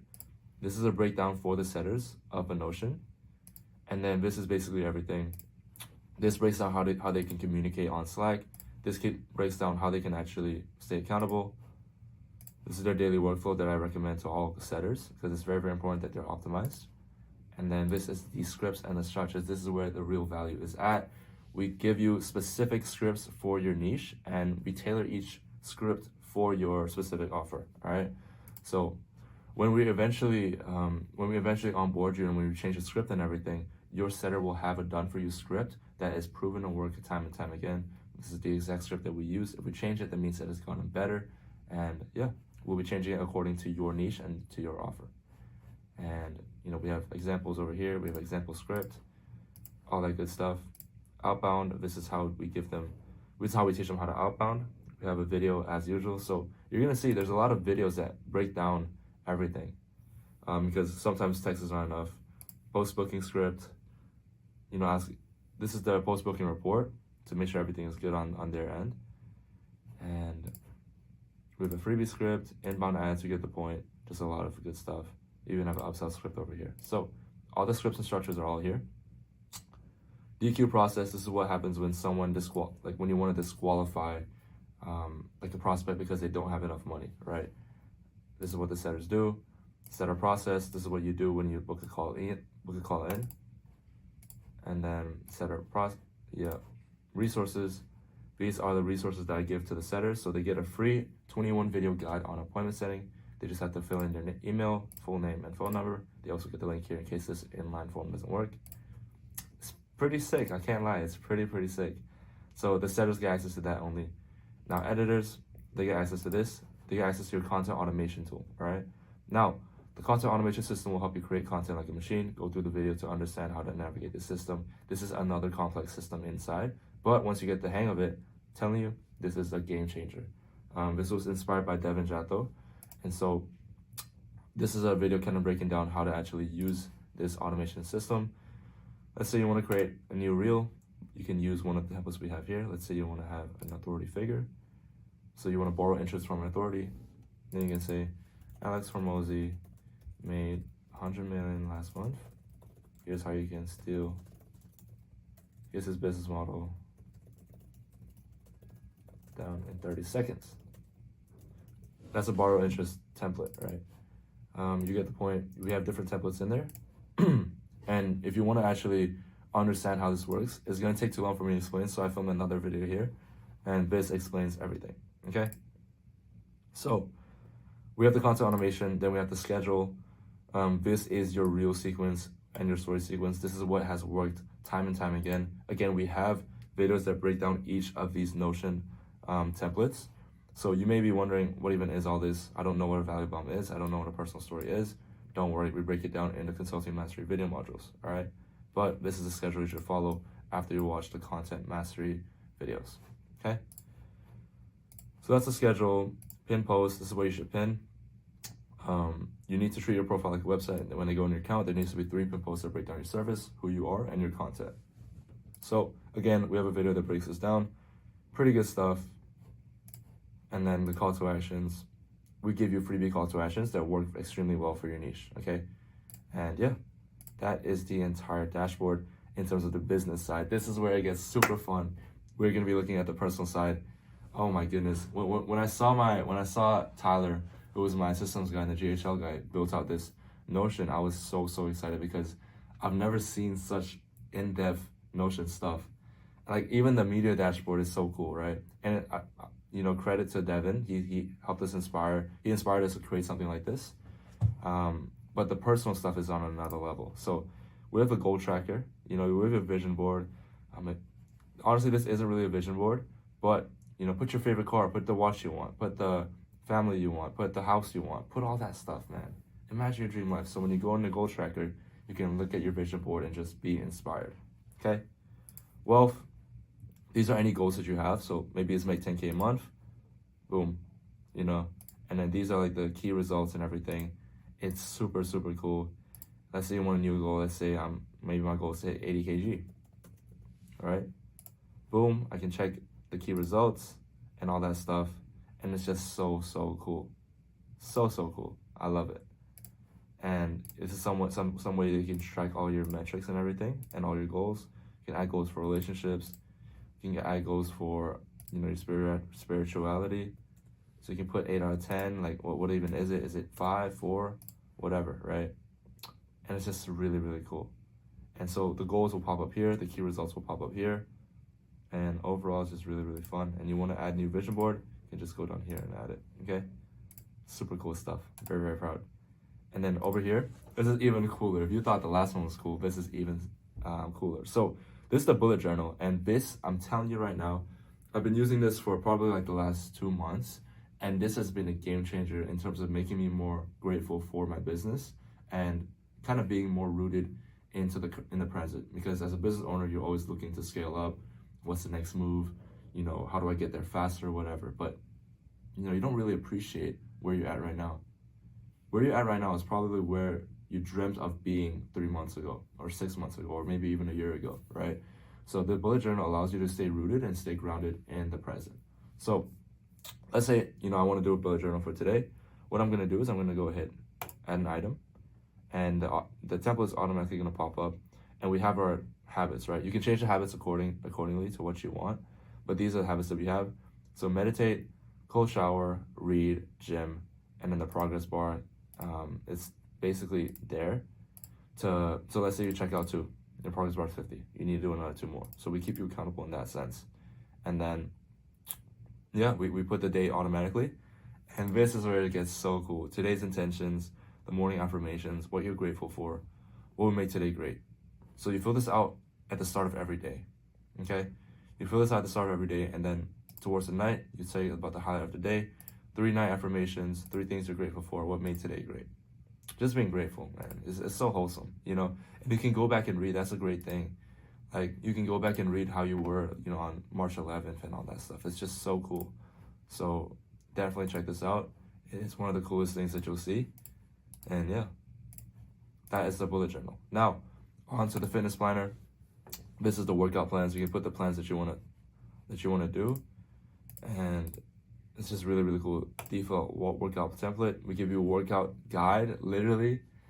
So we don't just tell you to work out, we give you a workout guide and everything. And yeah, Monday chest and delts. Oh my goodness. This is so cool, and you can add your own. And so when you go to the gym, you know exactly what to do, right? You know exactly what to do. And I really wanted to make this Notion dashboard special, not just for like the business, but for your personal life, because the way that you perform in your personal life is going to affect your business. It's inevitable, okay? The more fit you are, the more healthy you are, the more, you know, grounded you are, the better your business is going to perform, okay? So you may think this is extra. I don't think so. This is very necessary. And you can edit it accordingly. It's just so cool. I'm gonna make sure to delete it so you guys can create your own. But cool stuff, you know? And then we have a weight tracker. Make sure that we can track your weight. So every week, if you're trying to gain weight, you can track it every week. If you're trying to lose weight, you can track it every week. There's body measurements, there's progress pictures. Oh my goodness. And then you can look at the exercises that we have. It's just so cool. Okay. So that is the fitness planner. Meal planner, same thing. I'm not gonna go too much in detail. You guys can check it out for yourselves. But it's just so cool. Like you can see, I'm like actually genuinely excited, because it took us so long to build out and everything.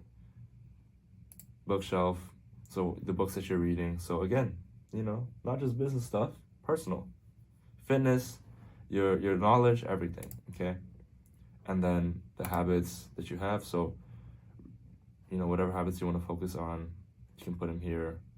If it's not meditate, then maybe it's, you know, cold shower. Put it here. Put the logo.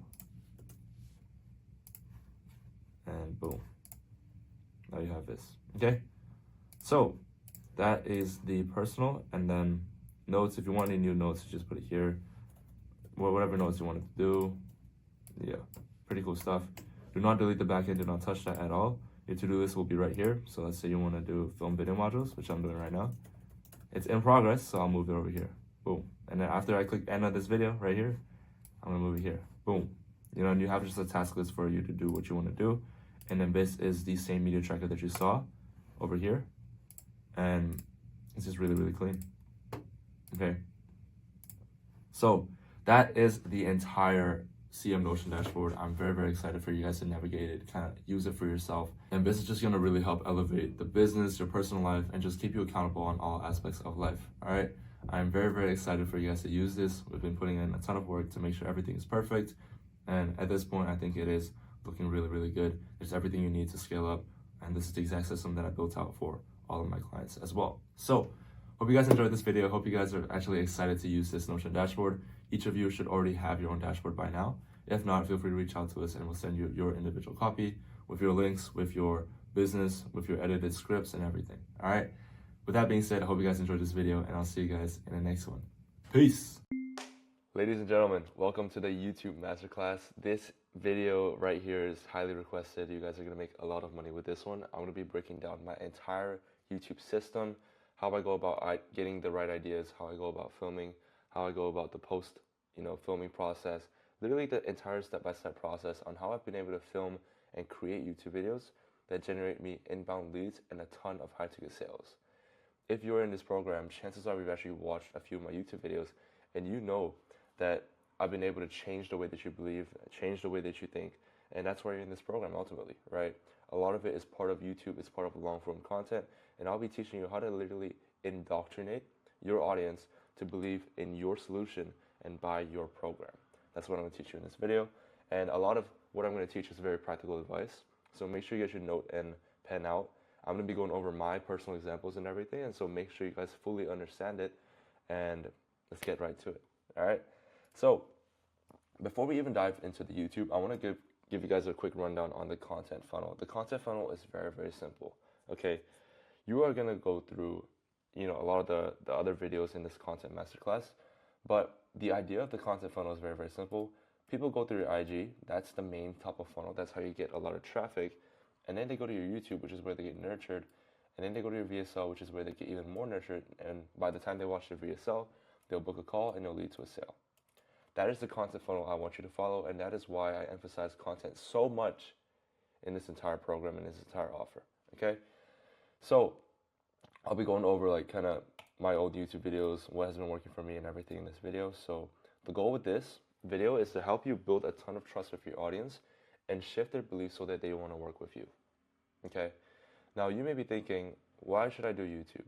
Okay, I'm already generating sales on Instagram. I'm already doing well and everything. Guys, if you're generating sales on Instagram, you could generate probably 4 to 5x that on YouTube, okay? Because YouTube is the single easiest way to show your expertise and personality while building trust with your audience and providing real, genuine value. It is the easiest way, okay? Because the reality is it takes someone an average of 7 hours of consuming your content until they become a consumer. And so with IG Reels, it takes a lot of time. You have to film maybe hundreds of shorts and everything, hundreds of reels and everything. But YouTube, you can film a 20-30 minute video and it fills up that cup really fast. And so it's easier to get someone to become a client if they watch a 20-minute YouTube video instead of 5 30-second scripted reels. Hopefully that makes sense, right? And the idea of a YouTube workflow is the most important thing is finding a process that works for you. I'm going to show you this workflow, but please do not follow it step by step. Do what you feel is best. Okay, this is just a framework for you to follow. Like, this entire program is a framework. You need to create your own process and your own system that will work for you. Okay, so a process that you can actually, most importantly, consistently perform every single day. That is the most important part. So the first part is obviously finding ideas. This is by far the most important part, because if you have a trash idea, no matter how good you make the video out to be, it's going to be trash. Okay, and then once we find the ideas, we want to actually validate the idea. So we want to actually create the thumbnail and the title here. I actually don't write the script and then create the thumbnail and title at the end. I create the thumbnail and the title at the beginning, because what's more important, the hook or the actual body? If the body is good and the hook is trash, no one's going to even look at the fucking body. So obviously the hook is going to be important. It's the same thing with Reels. You're going to notice this when you watch the IG Reels videos, or if you've already watched them, I've always emphasized the hook. You give 80% of the effort on the hook and how you position and how you package it, and then you go over the body, right? And not to say that you keep your body trash, it still has to be really good, but you need to emphasize your hook and make it good enough so people actually click on it. That's the key part. And so you want to create the thumbnail and title here and find a way to get people to click on your videos. And this is not a mistake. I literally want you to know the title and thumbnail before you film the video, because when I know that I have a banger thumbnail and title, I know I'm going to crush it with this YouTube video, you know? So make sure you actually validate it. And then after that, you want to prepare the video.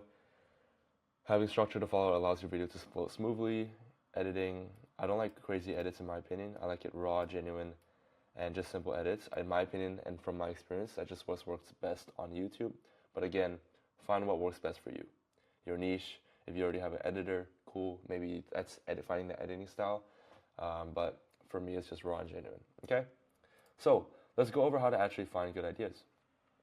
Don't worry, this wasn't like the tutorial I was going to tell you guys. This is just like the brief rundown, and then I'm going to go into each detail. So the first part is finding good ideas. The best ideas that I've found are objections from sales conversations. These are probably like one of the best, bro. So if you go to my YouTube, I'll show you guys which ones generate me the most sales. This one generated me a ton of sales. This one generated me a ton of sales. What else? This one is obviously my VSL, so it generated me a ton of sales.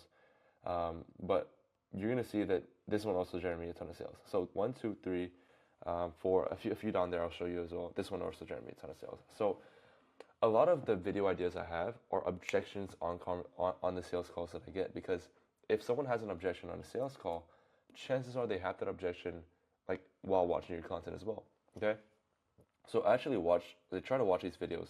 I literally handled this objection in front of like 572 people, which when you think about it is like, okay, that's cool, but bro, if I can solve an objection before they even hop on a call with me, they are going to be pre-sold. You want to make your content solve your clients' objections before they even hop on a call with you. And when you do that, I promise you're going to get the easiest sales calls of your life, okay? So an objection I usually get in my calls was like, why should I invest in you?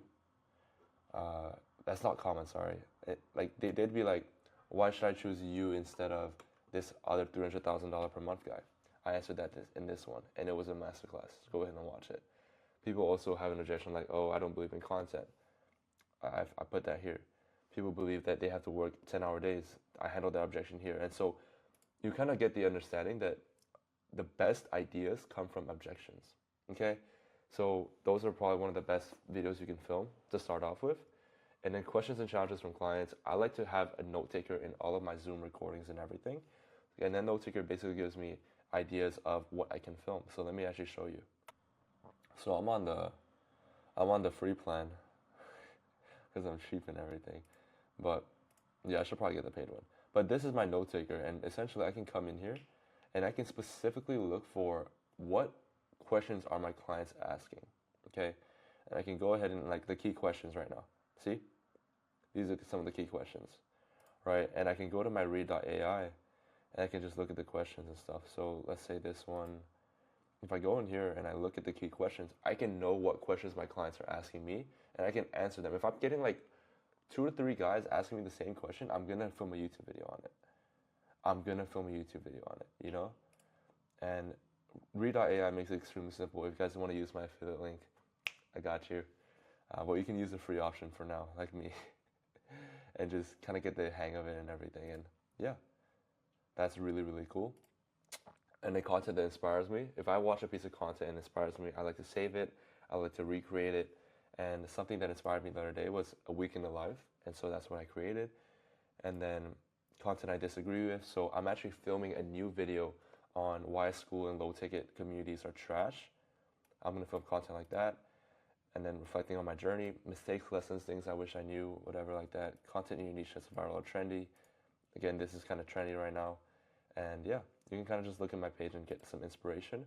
But that's the kind of idea.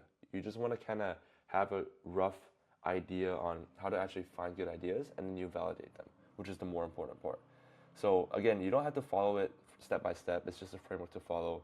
And over time, as you film YouTube videos, you kind of get a grasp of what ideas are actually good, okay? Now, once you actually find ideas, you want to actually validate them. So you need to ask yourself, what do I want my prospects to know when they watch this video? What do I want them to know? Why do I want them to know that? What do I want them to do? And why do I want them to do that?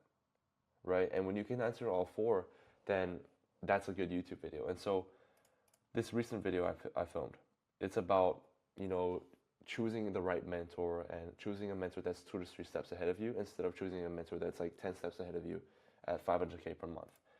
So what do I want them to know? They're stuck because they've invested in the wrong mentors. Why do I want them to know it? Because they realize that they've been choosing the wrong people and they need to choose someone that's only 2 to 3 steps ahead of them, which is me in this case. What do I want them to do? I want them to realize that I'm the person that can take them from point A to point B.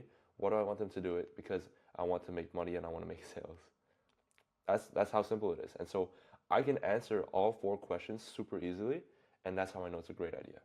And just so you guys know, ideas that are good don't get a lot of views.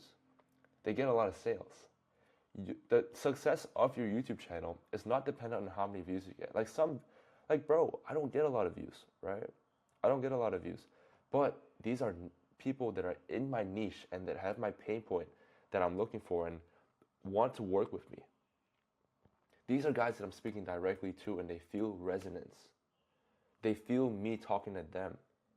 And so the success of your YouTube channel is not dependent on YouTube and your metrics and how many subscribers you have. That doesn't fucking matter. The success of your YouTube is how many leads you generate and how many sales you can actually generate from that YouTube channel and how many leads you can warm up and everything. That's what the success of your YouTube channel should be based upon, not views. Remember that, okay? So you should spend extra long on this part because you need to make sure your video idea is actually validated and then start working on the video. The last thing you want to do is work on a video that is ass, that doesn't have a good idea, okay? So the video structure that I want you to follow is I want you to split the video into 4 main parts and create bullet points in each part so you have a good idea of what to say. And it's very important not to script everything. I want you to have bullet points and practice elaborating on them. And the reason why is because you'll easily get into the flow in your YouTube channel, into your YouTube video, sorry, and it'll come off more passionate and more genuine and more real, okay? Again, this is up to you. I've tried the scripted stuff. You guys can try it. I've just not found success. I just sound like a robot. I sound lazy. I sound tired.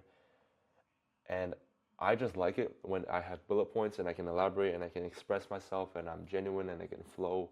Like this is flow state right now, right? I don't have I technically have a script, but I'm not reading it off word by word.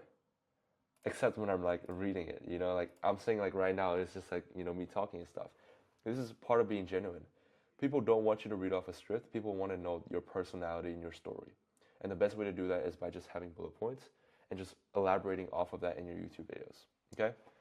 So you can also naturally watch like one of these 3 videos, 1, 2, or 3, compared to like this one, bro. I sound so much better. It flows so much better.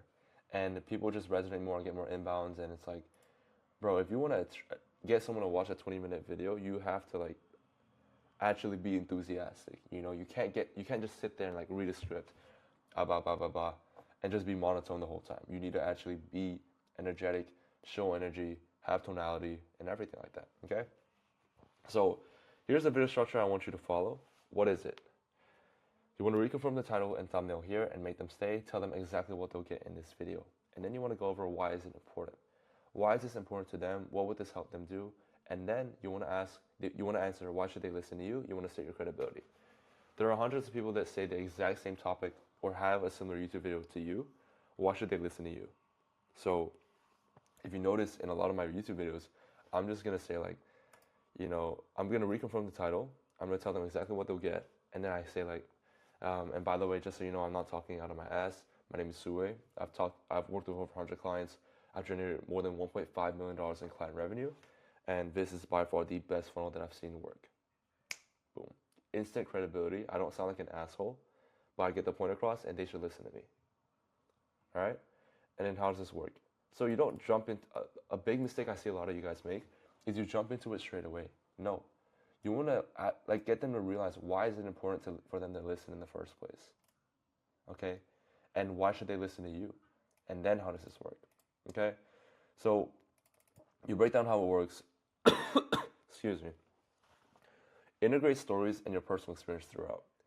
Guys, if you do this, bro, it's raps. It's actually raps. Don't just give value. You want to get people to fall in love with you as a coach. Because people buy coaches, they don't buy coaching. And so if you integrate stories and your personal experience throughout your YouTube video, you're going to come off as genuine, as a genuine person, and you're going to get them to like you. You're not going to get them to like you for your value. You're going to get them to like you as a person. And when you get someone to like you as a person, you got the sale. You can sell whatever the hell you want, right? You can literally sell whatever you want. People don't like what Kim Kardashian, people don't like the value Kim Kardashian provides. People like her as a person. And the moment you understand that, like, she can sell anything in the world. It doesn't matter. And she'll sell out in a day. In a fucking day. Because people are in love with her. When you get someone to fall in love with you, and you talk about your stories, and you come off as a genuine person, and you really know how to connect with someone, that is going to generate you sales. Okay? Get people to fall in love with you for you, not just for your value. Obviously, value is important. You still need to provide it. But you really want to get them to like you as well. Okay? So the how does this work part, this could be like the one funnel that made me X amount, the 3 keys to achieving my dream physique, the 5 pillars to whatever. You get the idea. Okay, you really get the idea. And yeah, it's pretty simple. And then after that, it's a now. So what should I do now? You want to have a strong CTA to either tell them one of 3 things. You either tell them to watch the next video, book in a call, or DM you on IG. So it depends what you want to get out of this video, right? If you want more YouTube views and more subscribers and everything, get them to watch the next video. Because YouTube will promote your channel to other people if they see that your subscribers and your viewers are binging your content. So have a strong CTA. Always have a strong CTA telling them something to do. If you want more views and more subscribers, tell them to watch the next video. So I recommend this for maybe your first 5 to 10 vids until you hit like 100 subscribers and all that shit. Excuse me. Now, once you already have a few people watching your video, if you want to generate more sales, then just have a direct CTA to get them to book in a call and have a link in bio. So let me show you guys this. So this is a client interview with Rahul, obviously. And I think at the end, I'm not sure if I give a CTA, but first thing is book in a call with me personally, see how I can help you. Boom. Go here, boom. Strategy page. Yep. Damn, bro. Like, that's how you know sales are going well. I'm packed out. But yeah, this is what it looks like, right? So that's the idea behind it, okay? And then if you want them to DM you on IG, you can as well. I'd recommend the first 2, honestly. But if your niche and your offer is more like hesitant towards Calendly, and I know some of you guys are, then tell them to DM you on IG. Okay, it's easier to book them in that way. So depending on your offer, depending on your niche, depending on where you are at with your YouTube channel, you can use the CTA accordingly. Okay. Now, what are the YouTube videos that generate the most sales? Guys, client interviews are by far the easiest to generate sales. Because the idea behind a client interview is it shows your audience that you've taken someone exactly like them from where they're at to where they want to be. So if someone comes to me and is a fitness coach and is struggling with setting, guess what? They're going to watch Rahul's interview and they're going to be like, damn, bro, this Sue guy is, I need to work with him, okay?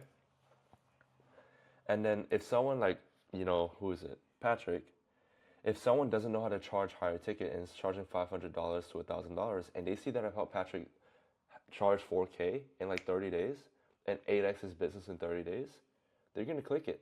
And they're gonna be like, damn, this guy really took this guy from this, and I'm struggling with this exact same problem that Patrick was struggling before. Let me take a call with Sue. Or maybe it's Nat, who has a huge audience, and someone has a huge audience and they see like he's killing it and whatever. Like Sue really knows how to monetize a huge audience. Let me tap in with him. And so the idea behind it is people put themselves in your client's shoes, and because you took them from point A to point B, they believe you can take them from their current state to their desired state as well. Hopefully that makes sense. Case study breakdowns. Show your audience the process you use to make someone like them from where they're at to where they want to be. So, and a good weird example of this is my video right here. Full loom breakdown on how my client went from 3K to 50K per month in 30 We help Chris scale his. And then I just go over like what we did. Literally just entire loom breakdown and everything. And this generated a few sales for us. Okay, we're talking about the problems he was facing, everything like that. And so, yeah, those do really well. And then breaking limiting beliefs. This is also another one that generates a ton of sales. Stop doing old mechanism, do this instead, right? And so a perfect example of this is this one right here. Let's see, this one right here. Stop posting Instagram reels to get clients, do this instead. Whew. This one got a lot of views, 2.7K views, because guess what? All of the coaches that I'm working with, they all post reels to get clients. And if I tell you to stop doing that and then do this instead, it's going to spark curiosity in your brain, it's going to make you click, and it's going to make you listen to me. And then I go over like my process, and obviously I'm not saying like, it's kind of clickbait. I still post Instagram reels and stuff, but I'm saying like rely on YouTube and rely on different content funnels as well. That's what I'm trying to say in this video. You know what I mean? So it's funny, all my recommended is all basketball. But like look at all this, you know? Like look at all the comments. Guys, the videos that are most impactful for people get the most comments. You don't necessarily get the most likes, they get the most comments. So if you look at my channel content, if you look at the comments, the things that get the most comments, these are the best ones. 30, 21, 14, that's not bad. But these ones are like, it's okay, you know? But then you keep on scrolling and okay, this one's 30, okay, that's a lot of comments. 24, 27, 28, these are all good. You see what I mean? So the ones that get the most comments are usually the best ones. Because when someone finds a lot of value, they'll comment or they'll like it, you know? So, yeah, breaking limiting beliefs, one of the best ways to generate attention, get someone to click on your video and then shift their beliefs. So stop doing X, do this instead. Stop doing X to achieve goals. So stop working out to lose weight, do this instead. That'll get clicks, bro. It's a bit clickbait, but it'll get clicks. And so the goal with this is just to break limiting beliefs, and we can have examples over here and everything, okay? And this is the case study breakdown that did well for me as well. 1.8K views, 34 comments, yeah. Look at my guy, Danny. But yeah, man, that's basically it. So what else do we have? Okay. So now let's go over the key metrics. This is a bit of a long video because YouTube is super important. Let's go over the key metrics. One of the key metrics is the click-through rate. Now, how many people are actually looking at your video and clicking on it? This depends on the packaging of your video, and I highly recommend you use vidIQ. This is a top software you can use to actually like look at your click-through rate and everything, and just look at what thumbnails are performing and what titles are performing. Just download it, search up a tutorial. I'm not the guy that actually does it. I have Josh that does it for me, so I can't give you all the data. But if you want more inputs on vidIQ, feel free to hit up Josh, all right? So, to give you guys a rundown, every single video has a click-through rate, okay? So, let me actually show you what the click-through rate was for this one right here, okay? So, you can see, let me find it for you. All right, so usually it's on this thing, and there will be a click-through rate, and you can see the percentage and everything. You can actually go on your phone as well, and you can actually see the click-through percentage on there. But and good click-through rate that you want to aim for is around 5 to 10%. Okay, it's around 5 to 10%, and that means that your packaging and your thumbnail and your title is actually good. And then the average view duration is also very, very important. So that one you can actually go to your content over here, click on like, you know, this video right here, and then you can see the average view duration when you go to analytics, and you can see. So the average view duration is 406, which is really, really decent. That means 15% of people are watching like 15% of the video, which is actually decent. So you should aim for a 15% average percentage viewed, and then this will be based on like how long your video is, because mine's a bit longer. Let me show you another video. So obviously these ones perform better because it's like more like, you know, broad and everything, but this one, I think this one was pretty decent. Analytics, so yeah, 1.7K views, you can see more than usual. I got 20 subscribers from this one. See, this one was good. So the hook, what I said at the start, aligned with what the thumbnail and the title and everything, and 18% viewed. So it's better than the typical 15% that I'm aiming for, and I liked it a lot, right? And you can see the reach and everything, and so YouTube is really good at as it gives you a lot of data. And the only thing you're really looking for is the average view duration and the click-through rate. You can look at the click-through rate, as I said, over here in your dashboard. But because I just posted a YouTube short, it's showing the short. But when you post a video, you'll see the click-through rate here. You can also look at it on your phone. All right, but those are the only two things that matter, and you should prioritize everything for those two things. And yeah, so now let's go over the huge tips part, which is the last portion of this video. Do things that no one else in your market does. All right, do not fall into the trap of doing what everyone else is doing, because when you do the opposite of what everyone is doing, you will stand out, become more entertaining, and get people curious about you. Look, I used to post the videos that everyone fucking did. This, you know, this, do this, full moon breakdown, like everything, like this, whatever. And I got decent, but then I was like, I was copying people. And obviously you have to copy people at the start to find your voice, but when I came up with my own ideas, but when I came up with ideas that were unique and were creative, and I validated them through the framework I gave you, I got more views, I got more sales, I got more inbounds, 1.7K, 1.6K, 1.8K. I got more inbounds with this one, and it's like, you know what I mean? You become better. You become better and you stand out from the competition, because if you look like every other person in your niche, you sound the same, you go over the same topics, you give the same tips, you give the same strategies, no one's going to buy from you. And your YouTube will be a complete flop. Okay, so become more entertaining. Be different. Be yourself and get people curious about you. Okay? Another thing is your content should shift beliefs and change the way people think. So don't post how-to content, because what that will do is you're just another guru online just giving people value, right? When you post how-to content, you're just giving them another to-do list. What you want to do is you want to shift beliefs. You want to shift beliefs. How to make a lot of money but barely do any work for it. Content is business, my last video. Like, you want to shift beliefs and get them to align with the beliefs that are needed to buy your program. And so that they believe in paid ads, they believe in this mechanism, they believe in that mechanism, whatever, right? Shift beliefs with your YouTube videos. Do not show them what to do. No, show them what to do, but don't tell them how to do it. That's what you do, okay? And again, the more raw you are, the better. If you can film something in one shot, no edits, just straight raw and authentic, then that is best. Because true authenticity, realness, people on YouTube just love that, okay? And try not to put on a fake persona. Don't, try too hard in your YouTube videos. Be yourself, be genuine, provide real value, be raw, be authentic, and just be yourself, bro. And you will attract the right tribe. You'll get tons of inbounds when you're yourself, okay?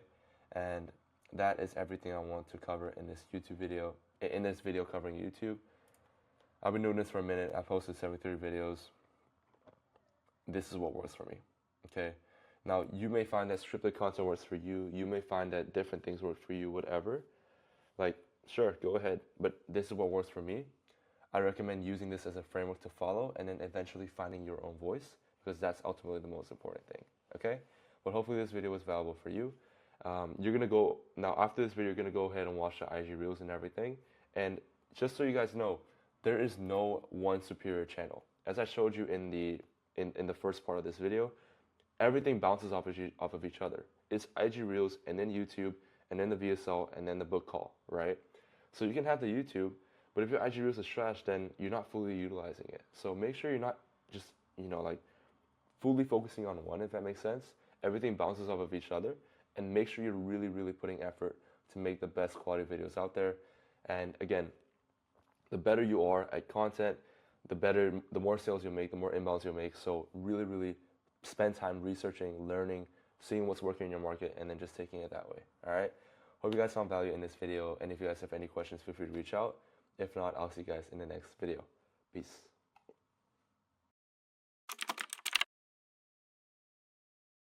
Yo, what's going on, guys? Hope all of y'all are doing absolutely amazing. In this video, I'm going to be going over the viral content ideas, how to come up with infinite ideas for your short form content, and just absolutely go viral, hit your target audience, and make a ton of money. All right, so let's dive right into it. Viral content ideas, what is the goal? The goal is to get as many content ideas that are guaranteed to go viral and make us money without too much effort. Now, we do this by doing 3 different strategies. Take inspiration from other creators in your niche, look at your clients' pain points, and look at your personal breakthroughs. Now, do not steal content pieces word for word. Oh my goodness, I see so many creators do this. And I'm not gonna lie, I was guilty of this myself. I was stealing content from, the biggest guys, but I'm telling you, you will develop such a bad reputation because people put so much effort and time into scripting their content. And for you to just take it, not even change a single word, and just, act as if it's your own, that's gonna piss a lot of people off. And I just don't want you to have that reputation. So make sure you don't make the mistake that I made of just stealing people's content, all right? You can take inspiration, but don't steal completely, all right? So it's a guarantee to get a bad reputation in the online space. Instead, you want to steal certain things from different creators and combine them together. So you steal like an artist. So how do we steal like an artist? Here's how we do it. First is you want to compile a list of the biggest creators in your niche and put them in the content automation system. All right. So what you're going to want to do is go ahead and go to your Notion, go to content automation, and find the creator list. All right. You're going to go to creator list, and you're just going to search up your top creators in your niche and put their name, Instagram link, and TikTok link. All right.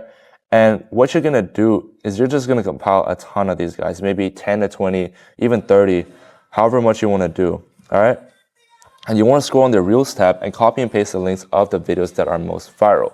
You can go on their Instagram, whatever, go on their TikTok, sort by popularity, do the same thing, and copy and paste the links of the videos that are most viral. Now you have viral content ideas that are guaranteed to go viral because they've already gone viral once. Chances are they can go viral again. Let's say you're doing a bit of content research on your boy, right? What you're going to do is just going to click new, whatever the thing is. So let's say I'm doing some huge B2C coach. Maybe it's Toozer, right? Toozer is a huge coach. What I'm going to do is I'm going to go ahead and go to his Instagram account.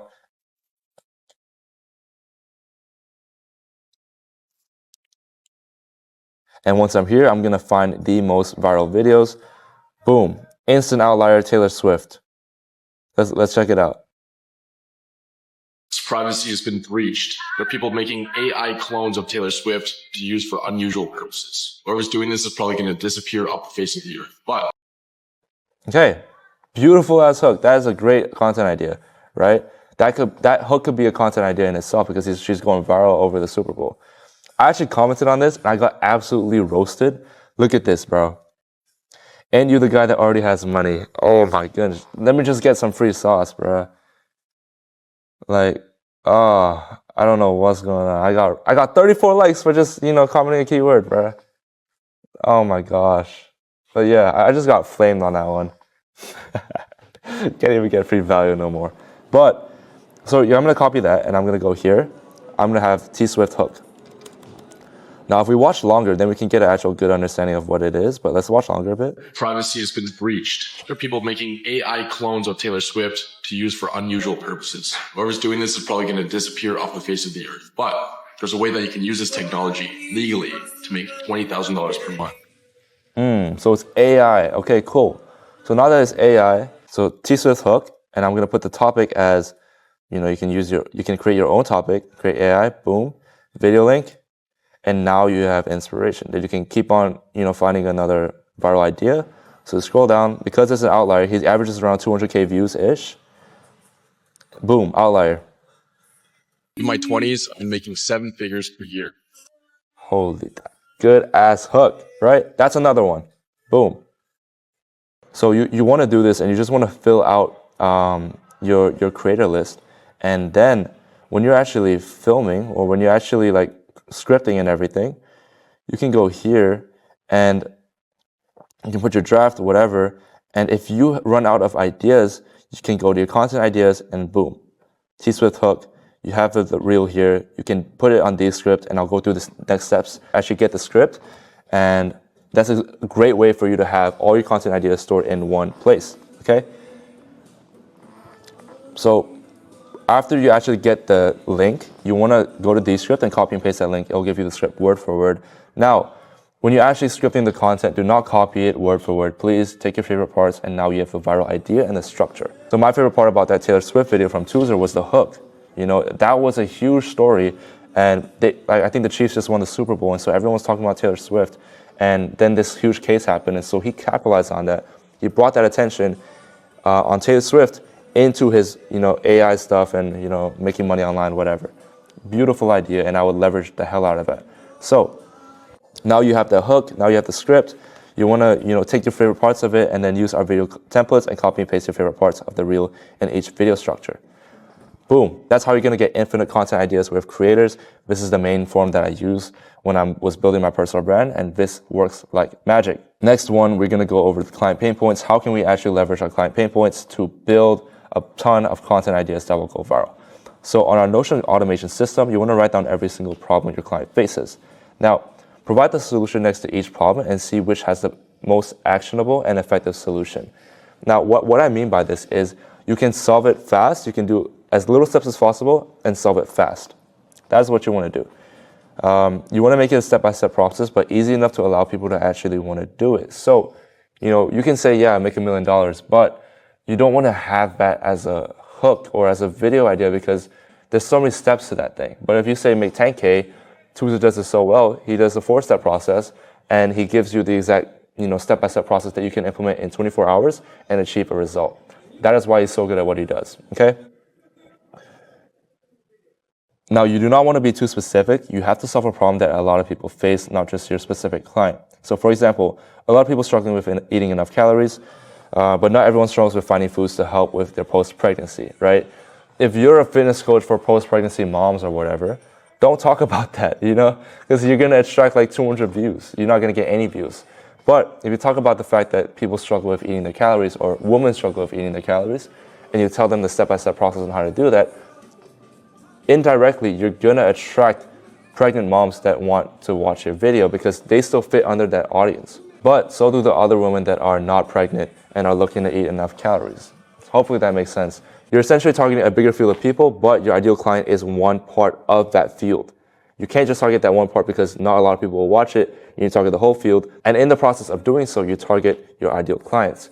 It's better to get 1 million views and have 10,000 of your ideal clients watch that video instead of 5,000 views and maybe 200 of your ideal clients watching that video, okay? It's better to have that. So overall idea is just to post content that appeals to everybody so you will attract your ideal client in the process of doing so. Now to give you an idea on how to actually do this, let's go ahead and go to our Notion. We are gonna go here, new idea, right? We're gonna label this client pain points. And I'm going to do mine because I understand my pain point the best. So I'm going to go ahead and put a table and boom. One of my problems that my client faces is, getting enough leads. So this could be a story CTA. Boom. That's a easy one. Another one could be how to go viral.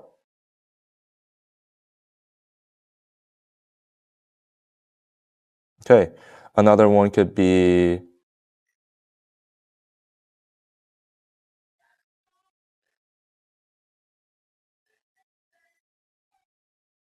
boom, setting up a paid ads campaign, right? So that's just one problem, but there's different solutions to it. So you're going to come up with so many different content ideas. Now, how to go viral shuffle content, that's really, really hard. There's different steps to it and everything. So I would avoid this.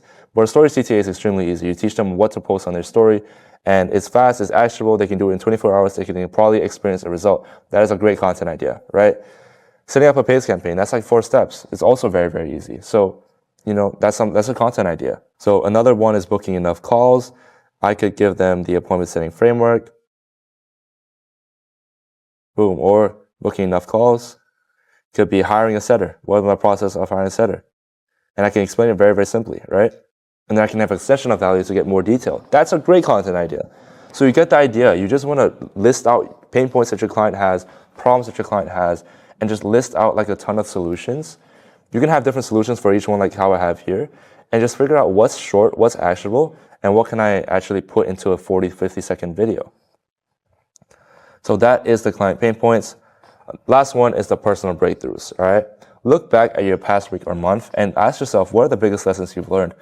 This is great because, especially if you journal, I journal every single day and I have a track of everything. And so this really, really helps me out with creating content. What is something I implemented and got results fast? What is a problem that your client is facing that is applicable to everyone? So it could be like a mindset problem or something like that, or you struggle with any mental barriers. These are all amazing pieces of content, right? Now, one thing I want to get across is you don't want to constantly provide value, because now you're just going to be seen as another creator in a huge ocean, right? You want to have your own unique voice. You want to have your own unique tone. Go over certain breakthroughs. Go over certain, personal things that you've learned over the past month. People enjoy the personal aspect. It's a personal brand, not a value brand. So don't just be obsessed with providing value. Get people to actually know about your personal life. Get people to know about problems your clients are facing. Get people to know about personal breakthroughs you have, the biggest lessons. People enjoy that stuff, okay? Even if it may not get as many views as your value, that's nurturing content, which will lead to more sales. Not everything is about the views. Some is about the views, and then you nurture them with personal content that leads to more sales, all right? So each content has its benefits. You don't just want to focus on providing value. So the biggest takeaway is, yes, provide value, provide a shit ton of value, really good value to show your expertise, but don't forget to show your personal side so that you get people to actually trust who you are and like you and want to work with you. Now, if you use these strategies, you're not only going to get a viral personal brand, you are going to get infinite content ideas so you never run out of any ideas whatsoever. All right. I hope this video was valuable for you. I spent really long creating this video module. If you have any questions, feel free to reach out to me through Discord. I'll happily answer them. And yeah, I'm very, very excited for you guys to implement these 3 strategies. These are the same strategies I used to implement for my personal brand, for a client's personal brand, and everything else. All right. Go ahead, implement this stuff, and I'll see you guys in the next video. Peace. What's going on, guys? Hope all of y'all are doing well, and welcome back to the video modules. Now, in this video, I'm going to be going over how to actually do viral scripting, how to script reels that will actually go viral. We're going to be breaking down certain reels that have went viral for myself, for other creators, and just breaking down why they have gone viral so you can implement these strategies and all these lessons into your own content. All right, let's dive right in. A viral video checklist means that going viral means that the video is either entertaining or valuable. Now, what determines a valuable reel? You have a 3-step checklist, all right? Does it have a strong hook? A strong hook means that there's a good talking hook and there's a good visual hook, okay? Is it actionable? So can you do this action in 24 hours and achieve a specific result? Would you pay $5 for this type of information? If you do not check all the boxes, that means it's not a valuable reel, okay? And even if a video goes viral and it does well, you will not receive a lot of followers, you will not receive a lot of credibility, you will not have a lot of people that want to buy your stuff because you didn't come off as an authority and have that frame, which is extremely important when you post educational content, okay? So make sure you actually do these 3 steps. That's what's going to actually determine your reel to be very, very valuable. And it doesn't have to go viral. If it gets 1,000, 2,000 views, chances are someone's going to find real value out of that and DM you on how to actually scale up their offer or do your service or whatever it is, right? So the scripting process, the first part is the hook. Now, the hook is the most important part of the video. I don't care what anyone says, you should focus 80 to 90% of your time on the hook, because if you have a trash hook, you have a trash video. You need to captivate the viewer's attention in 5 to 10 seconds, probably shorter than that, in the first 3 to 5 seconds, and that's what's going to get someone to watch the rest of the video, okay? So what determines a good hook? It has to be either controversial, feel like you're talking to them, or promises a desired result. It has to spark an emotion, whether it's anger, curiosity, and relatability. And we're going to go over some examples here, okay? First example, Devin Jatho, the absolute goat of short form content. His hook is here's how to turn one shitty content idea into 18 viral videos. This promises a very, very desirable result because as a creator, the worst part is, trying to find out content ideas, trying to find viral content ideas. And, the fact that he said you can turn one shitty content idea into 18 viral videos, boom, huge attention grabber. So let's actually watch this is his talking hook. Let's watch his visual hook to see how it is. One shitty content idea into 18 viral videos. And if you're questioning Beautiful. Let's watch that again. one shitty content idea into 18 viral videos. So to break down that reel as much as possible, one idea into 18 videos, beautiful hook. Now, not only was the talking hook good, the visual hook was amazing. Look how he had that one little idea, and he had this visual where it's like it turned into 18. That is a beautiful visual hook, and it got someone captivated, especially if they create content, which is Devin's target audience, okay? Example 2, I had to put myself in there. My name is Sue, and as a six-figure agency owner, I charge anywhere from $4,000 to $8,000 per month for my services. Now, this isn't a complete hook, right? But it catches someone's attention. Okay, you charge $4,000 to $8,000 per month for your services. What's up? So let's go ahead and check this out. My name is Sue, and as a six-figure agency owner, I charge anywhere from $4,000 to $8,000 for my services. I'm going to go through the interest peak in a bit, which would make more sense as to why I said this, but this goes really, really well with the interest peak that you'll see later on. Compared to Devin's is obviously 10 cents better, which is why he got way more views and way more likes. But this is a very good hook because I tell them my credibility, and the next sentence, literally, I'm going to tell them what they're going to get out of this video, which is essential, okay? So, going back to it, this is desirable, right? Everyone wants this. This is curiosity. People are curious what I'm going to say next. So, example 3, if you say link in bio in your post, you're losing out on thousands of dollars. Let's go ahead and check this out. Stop saying link in bio in your post. If you want to make more. So this is very, very valuable because she had a visual hook, she had money, she had, a big cross sign, red cross sign, and, I made it, I slightly tweaked it to make it better. I feel like if you say you're losing out on thousands of dollars, that makes them curious, like, oh, how come? Because a lot of people do have link in bio, and they say link in bio in their posts and stuff. And if you say that they're losing out on thousands of dollars, they're going to be very, very curious. So that was my personal tweak on it. This reel got over like 4 million views or something, 48,000 likes, ridiculous. And yeah, she just absolutely killed it with that. But yeah, the visual hook was there as well. So now that we've gone through the viral hooks section, this is where we talk about the interest peak. Now you may be wondering what even is that. It's a one-line phrase that piques interest on how to do a specific thing. Now, a common misconception is people think you just give value. That's how you create a viral video. Absolutely not. Look, if I give you 4 steps on how to make $1 million, but I give you the steps only and I give you pure value and I don't hype it up at all, it won't do well, I promise you. It won't do well because there were no interest peaks. Now, you have to realize that you're competing with thousands of other creators, millions of other creators on capturing someone's attention. You can't just give value. You have to pique their interest. So, you have to space things out using interest peaks to keep them engaged and not make the video boring. It works wonders with an amazing hook. So, in Devin's video, he says, here's how to turn one shitty content idea into 18 viral videos. I've done this for over 50 people and they pay me thousands of dollars, so listen up. Okay? Beautiful, right? My name is Sue, and as a six-figure agency owner, I charge anywhere from $4,000 to $8,000 per month for my services. Today, I'm going to share my favorite strategy so you can steal it and implement it for yourself. That is a great interest peak. I'm not necessarily providing value, but I'm getting them interested in the rest of the video because I'm very qualified. I've stated that right here. I charge a lot of money for my services, and you're telling me that I'm going to get your favorite strategy and just implement it for my business? Yeah, I'll give you 30 seconds of my time. That is what an interest peak does. Okay? That is what an interest peak does. Now, example 3, if you say link in bio in your post, you're losing out on thousands of dollars. Posts that say link in bio on average, have 59% less engagement. Instead, use this AI automation tool that got me over 700,000 views. Okay? So, you're saying that the link in bio, which is someone that a lot of creators do, they do the CTA of link in bio, right? So you're capturing their attention, you're saying that they're losing thousands of dollars, you're telling them why that is the case, and then you're giving them the interest peak. Instead, use this AI automation tool that got me over 700,000 views, and I'm gonna show my reel that got 700,000 views, okay? So I piqued their interest because, I tell them that this sucks, it has less engagement.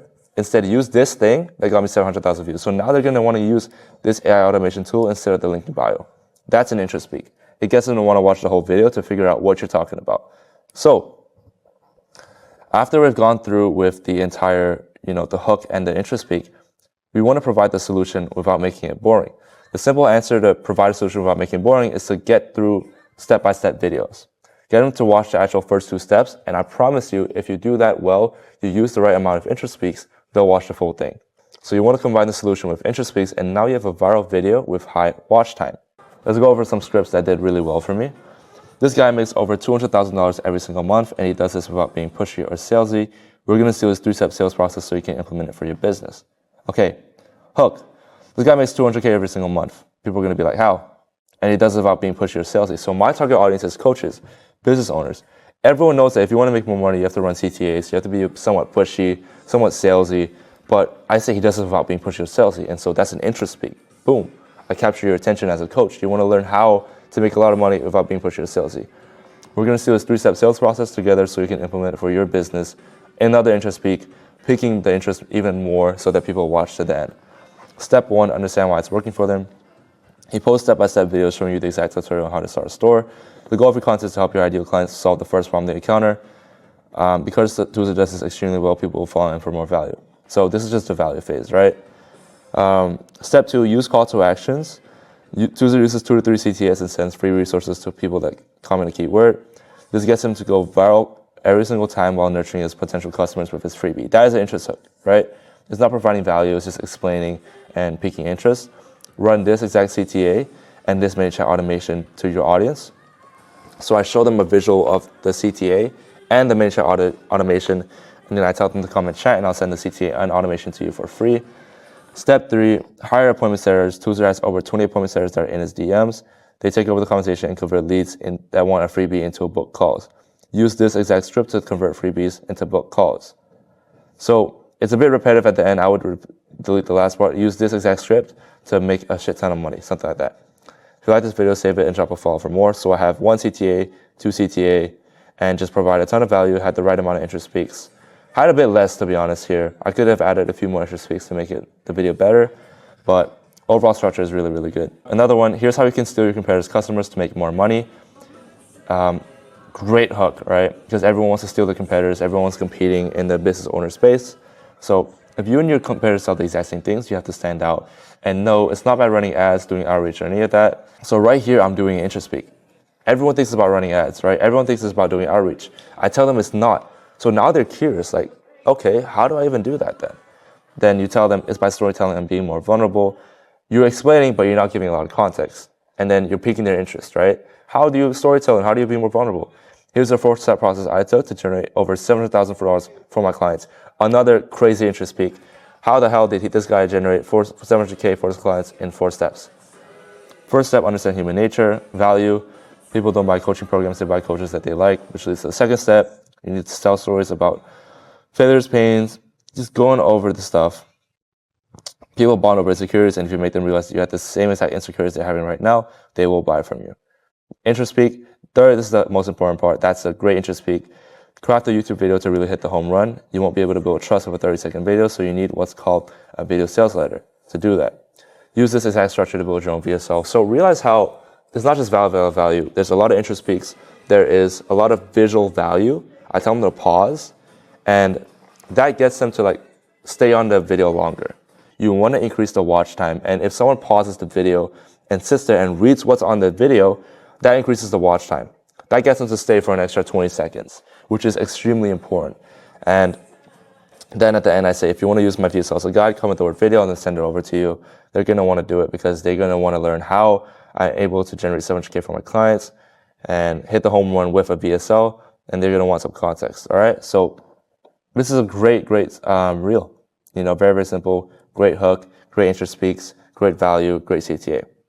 And, you know, one thing I want you to understand is that you need to have visual value as well, not just talking value, visual value. And if it's a combination of both, you'll do very, very well. You'll find your target audience and all that good stuff. All right. Now, the last part, call to actions. This is the most underrated way to go viral and get tons of comments, saves, etc. Especially if you're watching this in 2024. ManyChat is the best thing that ever happened to IG creators.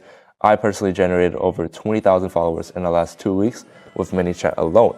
So when I say call to actions is the best way to go viral, I mean it, okay? If you have a good hook, provide a value, and have the right balance of interest peaks, then the CTA is a cherry on top.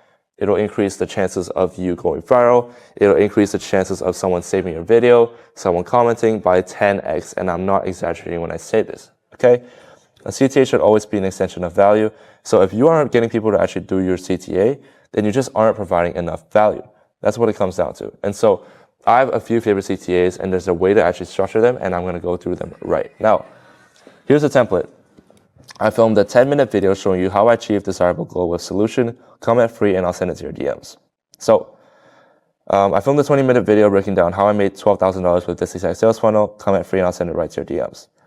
If you want to steal the exact ManyChat template I used to get 700,000 views, comment the word chat, and I'll show you how to set it up in 5 minutes. Oh my gosh, these are some beautiful call to actions. I'm not going to lie. Shout out Devin. He really helped me with this. And you want to alternate between 3 to 5 freebies so you just don't spam your clients with like, oh, you only get this video, every single video, like all this stuff. Nah, you want to alternate between 3 and 5. So, you know, after you milk this freebie, then you move on to the next one. And then you milk the other one, then you milk the other one. Then by the time you milk 5 freebies, everyone's going to forget about your first one. And then you just alternate. It's like a process, you know? So, yeah, these are CTAs. I don't really recommend like follow up for more value. That's if you have no like freebie ManyChat automation right now.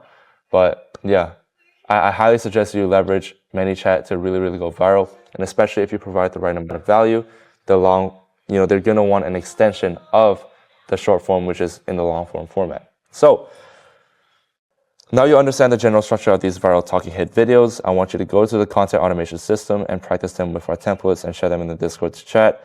Our in-house creative director will give you personalized feedback, and that's how you're going to learn. I don't want you to just watch this video and, you know, not really implement. The whole point of it is to watch it, take the actionable steps, do it, and then, you know, reiterate, get better, and that's how you're going to really make the most out of this program. So go ahead, go to content automation system, practice with our templates, do all that stuff, get feedback from us. And yeah, I'm looking forward to see you guys' scripts, and I'll see you guys in the next video. Peace. So now that we've all the leads and attention, the question now becomes, how do we get them to take that next step and book in a call with us so that they can pay us thousands of dollars? This is where we need what's called a VSL, which stands for Video Sales Letter. Every successful coaching business that does multiple 5- and 6-figure months has a VSL that everybody watches. If you don't have one or it's not optimized the right way, then you're losing out on thousands of dollars. Yo, what's up guys? Hope all of y'all are doing very, very well. In this video, I'm going to be going over how exactly you can craft a high converting VSL and convert someone that doesn't even know you into a guy that loves you and your product and your business and wants to buy from you. And it's all done through one video, and it's called a video sales letter. So let's go ahead and dive into our laptop and actually go through the exact goal of a VSL.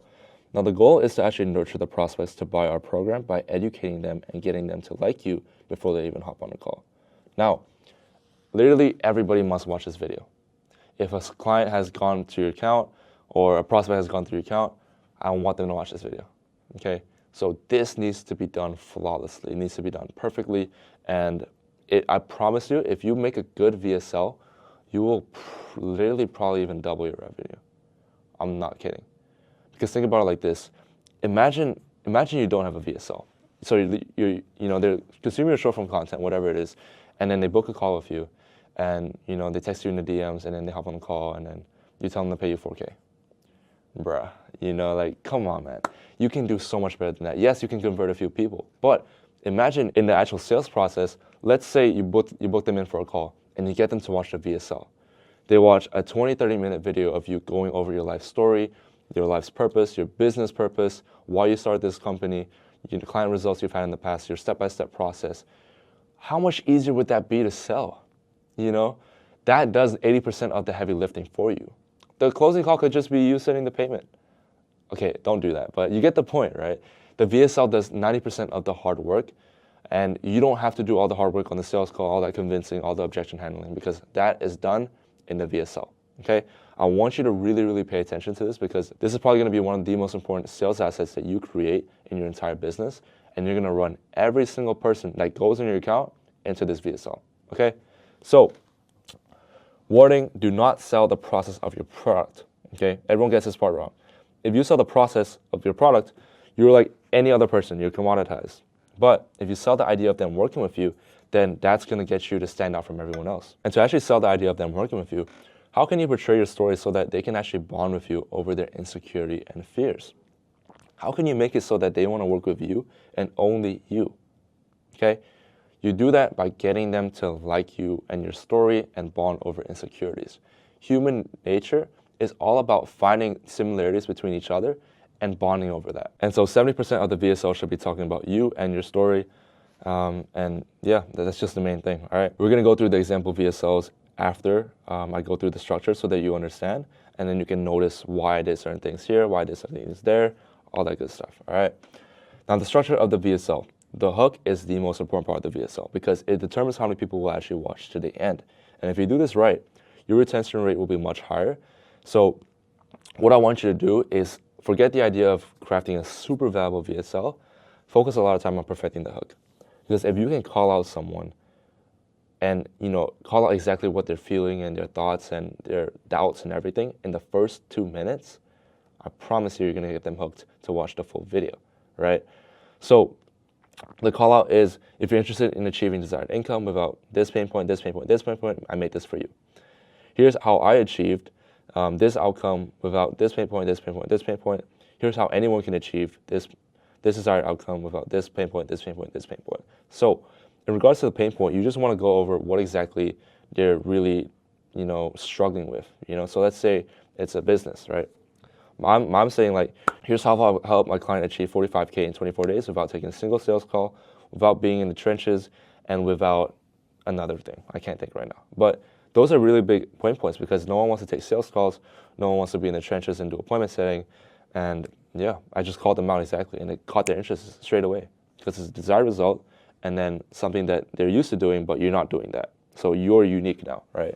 If you're a fitness offer, then it could be, if you're interested in achieving a shredded six-pack without counting your calories, without going in the gym 24/7, and without spending hours in the kitchen, I made this for you. Boom, 3 pain points. Now you want to go with like a bit deeper than that, and I'll show you Jeremy's VSL in a bit, if for like a fitness example, but that's what you want to do, okay? So if we go to Jeremy's VSL, so right now we're on Jeremy's VSL, right? And it's talking about how I went from a skinny kid that has zero self-esteem to a shredded physique and confidence to do anything I want in life. So what I realized with Jeremy is that a lot of his audience was just really insecure. A lot of them were just skinny dudes, bro. Like they're built like sticks and they just didn't have any confidence. They were insecure. And so I targeted not just the physique, but confidence, right? So I described the before, the after, huge difference in the pictures. He's going like this, screaming like, ah, and he's like living life, whatever. And you can tell that he's confident without having to follow a strict diet, without the frustrations of extremely slow progress, and without being overloaded with useless information. These are 3 things that a lot of skinny guys struggle with, right? They don't want to be on a strict diet. They're sick of tired of slow progress. And there's so much useless information on the market, right? So we hook them immediately. The transformation, the goal is to make your story so relatable to them to make them say, damn, this guy was exactly like me. And so the intro, you want to have it as the beginning of your story. What made you actually start? What was the moment that you decided to take this on? And you want to tie this to the viewer's current situation, okay? So in our intro, you can see here, growing up, I played a lot of sports like soccer and lacrosse. I was the smallest and skinniest kid on the team and I would get bullied for it. Constantly being teased and shoved around the field, felt like shit. Age 14 is what I looked like. I gave them a very, very clear understanding of Jeremy's situation back then. I wrote this entire VSL out, by the way. And I really wanted them to feel emotional. I got them hooked at the start, and then I described a story that they probably experienced as well. Because they probably got teased. They probably got shoved around. They probably felt like shit. They were probably the smallest kid on their team. They probably do a bit of sports, right? And so, boom, intro. I was ashamed of myself, and when I looked in the mirror, I had to make a change. I started my fitness journey. I didn't know what exercise to do. I should eat. I was hopelessly relying on YouTube videos. I remember my friends laughing at me going to the gym and still being small. So why did I say this? Because I experienced it as well. I'm still a skinny guy, I'm not gonna lie. But you know, when I first started out in the gym, like I was like borderline anorexic, and my friends would laugh at me. Like I had no progress. I went to the gym for 3 months every single day, and my friends laughed at me because I had zero progress. I was still small. This is so relatable for a skinny guy. So relatable because the thought of your friends laughing at you, even though you're trying to do something, is the worst feeling in the world. And the fact that I can get my guy, like the prospects, to relate to Jeremy on this level and make them realize that Jeremy felt the exact same way and experienced the exact same thing that they're experiencing right now, boom. You know? Now we have that relatability. Now they can bond over that insecurity. Now, I was scared of people staring at me, being judged when I go to the gym. Skinny people feel that. But I was forced myself to go and still saw no progress. Again, you know, I'm trying to make this story as similar to them as possible. I looked in the mirror, it was the exact same, made me think that all the hard work led to nothing. I was disappointed, I didn't know what to do. And it wasn't until I came across the idea of finding a mentor to help me see progress. So this is the failure, right? I wanted to exaggerate this part, but Jeremy didn't really have a moment where he really failed. He always had a strong mindset. So if I were you, I'd change it to be like, I was on the verge of giving up and just, you know, stop going to the gym. Or you could say, I stopped going to the gym for 3 months and just gave up.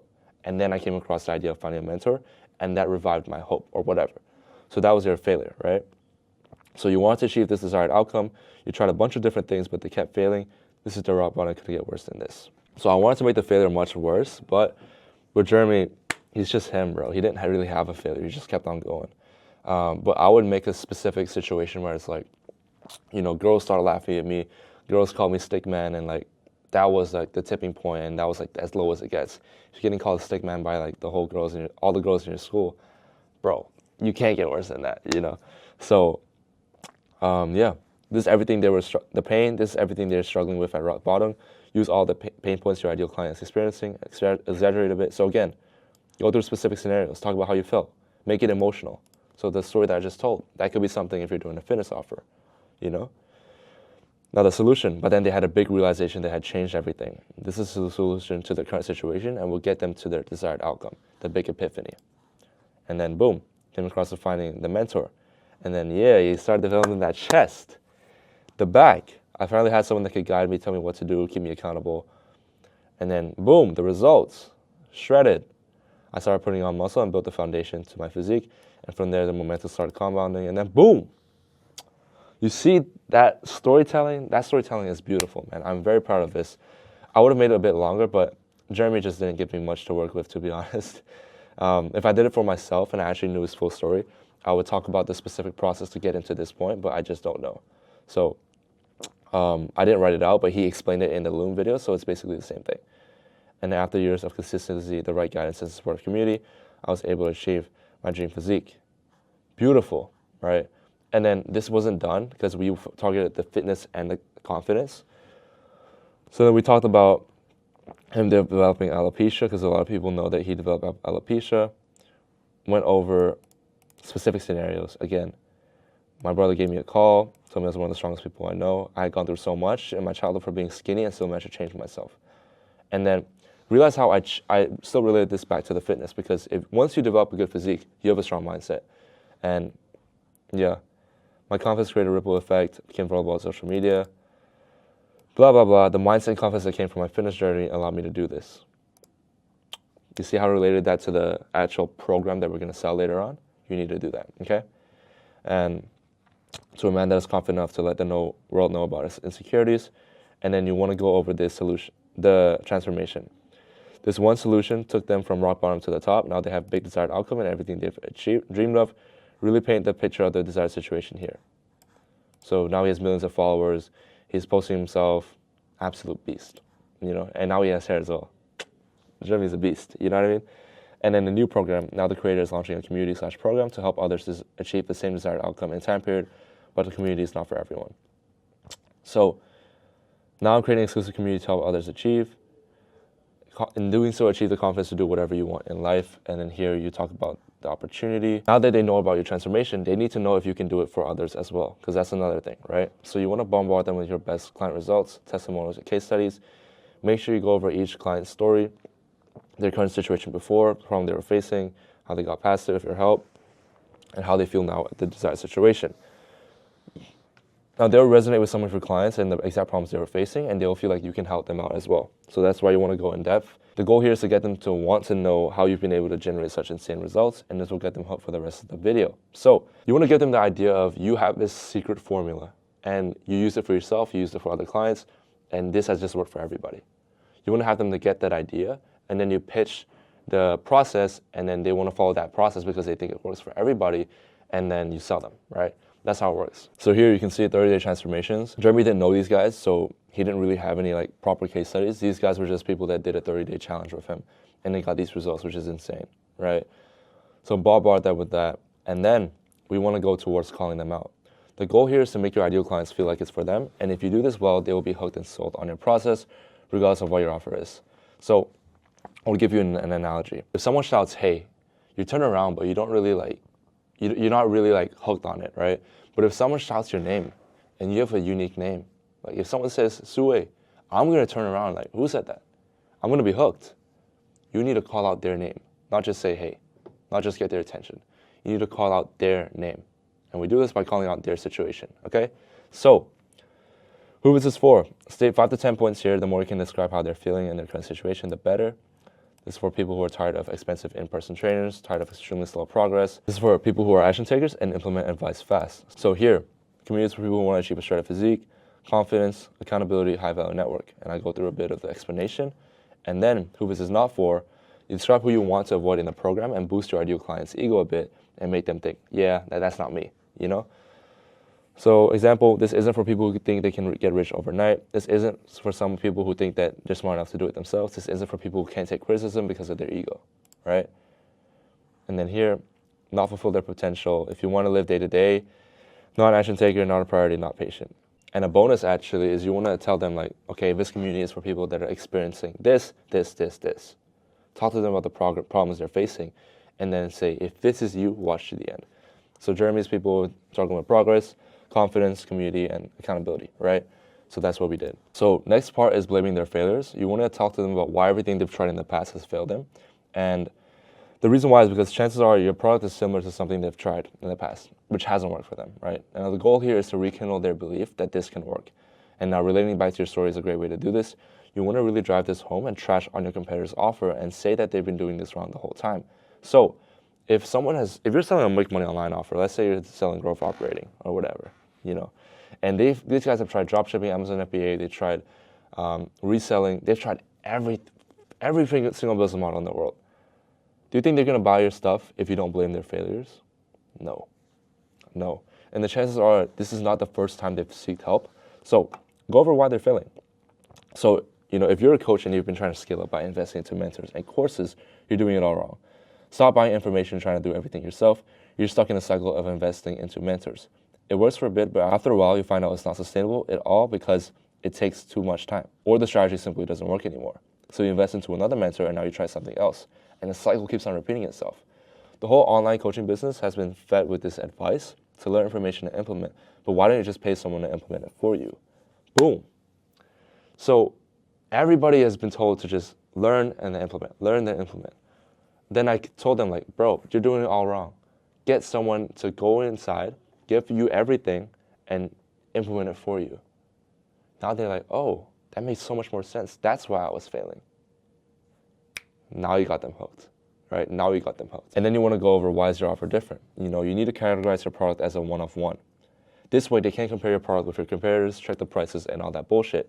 This is exactly why crafting an irresistible offer is so important, because now you know how to do product market fit. Now you know how to position your offer to make it so unique. Now you know how to categorize your product as a one-of-one, right? So state what part of your offer will help them and emphasize that no other person is offering the same thing or the same combination of things. Package it in a way that makes them feel stupid for not working with you earlier. So I tell them, why is our offer different? The biggest lie is you don't need to scale up by yourself or invest thousands into coaches that just tells you what to do, because you'll be stuck spending hours doing low-level tasks like setting, closing, and prospecting. This will drive you crazy as you try to send 100 outbounds every day while taking 10 sales calls, digging yourself in a hole with a single-digit bank account and days wasted. So I explained their situation amazingly, and I explained why it's different. Work with people that do it for you, that have a proven track record of scaling coaches to 50 to 100K per month in any niche possible. All you have to do is a tiny bit of marketing fulfillment for the service. We take care of this entire sales ops, so you don't have to send any messages or take any calls while adding an extra 50 to 100K. Boom. That explains why exactly our offer is different. It's done for you. Tell me that isn't good, right? Tell me you wouldn't buy my stuff. Oh, you guys already did, so this worked, right? This literally worked on you guys. So, 4-step process. Now that we've described their current situation better than they can, blame their past failures, and convince them why our product is going to work, we have to sell them on the process. Go over the 4-step process your ideal client would take to get to the goal. Go specific in detail and make it different from your competitors. Have cool names and everything. I can show you Jeremy's. We have Mindset Mastery. Get rid of limiting mindset, holding you back. To achieve this, you need to restructure your life. And so I'll give them action items that we help them do. Teach you habits I use to break past my insecurities, limiting beliefs, and mindset barriers. Workout plans, customized diet, like-minded community, relentless accountability, all this good stuff, premium access to me, and then we sum it up in this part, okay? And yeah, and then at this point, you want to have the next steps. So at this point, they should be sold. They like you. They like your product. They like the process that you just showed them, and they want to give you money. Now, you want to give them the next steps to move forward and be very, very clear with this, okay? You got to tell them to move forward, whether it's filling out a type form, whether it's DMing you a keyword, whether it's booking calls straight away. Depending on what it is, you want to make sure that you have a right call to action. So actually reach out to me and the team, see what call to action is best for your VSL, for your offer, and we'll get back to you with that. And we'll tell you which one to do out of these 3 options. So this was an extremely long video. Extremely long video. If you watch all the way to the end, make sure you implement every single piece of advice here. And I promise you, you'll create an insanely good VSL that will lead to a lot of people wanting to pay you thousands of dollars for your coaching services and would want to work with you and you only, okay? Hope this video was valuable. My voice is suffering right now, but make sure you guys implement everything, and I'll see you guys in the next video. Peace. Yo, what's going on, guys? Hope all of y'all are doing well. So in this video, I'm going to basically show you how to properly format your VSL so that it's accessible to the public and so that people can actually book calls through after they watch the VSL, all right? So again, the whole goal is to direct as much traffic as possible to these VSLs to get nurtured by the VSL, and then down below they can book in a call. So we'll show you how to format that accordingly. So as I said, the goal is to make it as easy for people to book a call after they consume your VSL, whether it's reading or watching your video. So to actually publish your VSL, go ahead and click share, anyone with link, view, and then copy link. If you click like anyone with link and then edit, then everyone that has your link can edit. So make sure you don't make the mistake. And this is a link that will allow people to access your VSL document. Now, the VSL document, like the URL itself, is very, very ugly. Like it's a very, very long URL. If you want to change the domain, it's actually $15 per month. It's pretty expensive. Or if you want to actually, if you're a cheapskate like me, then you can actually get it for free, and you can shorten this URL and make it look much better. So all we're going to do is you're going to go to your VSL. This is my personal VSL. It's not done yet, so don't judge. Anyone with link, view. So I'm going to copy this link, and I'm going to go ahead and go to bit.ly. Okay, this is the website that you want to go to. Create an account, do whatever you need to do. Once you've created an account, all you're going to do is you're going to create new link, put your URL to your Gamma document, which consists of your VSL and everything, create it. So I already created one, so I'm going to just view my existing link. And all you want to do, this is the current link that they gave me. I don't like it, so I'm going to change it. You can either put your program name. I don't like that. I like Suiga. So, yeah, I'm essentially going to have this and then create it. Boom. Now it looks much more pretty. So let's say I put in this. It'll redirect me to this Gamma document, and you won't have that extremely long thing that you saw over here. You won't have all this, right? So it's very, very clean. And just to show you that it works, confirm. Boom. Click here. And it just redirects you to this one. Finesse the system, all right? So that's it. That's essentially it. That's how you get the actual link. And here's what you want to do. You want to make sure that your formatting of the hook and everything is on point, because this is the first thing that people are going to see when they come across your profile. This is essentially your landing page, right? This is your landing page. So the hook, I want you to have it in heading 1 or heading 2 font. Make it big, make it bold, make it so that people, this is the first thing that people read. All right, so for Hassan, it's build a content machine that generates millions of views for your business, right? And then you want to have the without pain points here. So the 3 pain points that you want to talk about, you want to say without paying for ads, without having to post tons of videos every day, without having to constantly keep up with trends. And then here, you want to put your video VSL. You can either paste your loom here, and you can kind of embed it, like Hassan did, or you can upload a file version of your video, depending on whether or not you edit it or not. Again, if you want to edit it, we have a editor that specifically does VSL editing. He knows how to do VSL editing. You'll get it done within like a week, and he's a killer. It is going to cost money, so if you don't want to spend money, then you can just put a draw loom. It isn't that big of a difference, but if you want to go above and beyond and get that retention time up, which is, you know, big on editing, then go ahead and hit me up for the VSL editor. Now I'm going to show you Hassan's actual page and show you what yours should look like as well. So this is what they come across when they land on it. Building a content machine, and then the video auto plays. And then down here, this is where it gets fun. You put your Calendly or your GHL, okay? So now they can book whatever time they want. They don't have to click on any external links. They can just book whatever time they want. Have the questions here, and it's just very, very clean. Everything is all in one. And let's say they don't want to watch the video. They just want to skim through the document, which a lot of people do. Because we have Gamma, because it's almost like a landing page, once they scroll all the way down, once they go through everything, we have another one. So next steps, this is the call to action. Same thing as the hook. Then book a call with a team. We'll see if we can help you grow. Again, Calendly, inline form, boom, and you have everything here. So I want you to do it like this. All you have to do is literally copy and paste your Calendly link, and then there'll be an option to inline it or embed it, and then you just want to click that option. And yeah, so hook, without pain points, video, and then the booking page. So something else with your VSL document that I want to mention is that your formatting has to be on point, right? You don't want to just have a block of text. You actually have to format it out in a way where it's visually pleasing and visually aesthetic for the viewer to go through. So, you know, I could have easily put this all in one like text, but I want to separate it out so it's easier for people to read, right? And I go through my promise. I have a lot of pictures to actually back up the words that I'm saying. And I had bold some stuff out. I underlined some stuff. I put some indents. You can see, like, I put a lot of effort in actually, like, making it look clean. And I'll show you a better example down here, right? So again, more pictures. You need to have a lot of pictures throughout your entire VSL. And then over here, while you're failing, again, this is a bigger font. So this is large text. This is normal text, as you can see. As you can see here, what you need to do differently, the layout is a bit different. So this one's bold and underlined. This one's large text and bold. This one's just underlined. And this is where it really looks good, right? Instead of just having it all in the same text, the same font, where it looks boring and just looks like a bunch of words thrown in your face, I underlined this, indent this, and then made this bold and the large text so people want to see it, have different layouts, and it just looks so much more clean, right? This is what you want to do with your VSL to make it not look boring.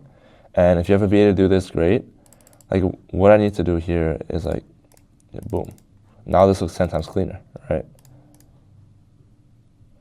And yeah, it's just much, much nicer.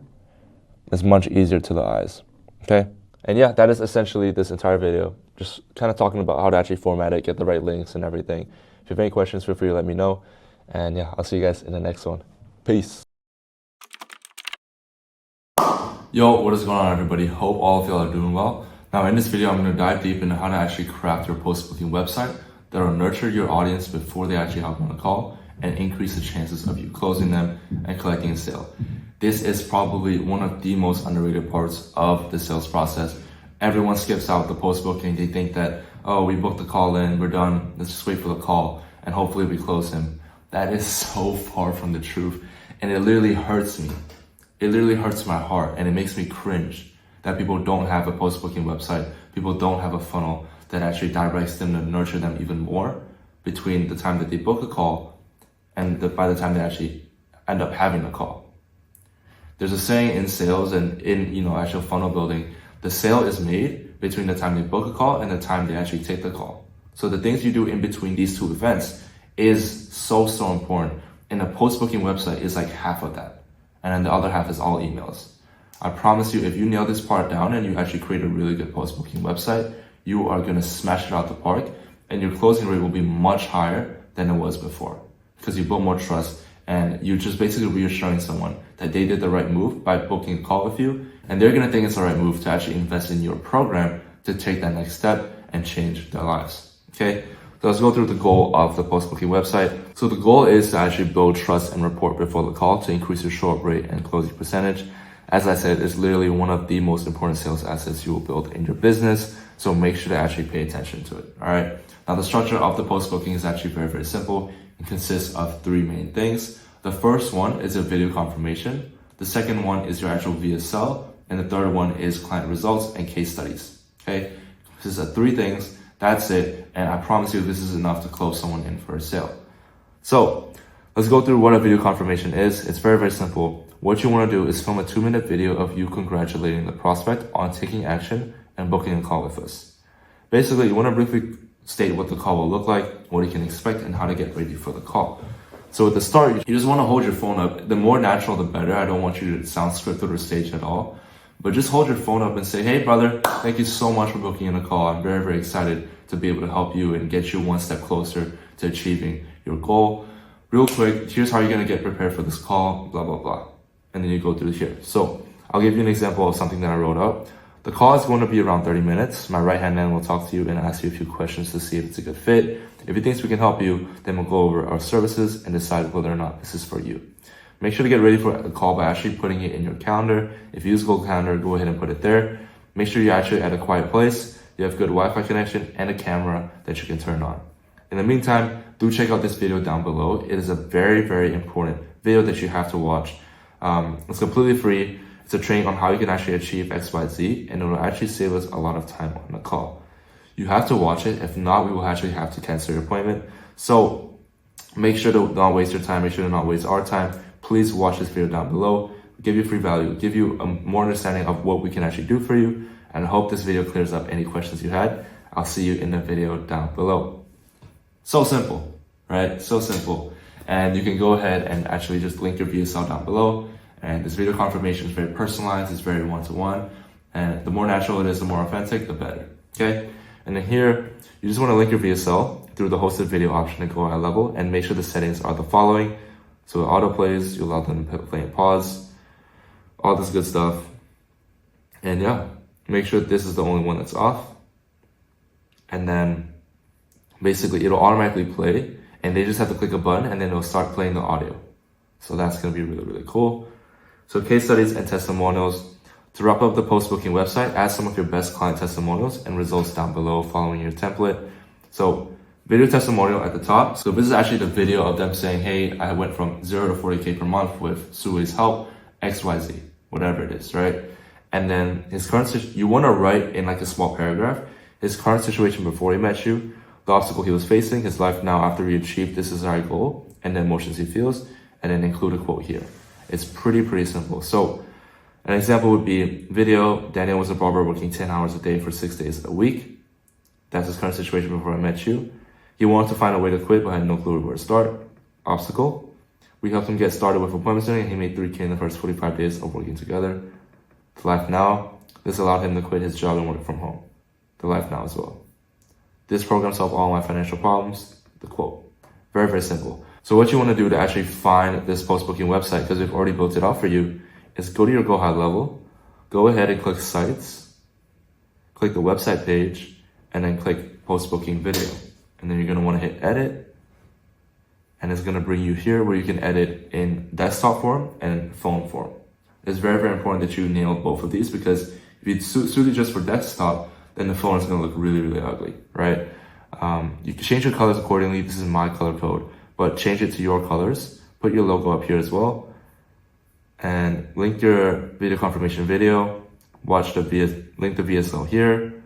If you have a Discord group or a Facebook group, link it here. And then put your client testimonials here as followed. And yeah, pretty simple. If you go to mobile, it also looks clean. Don't leave yet. Boom. Join the Facebook group, and then the testimonials here. All right, very clean. Just kind of edit it, change whatever you want. If you're not sure how to change the color, scroll down here, click bold, change to whatever color you want. Okay. I love my color code.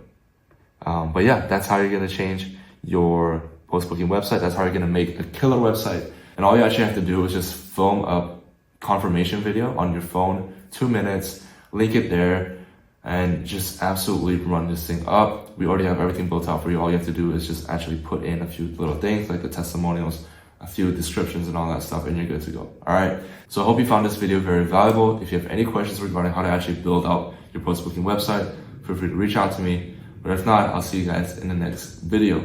Peace. At this point, you should be making anywhere from $10,000 to $30,000 a month with everything we just showed you. And at this point, you've set the foundation, and now we're going to teach you what you have to do in order to scale to $50K a month and beyond. The easiest way to get to $50K per month is by running paid ads. If you crack paid ads, you will never struggle with client acquisition again, and it will change the entire trajectory of your business. It's literally a cheat code. You can literally put in $1 in and consistently get $5 out. And so whenever you want to scale, just increase the ad spend and you'll instantly get more clients. Jace England, who is my paid ads coach inside my program, will actually go through how to actually film, create, and actually launch your ads so that you can actually sign new clients on a consistent basis. He spent well over $3 million in ad spend, works with the biggest coaches in the space, and is an absolute wizard when it comes to paid ads. So take your notepad out and get ready to pay attention.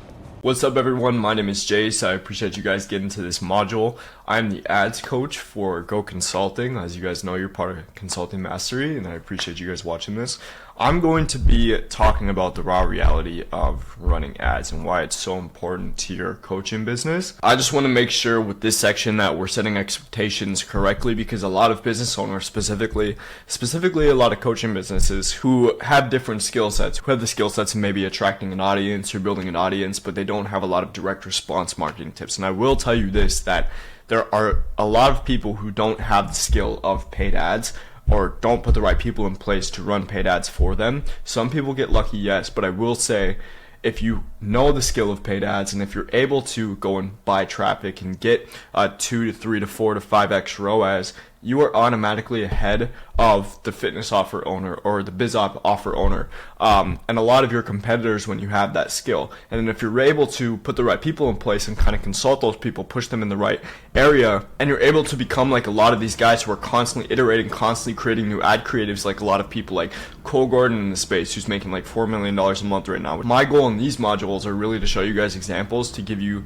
guys a lot of inspiration with that, and show you how much numbers people are really pulling in with ads and really capitalizing on it. So this is going to be a little advanced. We're going to go over a little bit of advanced topics in the modules to come. Just a little bit about me. My name is Jace. I act kind of more as a consultant right now. We run on many offers for my clients. I run a consulting company, kind of the same as Sue does, and now I'm part of his team actually as his media buyer. I've spent a lot of money on ads. I've been a part of big campaigns that have been 6 figures plus in ad spend a month, and we've generated a lot of money from ads, anywhere from big returns like 15x ROAS that have been absolutely insane. So yeah, I've been around ads for a while. A lot of what I do now is just consult. We create a lot of the creatives. I'm not too deep in like the ads manager and whatnot, because when you get to a certain level with ads, you kind of want to put somebody in there and you want to give them your expertise, and you want to be more of the creative section. So I'm going to be giving you guys a lot of that knowledge in this program so you can run it for your own offer, because I've overseen pretty much every offer with ads in general. So yeah,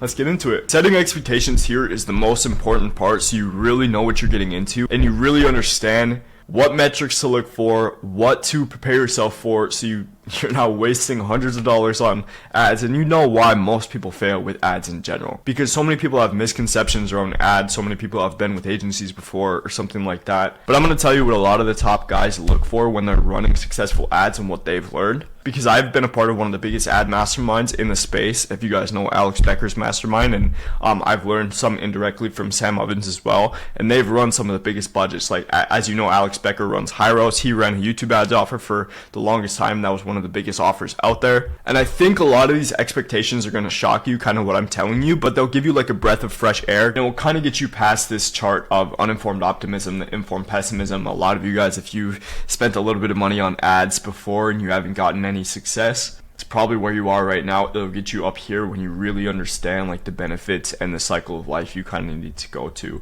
actually run successful ads. But first off, I want to go over why you should actually run ads and why it's so important. So the first thing is, if you're running ads and you don't really have an audience yet, but you have an offer, like you've done some outbound, you've done some cold email campaigns, you've done a lot of this stuff that has really worked for you, and you've kind of gotten this pocket of business where you don't need to build up a crazy audience to get business so far. You can capitalize that, and you can use those people that have been interested in your business or have closed on your offer, or people that are on your email list, and you can use that to your advantage and create more of those people with ads. The good thing with ads is you hear the news all the time, like, oh, Meta and Instagram, they refine their algorithms, so it's not as easy to go viral anymore. They're always refining the ads manager and the ads platforms in your favor to go and find more people that are like your customers that want to buy from you, because they want you to spend money. It's as simple as that. Especially when AI is coming out, so media buying is getting more simple. So what you're going to hear in this is not some like complicated like unique mechanism stuff or coaching programs. I have no reason to sell you that, and neither does Sue. We're going to give you like the cold hard facts, and a lot of it is just optimizing the platform and letting their AI, like letting Facebook's Pixel, which you'll see me talk about, do its job. But if you're already getting business, because this is really when you should run ads. You should run ads when you've closed a couple of deals, when you have an optimized offer. I'll go down that in a little bit. Running ads is like putting fuel in the fire, really. It will amplify your existing business results.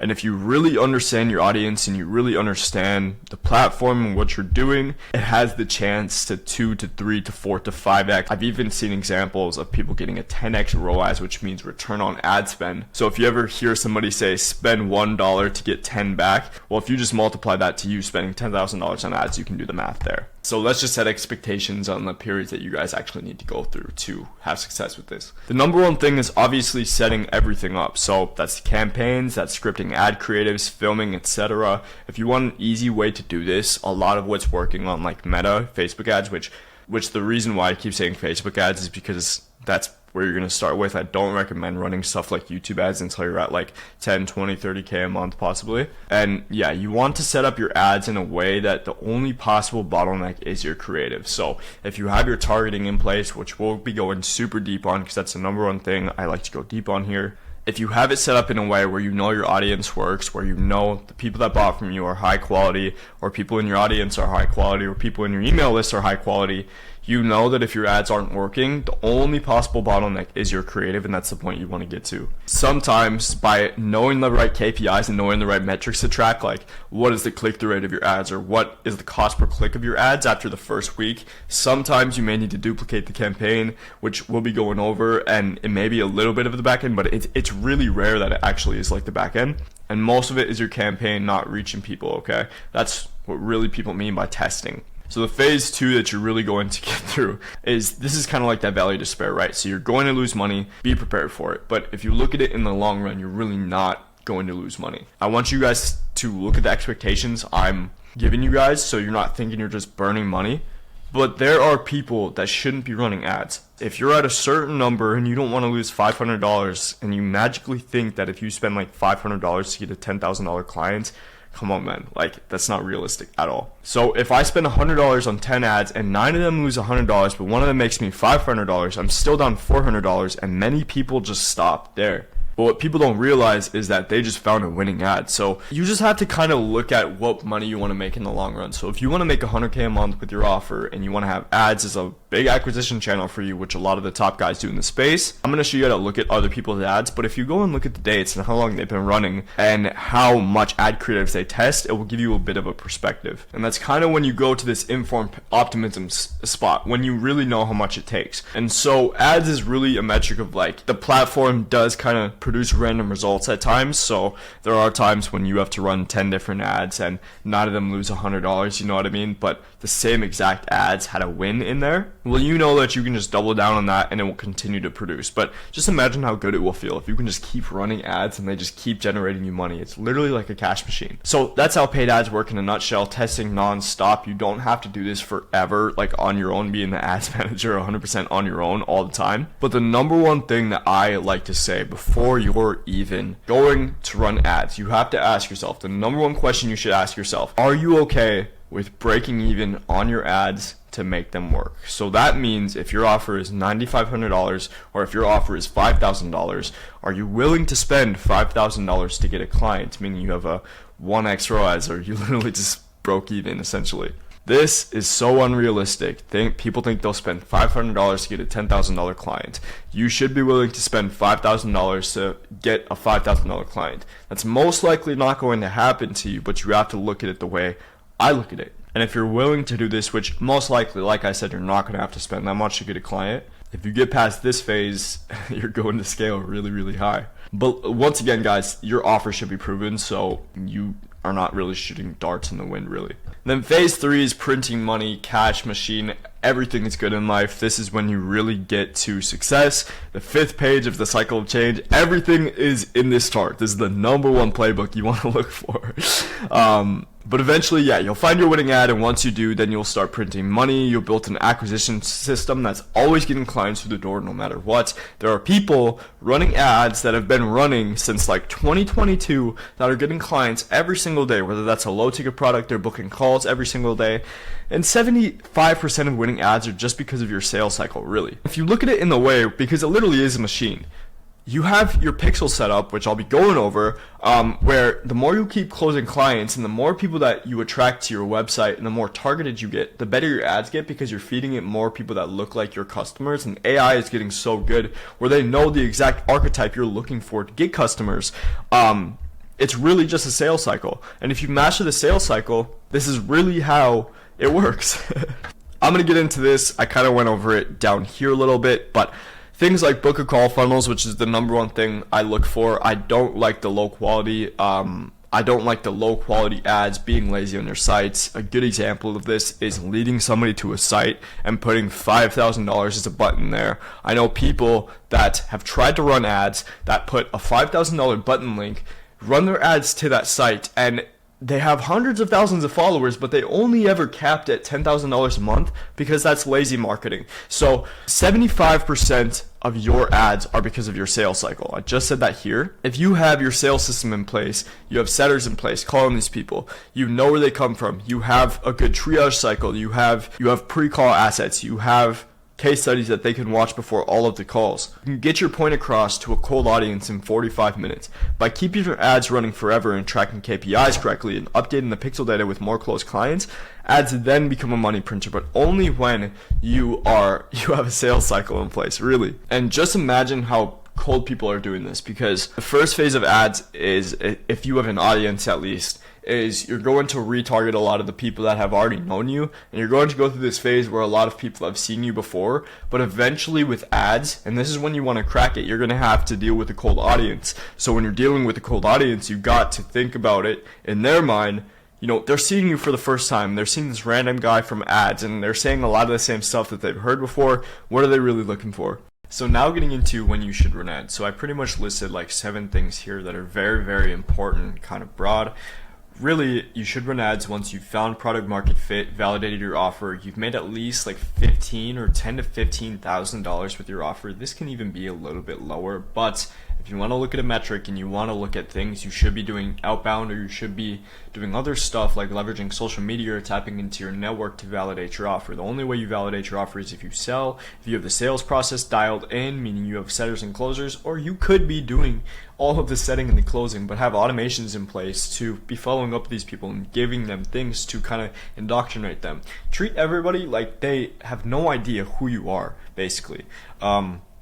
If you have at least minimum $3,000 to test with, the reason we say this is because when I told you that break even, a good starting point for like mid-ticket or even high ticket for some of you guys is $3,000. You have a post-call process, you have a high converting funnel. This can be just a validated offer really with you if you really think it is good, and if it's really simple, it can be high converting, or if you've funnel hack somebody, and obviously if you have an appointment setting script that go through. Some of the ads that we're going to be looking at are lower barrier entry to what some other people do, or to to another funnel that we're going to run. They're basically engagement ads. So if you make ads to go in direct messages on Instagram and whatnot, they're usually lower cost per lead.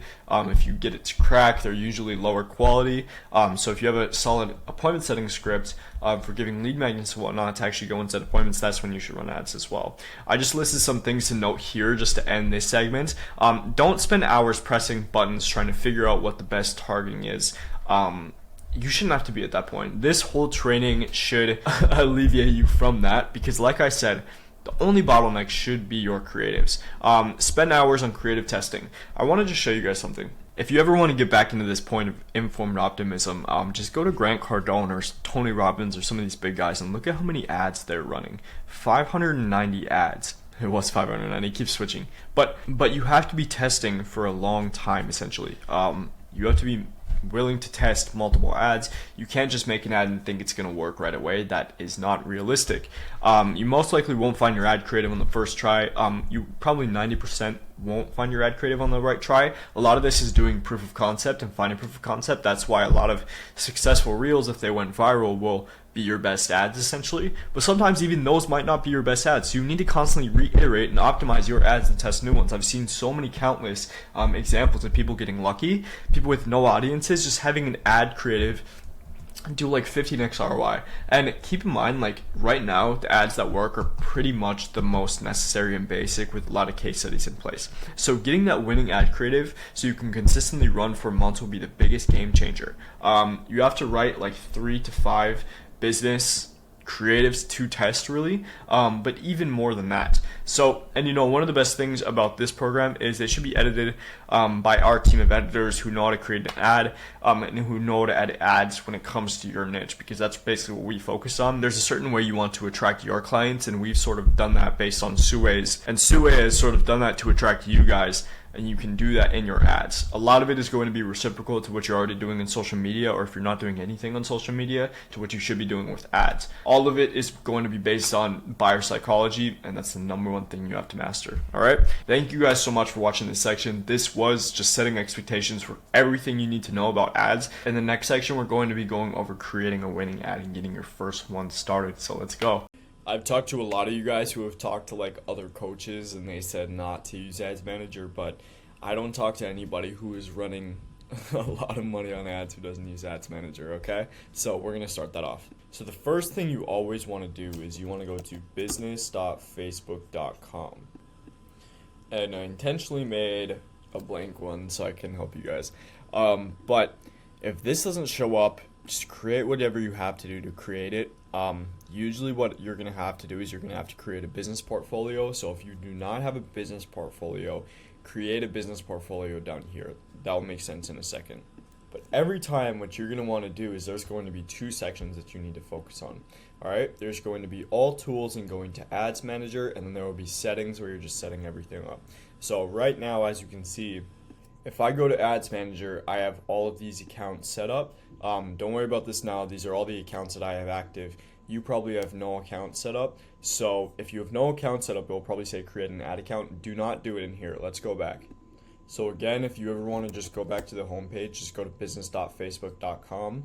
What we're actually going to do is we're going to go to business settings, and these are where all of this stuff are basically figured out in the back end. I personally did this because a lot of you guys, when I'm working with you guys in the business settings where I'm setting up, ad accounts and we're doing it off of Loom videos, I'm onboarding, you're going to say, hey, I don't see all of those things. I only see like 1, 2, 3, and I don't see the multitude of things.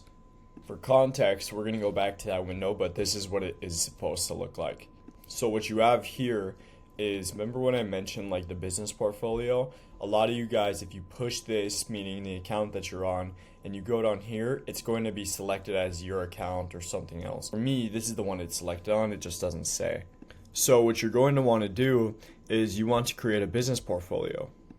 Alright, so I'm actually going to start from the beginning and I'm going to create a business portfolio. So what you're going to want to do here is you're going to name it whatever, Jace's Business. And make sure to keep this the same email that you use as everything else, because it's going to be everything. Alright, boom, and then we'll create. It says I've reached the limit, but so when you finally created your business portfolio, which should be here, go to settings right here, and this will be the same as when you go to settings and the business settings down here. It's the same thing. Now I'm going to show you how to add everyone and the number, like all of the things that you need to run a successful ad account and add everything essentially. Add your pixels, add your Instagram accounts, your Facebook accounts, because they're all necessary to run ads for some reason. With that I mean like the Facebook page, even if you're not running it on the Facebook page. So first off, if you have a partner, make sure to invite the partner or put yourself as access. You may need to do it through here. I've had access to all my ad accounts for a long time. So just add your email address, and a Spark access. They kind of just added that, and then just do everything that you need to do there. If you ever want to work with an agency, I always go for partners. As you can see, I have access to all of their things.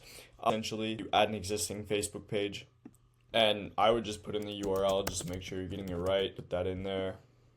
And then the number one thing you want to do right after you, add this page is I'm going to remove myself real quick, because what you want to do is you basically want to assign yourself. So you want to go to assign people, or if there's a partner, you go to assign partner, and you'll assign yourself and always give yourself access. Don't make it weird, essentially, and give your partner access. This is the number one thing you have to do, and then boom, you have access there, and you can start running ads using this. You need a Facebook page to run ads in the ads manager.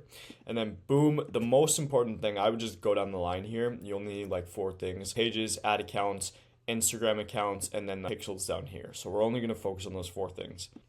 Go to add and create an ad account, name it, do all this stuff. It's not too complicated essentially, but you're going to do the same thing. So when you're going here, go to assign people, assign yourself, manage ad account, and then assign. And I already had access to all that, but this is the number one thing you want to do.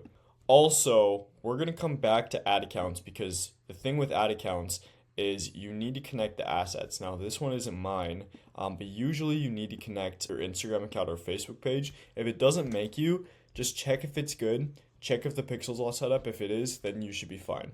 And the pixel will make sense in a second, okay? Now, if you're running your own ads too, and if your partner is running your ads, always add your Instagram account too, and it's basically the same thing. It's basically going to have you log into Instagram first and then claim an Instagram account and just go through that whole 9. And then, again, go and assign yourself. Just check all of these, essentially. It's essential. And then the number one thing that you want to do for tracking, because people are like, why do you use a pixel? It's because we use it to track, essentially. You used to have to go to pixel and whatnot, but this is going to be blurred out. It's actually data sets now. So when you're going to create a data set, it's the same as a pixel. So what you're going to do is click add, name your data set, click create. And then when you go here, it's basically the same thing. Assign people, assign yourself, essentially.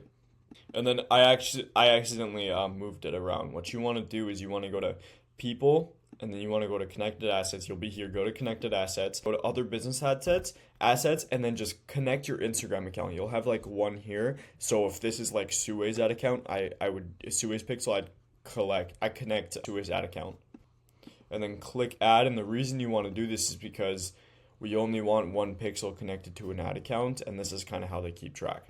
And once you have all of that set up, click refresh, and it should be all good. And the way that you know it's all good is if this is set up, if you're connected to here, you should be able to go to all tools and go to ads manager.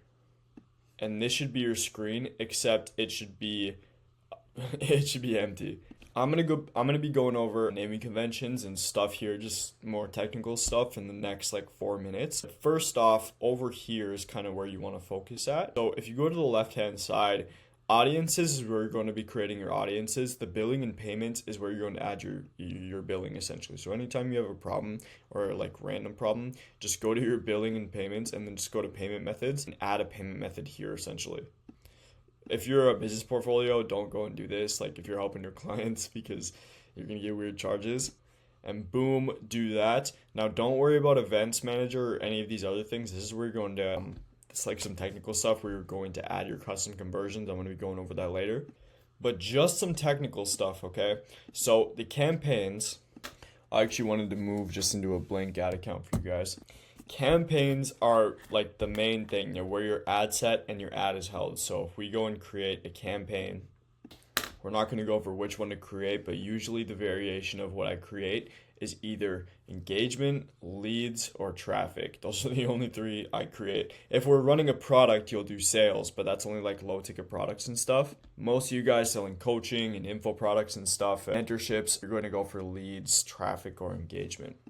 So if you create a campaign, it should look something like this. Actually, let me just create a blank one real quick. Okay, so we're going to go to leads. I always use manual, but I just want to show you guys what this looks like. So don't ever use this, by the way. Nobody uses this. Facebook's trying to take your money. A lot of these streamlined things, they're going to take it. Always just use manual leads campaign, okay? This is the blank of what it's going to look like. So I'm going to go over everything with you and kind of show you guys like best practices and what everything is in kind of a broad scope. None of you guys have to worry about special ad categories as used if you're like a real estate agent or selling credit repair and stuff. A lot of people get this wrong too. By the way, I don't mess with any of these. So the campaign objective, if you want to switch this is here. Like I said, leads, engagement, traffic. Don't ever mess with the auction or reservation or anything. And then advantage campaign budget, I don't turn this on, and you shouldn't turn this on right away until you're scaling to the number that you want to scale at, to the number where you're very profitable with your ads essentially when you're testing. So leave basically everything off in that campaign level. Now what I mean is you go to the ad set level, and I created a whole nother course for like naming conventions, or it's in another course. The ad set level is where you're going to do this. So make sure you adjust your conversion location right away, because if you go and run an ad and then you want to go and switch this later, you can't switch it from here, only when you go and publish the ad essentially. So usually we'll do a variation of like website and then Instagram messages. I don't do instant forms. Some people have mixed opinions, but they just get really low quality leads. So if you want to have a sales system where you want a ton of leads in, usually I'll just do website and Instagram. And then the goal should always be maximize number of conversions. The number one thing for us is, and maybe you have a goal where like you're playing more of the long term and you want to go for lookalike and clicks and whatnot, but maximizing number of conversions is usually the thing. Usually when you go and you're starting chats, this will be on the engagement campaign. If you're running an engagement campaign, the conversion is the same thing, but it will say like maximize number of messages or something. It's still the same thing as conversions, because that's like your conversion event. And if you see here, this is why it's important to have the pixels. So we have hundreds of pixels on my account, but as you can see, since these are shared ad accounts, you're going to want to keep that pixel essentially. And the conversion event we're going to be going over, because you have to create these in your events manager. But since my conversion event is maximizing, since the performance goal is maximizing the number of conversions, I made a conversion event called schedule, which I basically went in the back end. I'm going to show you guys this. I basically went in the back end, went to my website, put the meta pixel on, and then I basically put in the URL. That's what you do. You put in a URL to like your post booking page or your thank you page, and you say, when people go to this page, with the only way they can go to this page is if they book a call. That means those people booked a call, and that's a conversion, and it's recorded. All right, so go down. I don't ever turn on dynamic creative. I don't even touch it. This is where this is important. So you're going to be putting everything in budget and schedule. And I'm not in Australia. This is just my business partner's account. But the budget is always done in the ad set level. And you're going to see that this is right. Usually when you the reason I don't use this is because when you turn on Advantage campaign budget, you're going to see that there's no budget in here, because you're using Advantage campaign budget. And what that means essentially is, because you're going to need this when you're scaling, but don't worry about it now. What this means is, if you run a campaign and you have a bunch of different ad accounts, like this one, like 5 of them, it's going to split them all up. What this means when you turn it off and it's at the ad set level is whatever ads you like create below this, not the ad sets, it's going to split between the ad accounts. And that's what we want to split between the ads, because that's what we want to do, because we want to split test different audiences and stuff. So boom, don't worry about none of this. I don't usually set an end date. I don't ever set an end date actually. A lot of people when you're testing, you'll be like, let me set an end date, because you're not gonna look at it. It's not like it's gonna hurt it, but when you're actually running ads for real and you're gonna want to run them for like more than 2 weeks or a month, just don't set an end date and just go and look at it periodically. All right. So the locations, this is interesting because you're usually targeting on countries. What I usually always do, unless we're just doing like the US, is I either use the big four, which is Australia, Canada, the United Kingdom, and the US. Sometimes you use New Zealand as like a fifth one, or in your country or wherever your people are. But usually you use that. If I'm not doing that, I'm usually just using like one of those four, which is usually just the US, or two of them.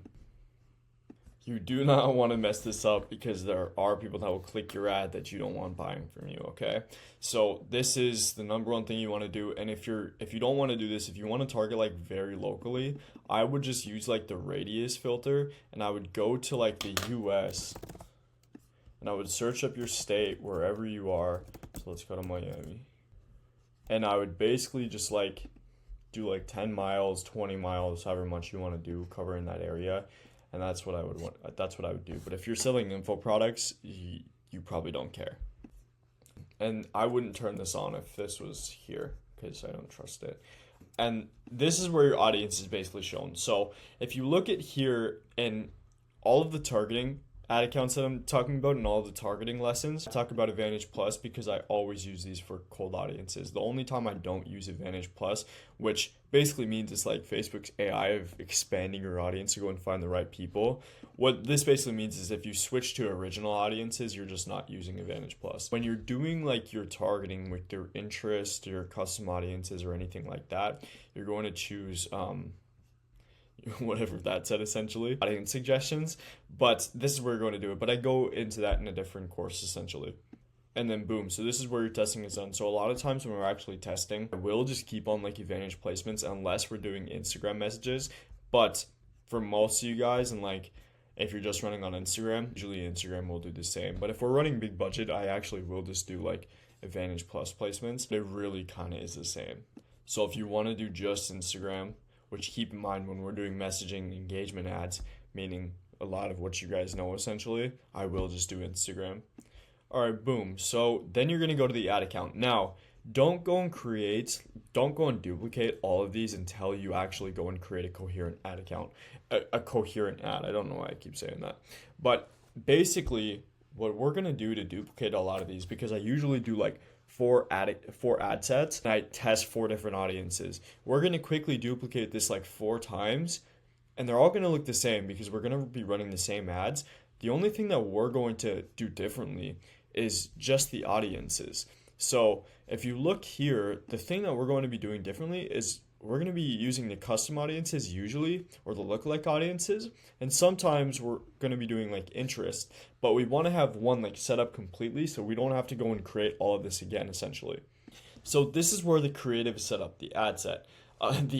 Basically, I usually do manual upload. I don't ever use catalog. Catalog is only for shopping. So single image or video. Basically what you're going to do is image ad or video ad. This looks a little bit differently than US accounts, sorry. And then this is like the destination where you're going to be setting them from. So like the VSL, anywhere we're going to create that. I go deeper on this in the launching a winning ad. The number one thing you don't want to do is add any browser add-ons essentially. All right. And then basically for tracking, if this isn't set up, this is the pixel that was set up. That's basically what you want to do. And then basically when this is all done, which this doesn't have any copy, meaning the primary text is actually, I go in this in launching a winning ad, but once again, the primary text is what shows below here. If you're running a Facebook ad, the headline is what shows right here, and then the primary text shows up here. So the primary text is longer, headline is not as long. But this is going to be what it looks like, and then you're just going to quickly duplicate everything.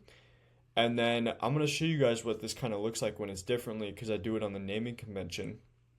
But if you look at this ad set, the custom audience that we're doing is we're making a lookalike audience of the free community that we have, which is about 1,600 people. All right. And then on this one, we're actually doing a cold audience. Broad. So if you see broad, we're not targeting anybody, and we're actually excluding a lot of people. So we're making sure that we basically are really cold. All right, sweet guys. So yeah, that's basically how you create an ad account from scratch. It's super simple. If you just follow all of these tips, you'll be good essentially, and you can just go back and follow these at any time, because usually when you create a new ad account, you have to do the same thing every single time. All right, what's up guys? This is the second module of the paid ads masterclass. and on this one we're going to be going over creating a winning ad. This is going to be just an overview of copywriting and marketing tactics, an overview of how to actually think about a winning ad before you're actually going to create one. We're going to go pretty deep on ads that have worked, how we've thought about ads, and I think it's going to shift your mind a little bit into how we actually go about scripting ads and how we actually go about creating winning ads, really. So let's dive into it. Really with this, the number one thing you have to understand is like you have to be a master at iterating. So a lot of this is going to be like stealing like an artist, like I kind of mentioned on here, finding your winning ads so you can become profitable and continue to get your dream clients through the door. But like I said, if you just have ads as a machine that are continuously working for you, that's where you want to get to. So the number one thing with us is the ad creative. So you have to be talking to people. Copywriting is so important. So is your background. A lot of things you have to think about that become very detailed to how you think about ads, even go down to, should I edit this way or should I edit that way? So should I put a bunch of edits on or should I just make it super raw? You have to think about that, and the easiest way to do that is just copying other people, really. So the goal really with this is finding your winning ad creatives that make you profitable and continue to get your dream clients to the door. And one of the easiest ways to do that, really, first off, before you're starting out, there are some people in here that are absolute freaks with ads. People that, like, Alex Shamosi is one of the best examples. He blew up his business with ads specifically. He is like the ads king, and this kind of broke my mind when he said that he used to spend the first like 3 hours making a complete swipe file of ads and going through and like getting all of the ads in his head before he actually went and created his ads. So I think he went over like 50 to 300 ads. It's insane. The number one thing for us though is like, do not steal content pieces word for word, and make sure to look at people that have the same offer to you. So if you're a business coach and you're looking at people that have fitness offers, it might not work the same for you, really. And trust me, like if you want to become a household name in the space, or if you want to make your name big in the online space, don't ruin your reputation like that. People can see right through it. Instead, steal different things from different creators and combine them together. Steal really like an artist, because you can find things that work. You can use the same concepts that people use. You can copy to a point, but don't copy completely. So getting down to creator artistry, this is the biggest thing you can do. I want to show you guys how I go and create a swipe file real quick. So there are two ways when you're creating a swipe file, two of the best places to look. One is Instagram and two is Facebook ads libraries. Sometimes this is the better thing, especially when you get it optimized, because as you can see, the more you go on, the more ads that kind of reach the people that you are. Because these people are trying to reach people that fit in their ecotype, and the truth is, if you're a coach and you're interacting with other people like Steven Kotler here, and other coaches, they think you're going to want to get business coaching. So if you're a business coach, you're going to want to get into that. If you're a fitness coach wanting to teach people how to create a fitness business, or you're a personal trainer or whatever, you're going to get that content too. So don't just brush past these ads, and definitely don't hide these. Actually, you should be like interacting with these ads. I wouldn't go and like opt into all these guys' funnels, but really like look what they do with their funnel, because as you can see, it doesn't stop at the ad. So he calls out people, he calls out coaches, want to know the fastest way to become visible to your dream clients. What I'm going to do here is I'm just going to save this. This is one way you can create a swipe file, or you can literally just screen record this on your phone. If you have a Mac, you can push Command Shift 5, and you can just like screen record this, or you can use like Loom, and then I would just go to your Google Drive and create a swipe file there, essentially. So like if you look here, this is a short example, but I also put these on Notion as well, but this is swipe file. So if you go to Instagram and you actually know the algorithm, every time you go to a story, pretty much like 3 or sometimes 4 ads of every like swipe are going to be an ad. So this is an ad. I've seen that 100 times. Grow your online fitness business is an ad.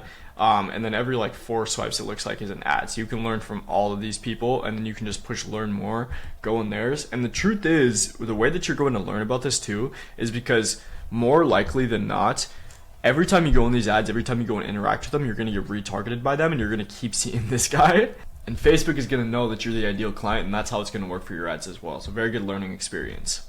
Same thing with the feed. Like every so once in a while, like when you keep tracking, it's going to go down. I literally just looked up Hyros' ad, and I just got this ad. This is how it works. And so the other thing is go into Facebook ads library. So if you go and look up the person's name, you're going to see that I literally just searched up Hyros. You're going to see all of these ads. I kind of mentioned Grant Cardone. Some of these, make sure, like, the biggest thing is the opt-in buttons. So some of these don't have opt-in buttons. Some of these will say like learn more. You want to go to those ones. But the biggest thing here too is look at the dates. So this one started running on September 6, 2024, and this means that they didn't shut this off. Also, to read this, on the platforms, when we're going and creating the ads, he has a set on advantage placements. When you're running some stuff like engagement ads, or like we're going to talk about how to get cheap leads and whatnot, you're only going to be running these on Instagram and Facebook. So keep in mind like what these are doing. Also, when it says 10 ads using this creative in text, this is kind of what I was talking about with testing multiple different ads, because that's how it works. But if you go and click to learn more, you're going to be able to go to their funnel essentially and see how these works as well. Keep in mind too, some of these companies, like with Hyros, you have to learn the agenda. This is why you have to learn kind of what people are trying to do with ads. Alex Becker was in our space, but now he's running ads to his software essentially for ad tracking. So you should be looking at more of people that are also running offers and how it's working for them. A very good example is Cole Gordon.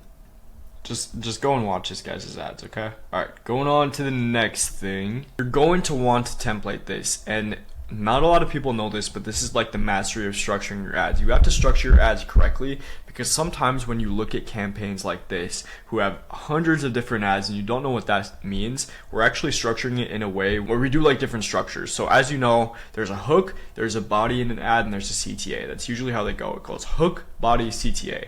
So you always wonder like, okay, how should I be creating ads? When people talk about creating like 18 different ads, what do they actually mean? The thing is with ads, when you're always testing what works, and you're testing the control. So when you get a winning ad, usually when you like keep winning and you get a little money hungry later on, you're going to be testing little things that you can iterate to make it even better. So just to give you an example of how these are looking, ads are made up of different parts mixed together. So if you want to create 18 ads, create 6 hooks, you're always going to have more hooks than bodies, and 3 bodies that you'll know to convert. Usually I stick at around 3 bodies to be merged together as a variation of 18 ads. So how that would look like is like hook 1, body 1, hook 1, body 2, hook 2, body 1, yada yada yada. To give you a prime example, this is one of the ads that we created for one of my clients. So we basically hooks and bodies, 18 ads. So as you see, these are very short hooks right here. So if I were to give you one Airbnb property, yada yada yada, I actually created 6 hooks on this one. Oh, I did say that too. And then the bodies are also on the same one. So this is how I do it.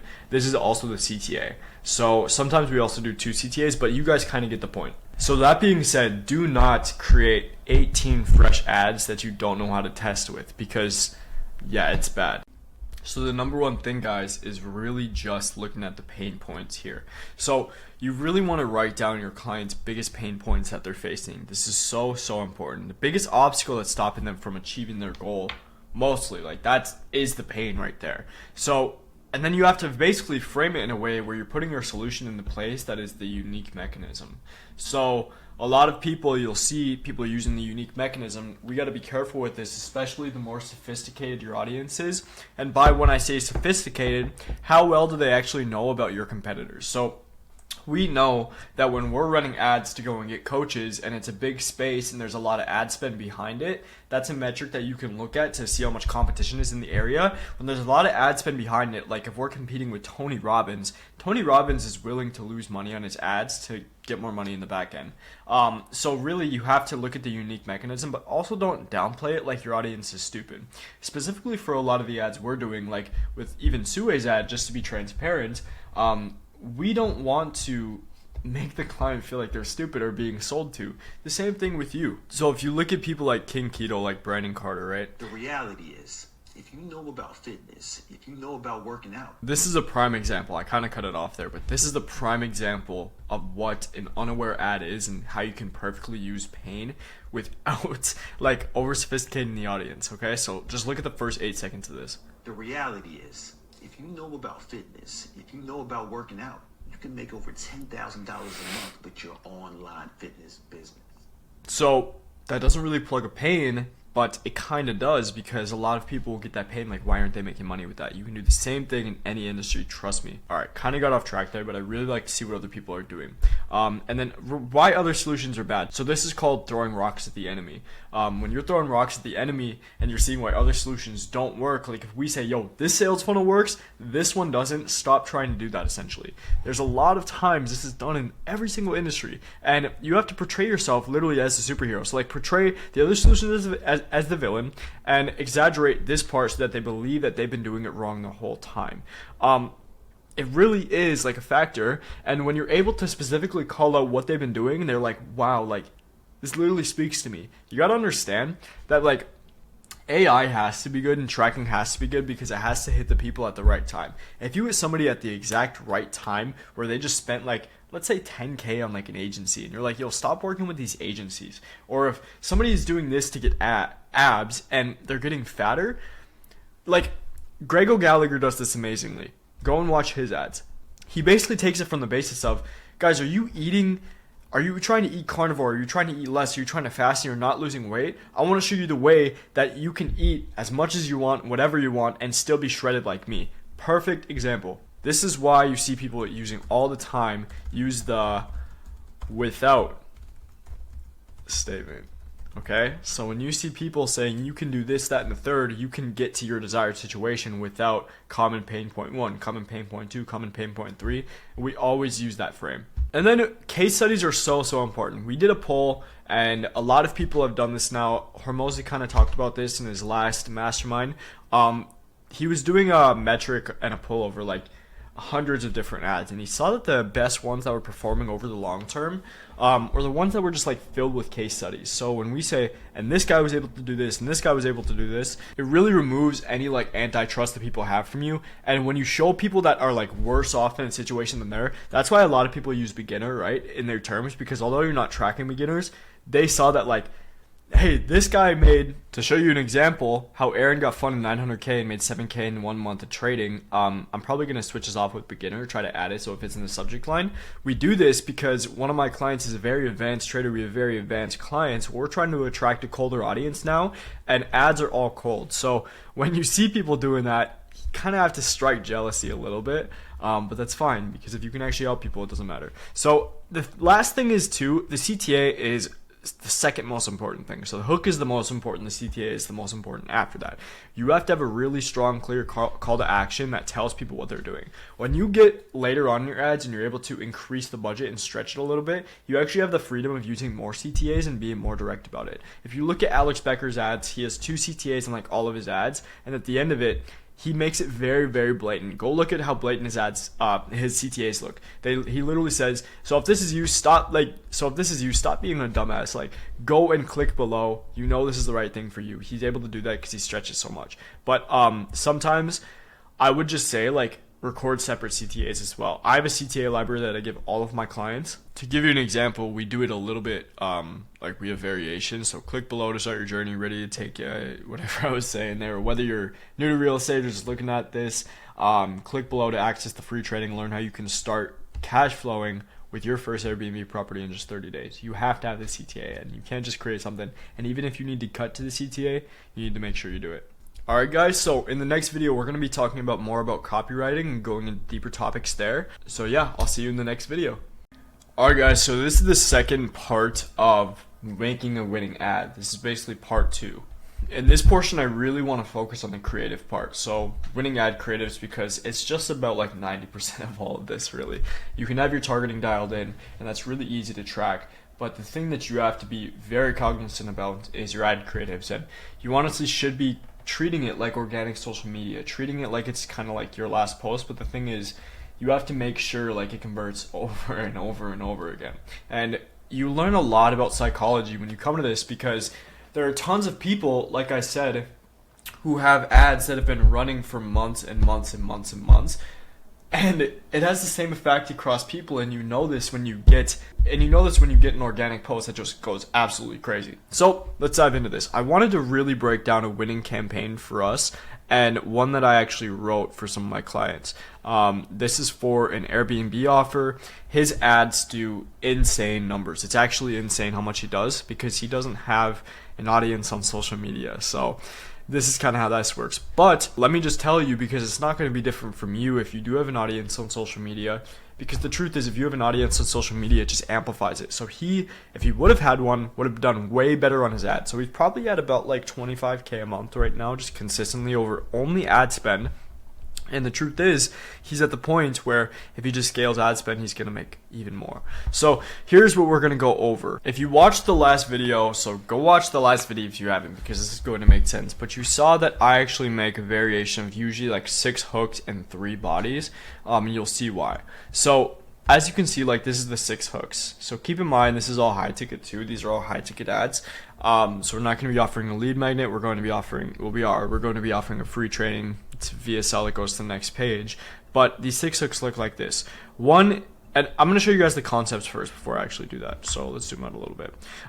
These are kind of what the concepts we kind of have are. So like limited spots available, due to the personalized nature of my coaching, only work with a few people one-on-one, increased competition, special offer ending soon, immediate action required. Essentially, that's kind of the concepts we're going with this ads, because he actually made a winning ad that was just very low barrier to entry on a lead magnet, and now we're kind of going for more of the high ticket feel. So this is kind of where we got the hooks from and how I was thinking about it. So the first one is I make an extra 3 to 4K per month with one Airbnb property that I don't even own. And the biggest problem I see when people try to get into the Airbnb is buying a property or spending thousands of dollars getting it ready.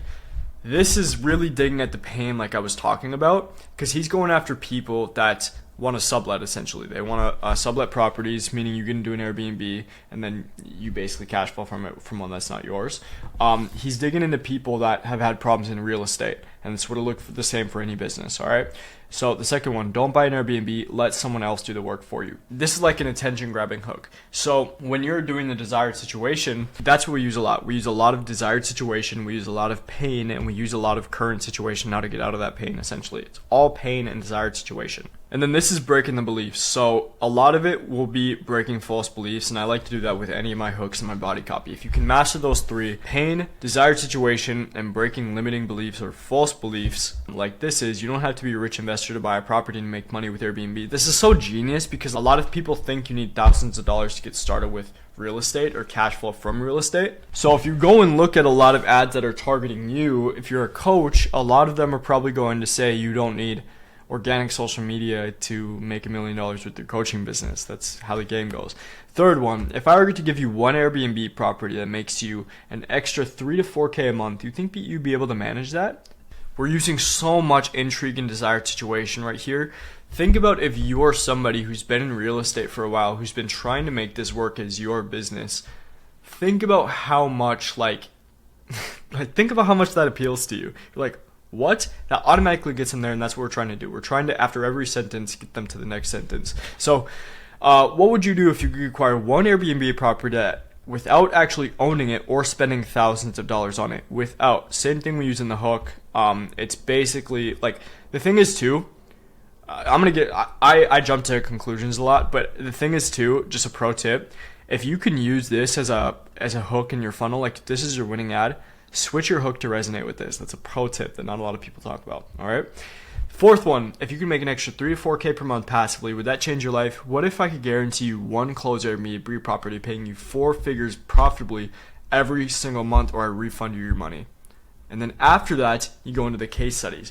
If you ever have like a bold claim like this, you want to kind of keep it real, but you also, after that, you want to keep it like kind of like notorious. So like if you have a hook like this, what if like I could guarantee you one closed Airbnb property paying you 4 figures per month profitably every single month without you having to do this, that, or the third, or I refund you your money. After that, you could go directly into a case study saying, well, if you don't believe me, Alex started from $0 and he actually made 4 figures in his first month without owning a property in Florida. And now since he's been able to scale to this, that, and third in 3 months. You're going to see how I use that in a lot of the ads. I'm going to skip 5. I want to go straight to this one. So when we were talking about stealing like an artist, this is so genius what we do here, because as entrepreneurs, as marketers, we're constantly thinking of the next thing.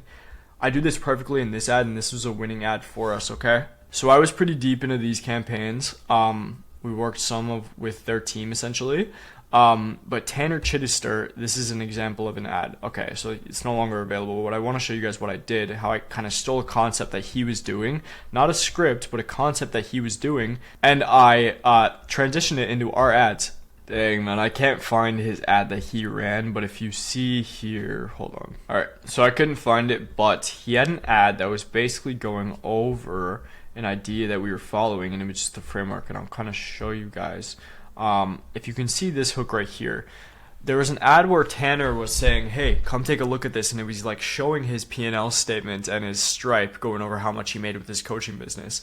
I was going to do the same thing with Nick here, going over this, where he was saying, hey, come take a look at this, come take a look at this. Someone is recording them, and he shows the profit he made from Airbnb. It's a prime example of copying other people and their concepts. So I know you think this is crazy, but you can, and I basically say the same thing I kind of said over here. Sometimes in ad scripts, I'll write them like this: in X month / day / this month, I've been able to make X money from an X booking, go over like the desired situation. And you know, when you're chasing your ICP, this goes directly into people that have probably had Airbnbs or tried Airbnbs or really researched it. So when you really dig deep into the pain point, it's the number one important thing.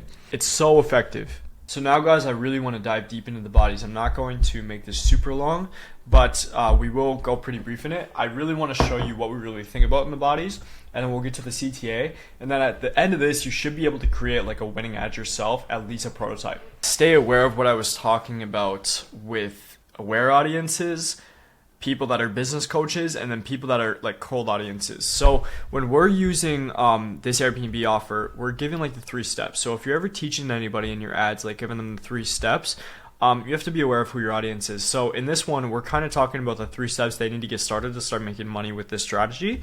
It probably won't work that well if you're doing the same thing for coaches. So if you're saying, hey coaches, all you need to do is make this sales funnel, you need to implement a VA, you need to do this, that, and the third, they already know. But what you can do with business coaches is take this and you can use like a stop doing this and do this instead, unique mechanism your way.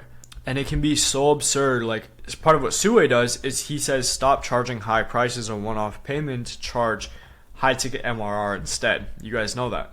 Okay, so we'll go over this real quick. I know this sounds crazy. You can actually get your cash flow in Airbnb without buying property or spending the tens of thousands of dollars on it. And you can make this property cash flow within 30 days or less. So if you've tried to get to Airbnb before, the problem isn't where you live, it's how you structure the deal. False belief all the way there. I pretty much use this in every single one of my bodies. I have now helped just over 80 people going straight into authority right there. Going straight into authority. Case studies. If you can say something like this, a big part of what Sue says is like, we've now made $1.6 million in revenue. Another one of my clients is we have a $17 million real estate portfolio. That's why I can help you get into these and start making money with on Airbnb.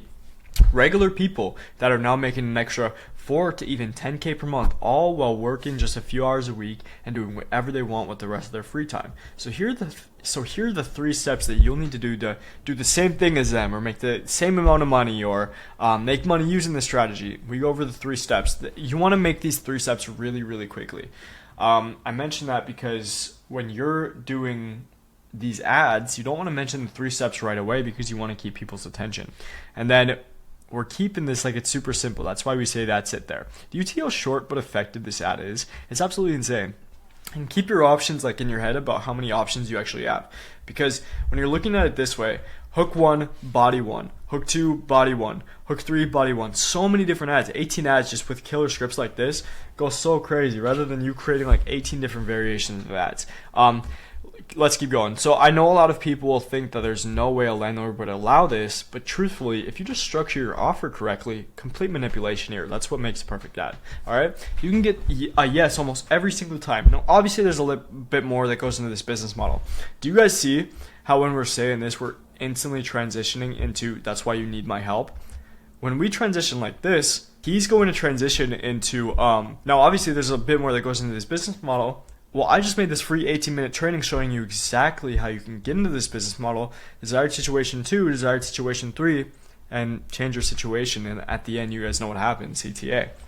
So if you want the full strategy, literally the strategy that I used to go from knowing nothing to getting my first cash flowing Airbnb in just 30 days, click the link below because I created a free training that lays out exactly how I did it and helped over 80 people do it too. And I'm like everyone else out there, unlike this is supposed to say unlike everyone else out there, I'm actually going to walk you with you one-on-one through the entire process. If you go through, click the learn more button below and get the free training. So on this one, I have a CTA library somewhere around here, but we have a bigger CTA, but that's an example. All right, now we're going to go over this body really quickly because it's pretty important. We just use complete case study here. So let's go over this. I've now helped just over 80 people start making money on Airbnb.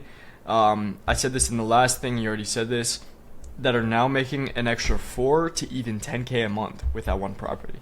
I'll work in just a few weeks and doing whatever they want with the rest of their free time. And I'm going to be honest, you can do the same. I've been able to live the life of my dreams, and I put desired character in here because sometimes you only know what you do. Travel whenever you want, go to places with my wife, spend money on my kids, yada yada yada. So here are the 3 things that you need to do to start making money using this strategy. Obviously, when I was writing this, he needs to go a bit deeper on this so he can transition smoothly into this, but I just gave him this tip. It's kind of the same 3 steps. Because the truth is, when people see your ads, they're probably going to see multiple ads, so I keep the tips the same. Very simple.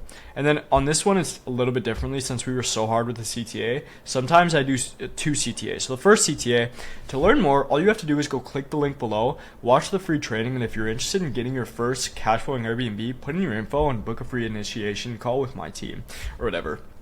Sometimes I'll say consultation, but that's how we said it in his other ads. I make this, the reason I say make this very quickly is because the ad is not done there. So I don't want them to think we're selling pretty quickly there, but sometimes this works really well on YouTube ads as well. But let's keep going. I've decided to give you my step-by-step strategy to making money with Airbnb. When you join the B&B Profits Live, Playbook Live, I'm going to give you all the tools you need to do the right market research. I'll then give you the exact scripts to use with landlords. I'll walk you through. You guys know all of it. This is a longer ad, but a lot of people use this as a secondary ad because, let's say you use this as a retargeting ad, or people that watch your first ad, they give a better example of it, and it's more desired situation, especially if you're creating content. All right. For example, my student Alex, he actually scaled to 4 properties in just 6 months and has since been able to quit his day job from doing this, that, and the third. I told Nick to go a bit deeper on this. Like I said, to learn more, all you have to do is click the link below, push the button below to watch a free training, put in your info, book a free initiation call with my team. See you on that call. Do you guys see how simple that is with the case study? And the only reason I'm so direct with that is because I use so much case studies in there. So I even told Nick that, pack as much case studies as you can, because in one of these ads, we use a lot of variations that we use also for the YouTube ads. Because as you guys know, YouTube ads are longer, so some of these we use are very simple. He'll say you see all these people? I also helped Alex and this person and all these hundreds of people on the screen, and then all the people will pop up. So that's a good way to do social proof. Alright, yeah, so that is basically all about writing the ad creative. I hope you guys got some good insight there from a live ad that we actually ran. I'm going to be focusing a lot on group calls and stuff like that, breaking down successful ads. I really like to do that, really like to show proof of concept and why ads work. But remember, it's all about psychology at the end of the day. So the people that can better fit in and pretend like they are their customer and they really understand their customer, rather than it just being kind of oh, let me grab this quick money from ads and I don't care about people. Really, you're not going to make any money in the long run, and people that understand their customers the most make the most money with ads. I'm telling you. So yeah, we're going to be breaking down a lot more, and I'm going to be giving you guys a lot of assets to look at. So appreciate you watching this video. On to the next one. Alright guys, so basically now we move on to one of my favorite concepts, and that is targeting, because you can really look at creating your audiences and creating the vision for your ads based on who you're going to target with your ads. I'm going to be using a concept that I steal from Alex Becker and Sam Ovens, and some new ways that we have actually switched the targeting to different audiences. It used to be done a different way, which I'm going to show you the old way. And I stole this diagram from him, and I'm going to show you the new way and kind of how you can see Facebook taking over your targeting and how we actually think about scaling and whatnot. So let's get into it. So if you guys don't know, targeting is the basis of who you are targeting, what the future of your ads look like, and what you're feeding data to Facebook based on basically what your business is supposed to target. It's very hard to find your ICP, at least it used to be, and now it's getting a bit easier, it's getting a bit more optimized, and you often hear stuff like, oh, Facebook ads are more expensive, Facebook ads are this, that, and the third. But it's not as bad as it seems. It's definitely not an idea that you should take and use to stop running ads. Facebook is getting better at tracking your ideal clients. They're getting better at tracking your ICP. They're tracking people that are lookalike audiences, and now there's multi-billion-dollar companies that serve as Facebook ads tracking softwares to be better than Facebook. And when there's a secondary company that's a multi-billion-dollar company on top of that, you know Facebook ads, the hub, is still a way to make money with your ads. And as you know, education companies, online education companies, are taking over the market right now, multi-billion-dollar cap industry, and this is why you should be running ads. So this is basically the old way of running ads. Like I said, this is from Becker, Hyros' kind of training, but a lot of us use this now. This is the old way. So basically, you used to run just stage one. You used to just go straight to interest targeting, straight to dynamic ads, which means it was kind of very random, very stimulating, similar ads to the market. People were really just trying to copy what worked to a T, to be honest, and it was very hard to track.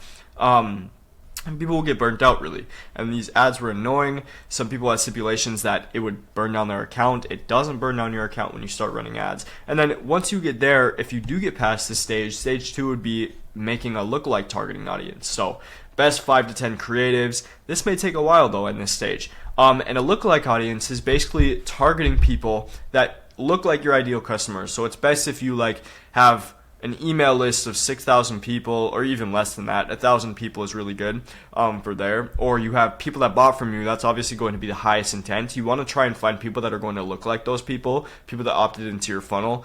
This, that, and third, essentially. So your customers, your ICP, you're going to try and find people that look like them. And then stage 3, when you start scaling, if you do start scaling, is going to be broad targeting and creative testing. But a lot of people didn't even get to this spot. And sometimes the ads would get out of whack and you'd have to go and do it over again. And if you're not a media buyer, agencies would take advantage of this. And running ads is not easy, but it's getting more simple if you let Facebook do the work. Now, I'm going to be creating some audiences with you guys, just really showing you how to do it. This is kind of how the new way. So as you can see, Hyros kind of has their software in the top of it because they're an ads tracking platform. But if you guys don't know, the pixel, the Facebook pixel is used to track data, to hold data, and you need to be using it because if somebody goes to your funnel and you have that piece of pixel code, they're able to track when they opted in, who booked a call, and they're able to optimize it better. So when we're able to optimize it better, there's some stuff called the A+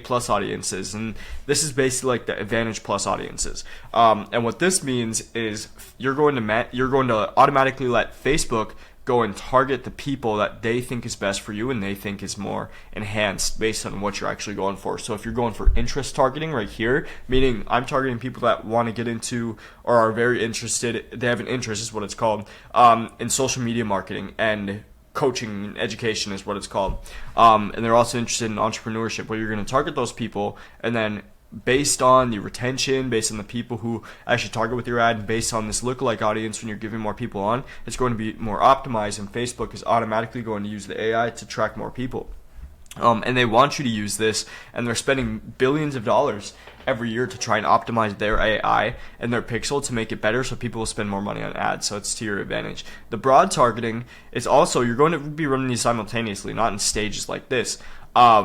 Unless you don't have a lookalike audience, then you'll just run these two essentially. But the broad targeting is basically going to be just no targeting essentially, but you're going to let A+ audience take over, and you can see how these actually run in different ad sets. They kind of run with each other because they get more targeted. Here's the reason why. Some of you may be confused by that. When you set a conversion event, it's going to try and optimize for that conversion event. So if you go to a funnel and the test will be like, okay, I want to find more people that are going to opt into this.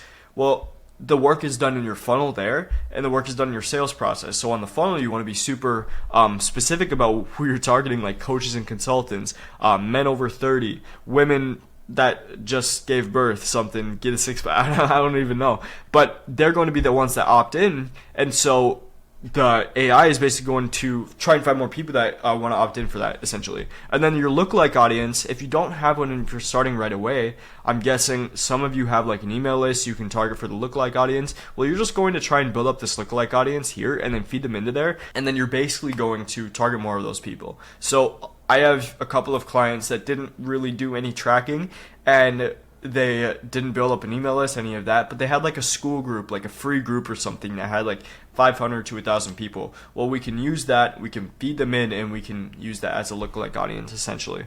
You're also going to be hearing about a lot of retargeting ads. I'm sure a lot of you guys have from these different coaches. There's a whole different thing, and a lot of that will be using engagement ads. There are cheap ways to do ads, such as engagement ads, and those are usually message ads, essentially. And this is really where we do the retargeting ads from. Well, a lot of times what you can actually do is you can create people that watch 50% of your videos, which I'm going to be showing you guys, optimize for, well, like engage in your profile, viewed your website. You can retarget those people and give them like a low barrier engagement ad, or retarget with this way, which basically means you send them to the DMs instead, and you know, it goes to a book call if your sales process is on point. A lot of you are here because you want to get these cheap ads. I'm going to be showing you guys how to do the engagement ads. A lot of times I don't use them because I'm really focused on this way of doing high ticket ads instead. But you know, if you can have it on the background, and if you can have it generating, you know, leads and stuff, sometimes we have cases where, you know, the video doesn't work for engagement ads, but there will be a low barrier, like, you know, image, which I'll show you guys an example like this. I sold this from Trey, who worked really, really well on engagement ads, and this, because this looks very native to the platform. And honestly, a lot of the ads we're going to be using are native to the platform. But I'm going to jump into audience targeting right now. So going to your business manager, you always want to go to business.facebook.com. And also, when you're doing the pixel targeting and you're setting up your events, use Chrome, because for some reason it doesn't work that well on Safari. You can't even do Events Manager on Safari, which means you're like testing out your events. So I use Chrome, and basically, if we go to an older ad account here, you're always going to go to audiences here. Now, a lot of people get this wrong. You don't just want to like run broad ads right away, okay? Look how much I have here. I'm going to be breaking down every single one of these, and this is usually what I create, but just to give you a list. Alright, so these are basically the rules that we're going to create. So when I say audiences, I know we chose 3. So there's interest, broad, and custom. I'm only talking about the custom audiences because some people will go and they'll create like, you know, custom audiences out of interest targeting. I don't do that. I just do it in the ads manager. I've never done that. But so yeah, these are the audiences you want to create. So let's look at this. So the best audiences to create are, first, your website visitors, last 180 days. But if you didn't have the pixel set up before, which I'm going to show you how to do, you have to get this on there right away. So make sure you put the pixel on your website, okay? And or in your funnel. So CRMs like Go High Level make it really, really easy to do this. This is the only way to do it. And anytime you're working with clients, if they want to run ads too, make sure you do this right away. If you haven't created a pixel, we're going to be going over that too. All right, the next portion of it is people that watch 50% of your videos and had profile engagement in the last 180 days. Customer list, this is going to be your best one, booked and closed list. And then we're going to be going over the rules live. So let's get into it. So this is an ad account we created. As you can see, if we go to custom audiences, as you can see, these are custom audiences, and these are lookalike audiences. Lookalike audiences are made to resemble these, essentially. So we have opt-ins for this. I probably should have been more specific. I'm not the type of person to be super organized with this. 3 video custom audiences. This is basically like a free giveaway we gave. Free community lookalike, and then I named it lookalike, but it's a custom audience because that's what I wanted to do. Viewed 50% of your videos, 180 days. They have Instagram. This is engagement on Instagram, just the profile, and then I made lookalikes for all of these. So I'm gonna go over just how to create simple custom audiences first. So we're gonna check off the boxes. So I'm going to show you some of the most prime audiences to target. That is the free community, if you have one, and customer list. So first we're going to go into the free community. So if we go in here, I have a client who has a free community with 1.4 thousand members. That's a lot of people that you can make a retargeting list with. So if you go to members, most platforms have an option where you can export people. I'll just go to export here on a school group. You can do this probably on anything, and you'll go to community. Now, a fresh example, and kind of what you want to do, this is going to open on numbers. You want to shorten this down if it's super long. I know on Go High Level they're always super long. One sec. Actually, this looks fine.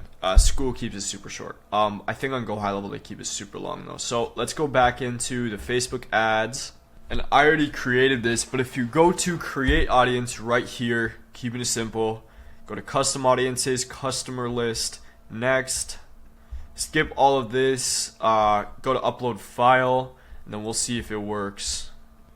And then obviously I have mine right here. So, and then don't include a value unless they paid. Like if these guys all paid like $1, I mean you can add that, or you know if they all paid like $200 or something, you should add that. But let's go in here. For a lot of us, we don't do this. See, this is why it's important. So we didn't even need to do this. On all of these on the map, we only really need, okay, so we need the name. First name will be right here. So as you can see here, it's already giving us options to create a lookalike audience. I'm going to show you guys how to do that if you're just, if you're going to go and do it from here, if you want to create more lookalike audiences. But we're going to go and create another custom audience, and we're going to go to our CRM. So this is one of my clients. If you go to contacts, you'll see 8,653. What you want to do is you actually want to go to email, and it's not empty. That's what I do. And yeah, 8,650. So sweet. This is our email list. Actually, this is why we have this. And select all 8,650. Export contacts. Now this is in Go High Level. I'm not going to do this again because I already did this. But if you use another CRM, literally you can go and do the same thing. Just to check this off though, we created the free community. I'm kind of going out of order here. But same thing with this, customer list, next, and then you're just going to import those people, and then make sure you get the first name and the email on there, alright? If they have a phone number, you can add the phone number as well.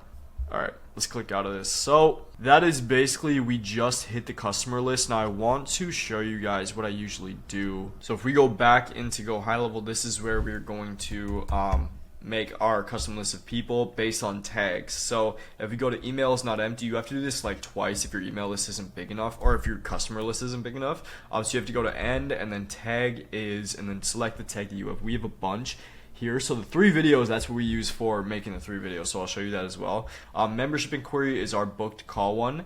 And the paid community is going to be our closed ones here. So it's going to be different than everyone, but you have to choose end, and then is not empty, and then end, go to tag again, and this is only if like your closed pool of people isn't like big enough. So we're going to go to paid community. So it's basically booked, and then there's another list that is closed. So we have about 90 here, and this is only because we weren't very, you know, prominent with the tagging people essentially. So you should be, but it looks like I tagged that wrong. So all paid community, yeah. We have about 90 people that were in the paid community there. So then we just go to export, and then you can just basically put those people in. You can put them into what's it called, another custom audience. Now I want to show you, and it's going to be the same thing every time. Just go to customer list, and then it's going to be different for websites and stuff, which I'm going to show you, but that is that. I'm going to go into making a lookalike audience quick, but we just did the booked and call list. Now we're going to go over these two, and then I'm actually going to show you guys inside of these how to create the pixel and how to put it in there. And we're going to be continuing to use Go High Level as an example. So if you go to Go High Level, log into app. Alright, so let's go to sites, and then if let's say we go to ads right here, and we go to settings, as you can see in the head tracking code, you're going to put the pixel in there. So how you get that in 2 seconds is go to business.facebook.com, go to settings right here, and once you go to settings, you're going to go down to data sources, and you're going to go to pixels. This is actually in the datasets menu here, so you'll not see a lot of pixels here. You'll actually see it in datasets. So if you go to datasets, like this is Suwei's pixel, you're actually going to go to open an events manager, but if you don't have a pixel, you're actually just going to create one. So usually we create it from the, actually go and create it from the pixel. So go and create a pixel here. If you go to, if you go to add, you're going to go and do dataset creation. So create a new dataset, JSingling pixel, and then once you do that, it's going to have you create the pixel, and you're going to find yourself an events manager. Now I'm not going to create a whole new pixel, but this is the tool you want to get to. I'll talk about that in a little bit, but if you go to test events, this is going to make you do it right away. It will look a little bit like this. It will actually look a little bit like this. So It's going to give you your code. I'm going to manually set it up, and it will look probably exactly like this. So if you go to the base code, you copy your code and go straight to the head tracking code of your website or wherever it is. Usually, like if you have a Squarespace website or something for your coaching business, it's going to be on that too. But funnels, like you want to have it on all of that. And keep in mind, for all of these, when you put it in the settings here, it directly goes to all of these pages, so it automatically tracks it essentially. So once you do that, go to continue. Go to continue again, and then this is the events manager. So we're gonna go and open the event setup tool. So you're automatically going to go and create this. So go and copy this, because basically what it's doing is it's going to track your conversions essentially. Now I wanted to make this lesson quick because you can set this up quick. I'm not gonna make this a whole training, but as you can see, this is kind of how we're going to do it. But basically how this works, when you're doing button conversions, like you're doing clicks and whatnot, you're going to track a button, like the one on the page. And then when you're doing a booked call / opt-in conversion, you're going to track a URL. Sometimes this will be on like a form, so you can attach it directly to a form or a calendar. But usually we just track a URL. So I'll show you what that means. So if we go back here, if we go to track a new button, which I already did this, basically if you push track a new button, this is going to be the button here. And then if we go here, like this is our post booking page. This is a really good page to track book calls. You're just going to go to track a URL, and then you can just go to book or schedule, and then go to confirm essentially. So really, really easy. Now, when you're going and setting up your ads and you're doing custom conversions, which we're going to go over, this is going to automatically trigger, but I'm going to delete this real quick. So that all makes sense, because what we're basically doing here is we're tracking website visitors, and we're tracking 50% of videos and profile engagement. So you really need those, and you need to add your pixel to the website to do that. I probably went over custom conversions a little bit too quickly, but that's fine. So now when we go to the audience, we're going to go to custom audience, go to website, next, and then you're going to go to your source. On this one, this is just like, this is the pixel that we have. So it doesn't go off of like a URL here, it goes off of the pixel. So every time where the pixel is, that's basically where it's going to be tracking essentially. So I'm going to choose type form, and then I'm going to choose 180 days. Now if you just added your pixel, this doesn't even matter. So, but I'm just going to say website visitors, 180 days. Boom, create audience. And let's go back here. If we create an audience and then we create a custom audience, you're going to go to video, next, choose engagement type, people that have watched 10 seconds of your videos, really good. Completed through play. I usually do 50% of your video. It's really, really good metric. If you want to like add some of these, like people have viewed 95% of your videos and stuff like that, or even like broader audience, there you can, but I want to do 180 days as well. If you want to do shorter, that's fine. I usually do 180 days, not 365, because bro, your content changes so much. And then you're just going to basically make this the audience name, 180 days. Alright, I switched it up a little bit there. So I'll create the audience. I already did this, but if you go and select videos, just honestly go and select as many as you want, to be honest. That's kind of why it wasn't working, but I would do a lot of them though. And then create the audience, and I already did that. So now we're going to go into lookalike audiences. So let me check this off. We did that. Also, one other thing too, if you want to do the profile engagers, which you probably should, go to Instagram accounts, engage with this professional account. You can choose a bunch of them. So who started following you, who visited your account's profile.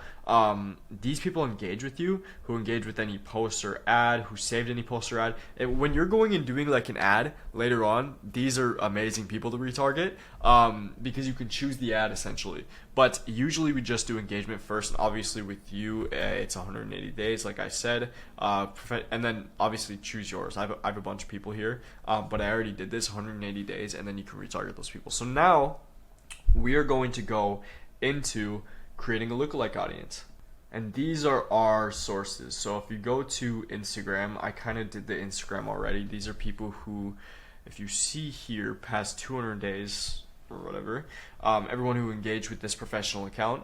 Go to actions, create lookalike, and then you're going to choose from your pixel that you have. So our pixel is the type form. We're not doing any purchases, so, but they make you choose it, and it's just going to be 0, so this really doesn't matter. What we're going to do is we're going to do Australia, United Kingdom, which is Great Britain, US, United States, and then Canada. Now, if you have a sub-market in like France or Germany or stuff, you can always choose that as well. But this is called the Big Four. And then 1% basically is people that are tight and look like the most. They resemble the most characteristics of your people. When you're scaling, you're going to go into like 2, 3, 4, 5, 6%. I don't know anybody that goes up to like 10%, but that's just what you do when you're scaling. Essentially, you want to start off with 1% and reach those people. It's going to be super tight, but yeah. Now, with this, we're probably going to, let's see.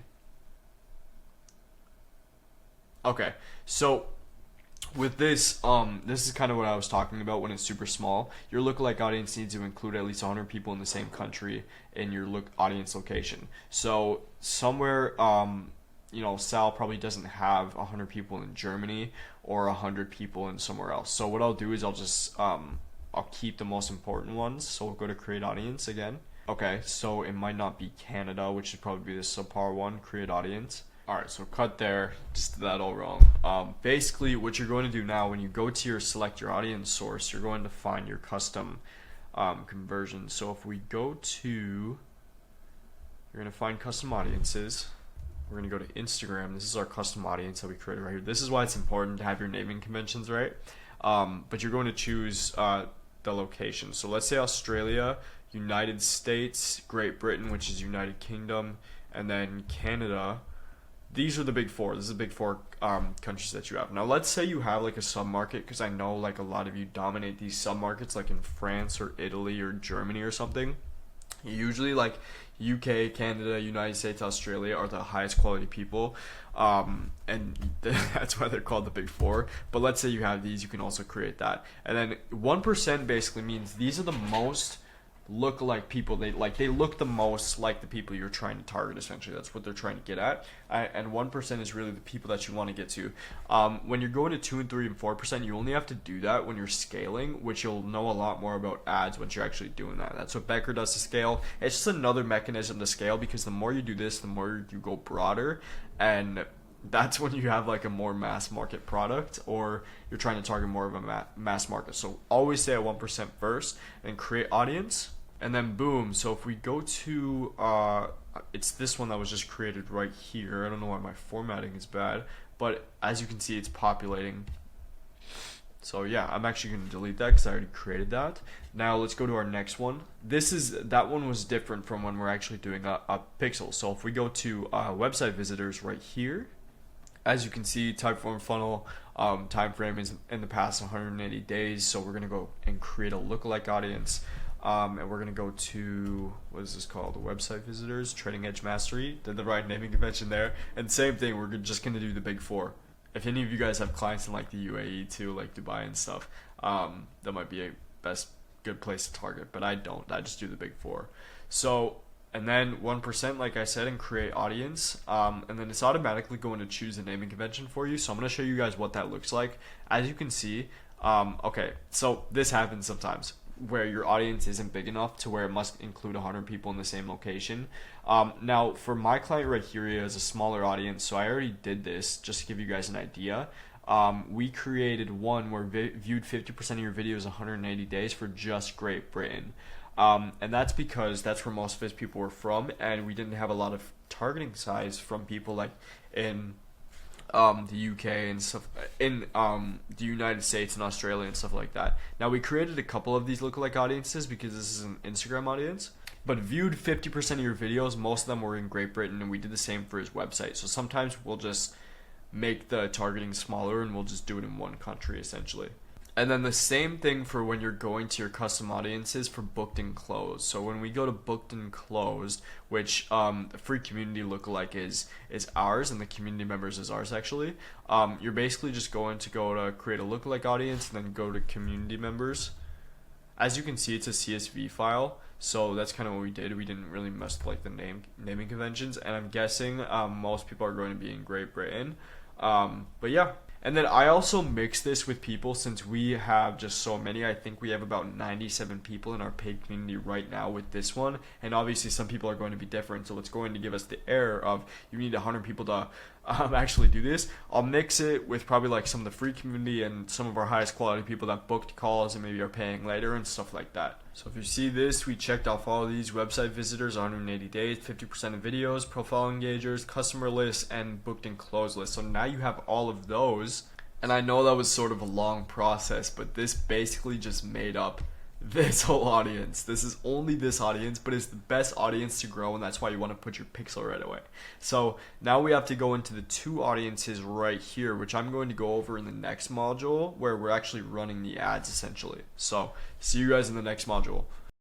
Guys, so basically this is going to help you if, let's say, for example, you go to like Meta Business Suite, for example, and it doesn't necessarily like show you your full, this is a client account, so I'm just gonna like go over here. Let's say it doesn't show you this stuff. Let's say your Meta Business Suite is not like kind of like set up. Basically watch this video because I'm gonna show you exactly how to do that so that you don't end up running ads and you run into like issues of like ads are not showing up in your ads manager, you're not seeing data about your ads, all that type of stuff, okay? So what we're gonna do is just pretty much like fix that. So you can kind of get like a thing where you have your Facebook profile, you have Instagram profile set up, and then you also have your ads manager where you can pretty much like see all of the ads that you're actually running like live specifically. So currently right now I have an ad that is paused, so it's not gonna show here. But like if I go over here, for example, if I go into, let's just say over here, for example, let me move this. If I go into my USD account, there should be an account where I was running ads. So yeah, like there's an ad basically just like kind of like turned off. So as you can see, I can see all of the ads that I'm running for my clients like over here essentially, which is like pretty cool. So you can boost them on your thing and you can see the ads like connected as well too. So yeah, I'm gonna show you exactly how to do that. So let's say, for example, if you don't have a business manager, what's it actually gonna show you? So if I go to, let's say, a business suite, for example, it's gonna show you only allow essential cookies. It's gonna tell you to get started. So what you can do is you wanna log in with your Facebook essentially. So you wanna like create an account. If you don't have one, you wanna create like a Meta Business account essentially. It's gonna tell you that you don't have an account. So what you do from there is once you made an account, you might see your Instagram here, you might see something else, but what you want to do is connect to your Facebook. So you're going to go to facebook.com and you're going to go to, let's say like the bottom left here. You're going to go over here where it says pages. It might be different depending on like Facebook, because Facebook always changes like everything, honestly. So like it might be different depending on what your situation is. So what I like to do is just go into pages and you're going to see a bunch of pages essentially. So what you want to do here is you want to create a new page. So I'm just going to show an example here. So let's say, for example, we say test page. And by the way, guys, no one's going to see this page, okay? Like you can put whatever you want to put here. No one's going to see this. Put whatever category it is. So let's say marketing, for example, just say some marketing agency, and then you can just put like a bio. So what you want to do is you want to create a page. Let's just say test for, obviously put your name in there. So what I would recommend is put your name. So here's what should test. And you're gonna like create a page essentially. So I'm just gonna create this. I'm gonna delete this after because I don't need this page. But like I just want to kind of like show you the process because now it's gonna show me like some next steps. As you can see, like information. You don't always have to do this. You can just put next. It's good to have some stuff, but like ideally put some location. You don't have to put your address. You don't have to do all these things. I just put like next or not, and then you can just say, okay, this is done. So I'm gonna like close these things because I'm gonna delete them anyways. Actually, it's fine. I'll just leave them on, and it's just gonna create the page actually. So yeah, now it's done. So now that I have the test page, it's good. So like I said, guys, no one is going to see this page. What you now want to do is, as you can see, the options called Meta Business Suite now shows, which is where you want to go to. But if let's say, for example, once you've connected this, what you want to do is you want to go into settings over here. And as you can see, when you scroll down, you're going to see something called linked accounts, okay? So when you click on linked accounts, you're going to see Instagram and WhatsApp. So this is where you can link the accounts to the page because it's the actual Facebook page that's going to be responsible for creating the actual suite. So when it says view, you can just click on connect Instagram account. If your Instagram account is not connected to anything else, and also if your business Instagram account is a professional Instagram account, so obviously you just need to change it to a professional Instagram account. If it's a normal Instagram account, like a personal one, it's not going to work. So you change it to a professional Instagram account. There's methods and how to do that. It's very easy. You just have to click a few buttons.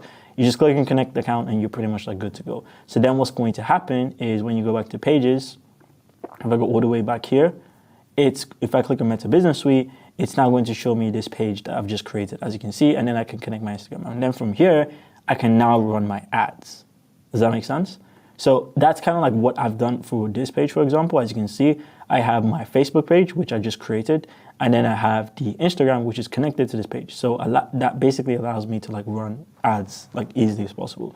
So now what you want to do from here is now that those are done, you're going to get the option. So let me just go back to this normal page just so you guys can kind of like see. Obviously right now there's no like assets, but let's say I go back here, you're going to go to this option here and it's going to show you like the settings. So there's a page called business settings over here. I think it's going to be Meta Business settings. Where is it? Is it not over here? Yeah, so when you click on settings, it's going to show you here. It's going to show you the profiles. I'm just going to click on test. As you can see, you can't really do much because like you haven't connected anything to it. So what you can do is you can just click on here and it will let you like connect stuff to it. But that's honestly what you need to do. There is another method to actually like create like ad accounts, for example. So like, for example, if I go here, if I go into all tools, it's actually going to show me a business page. So if I click on, let's say, for example, Ads Manager, if I go here, and if I go to, let's say, settings on the bottom left, it's going to take me to my actual business settings. And as you can see, I can see pretty much like everything. I can see like my pages, I can see myself, I can assign pages to myself. So for example, I can go here and I can click on, let's say, what's it called? I can like, where is it? Over here. I can go into pages, click on here, and then you can see like you can see the actual page that I own. You can also add pages as well too, so you can like put the actual page and like add yourself in there, or you can go into people and click on this, and you can like assign assets. So for example, you can assign the Facebook page you just created, so it will like show you all the pages that you've had. You can create ad accounts, all that type of stuff.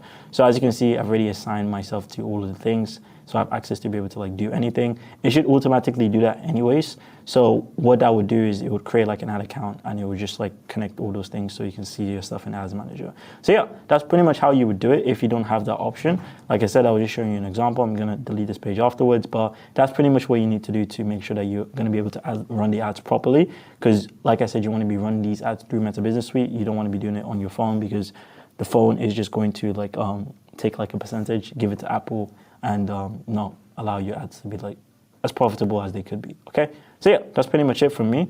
Hope this tutorial can like explain everything, and yeah, that's pretty much it. All right, so I'm gonna walk you guys through how to run ads through the Meta Business Suite, and the reason we're doing this is we don't want to do this on the phone because the phone is actually going to charge us extra 30% tax as we're recording this if you do it through your phone, because that's kind of like how these app stores run.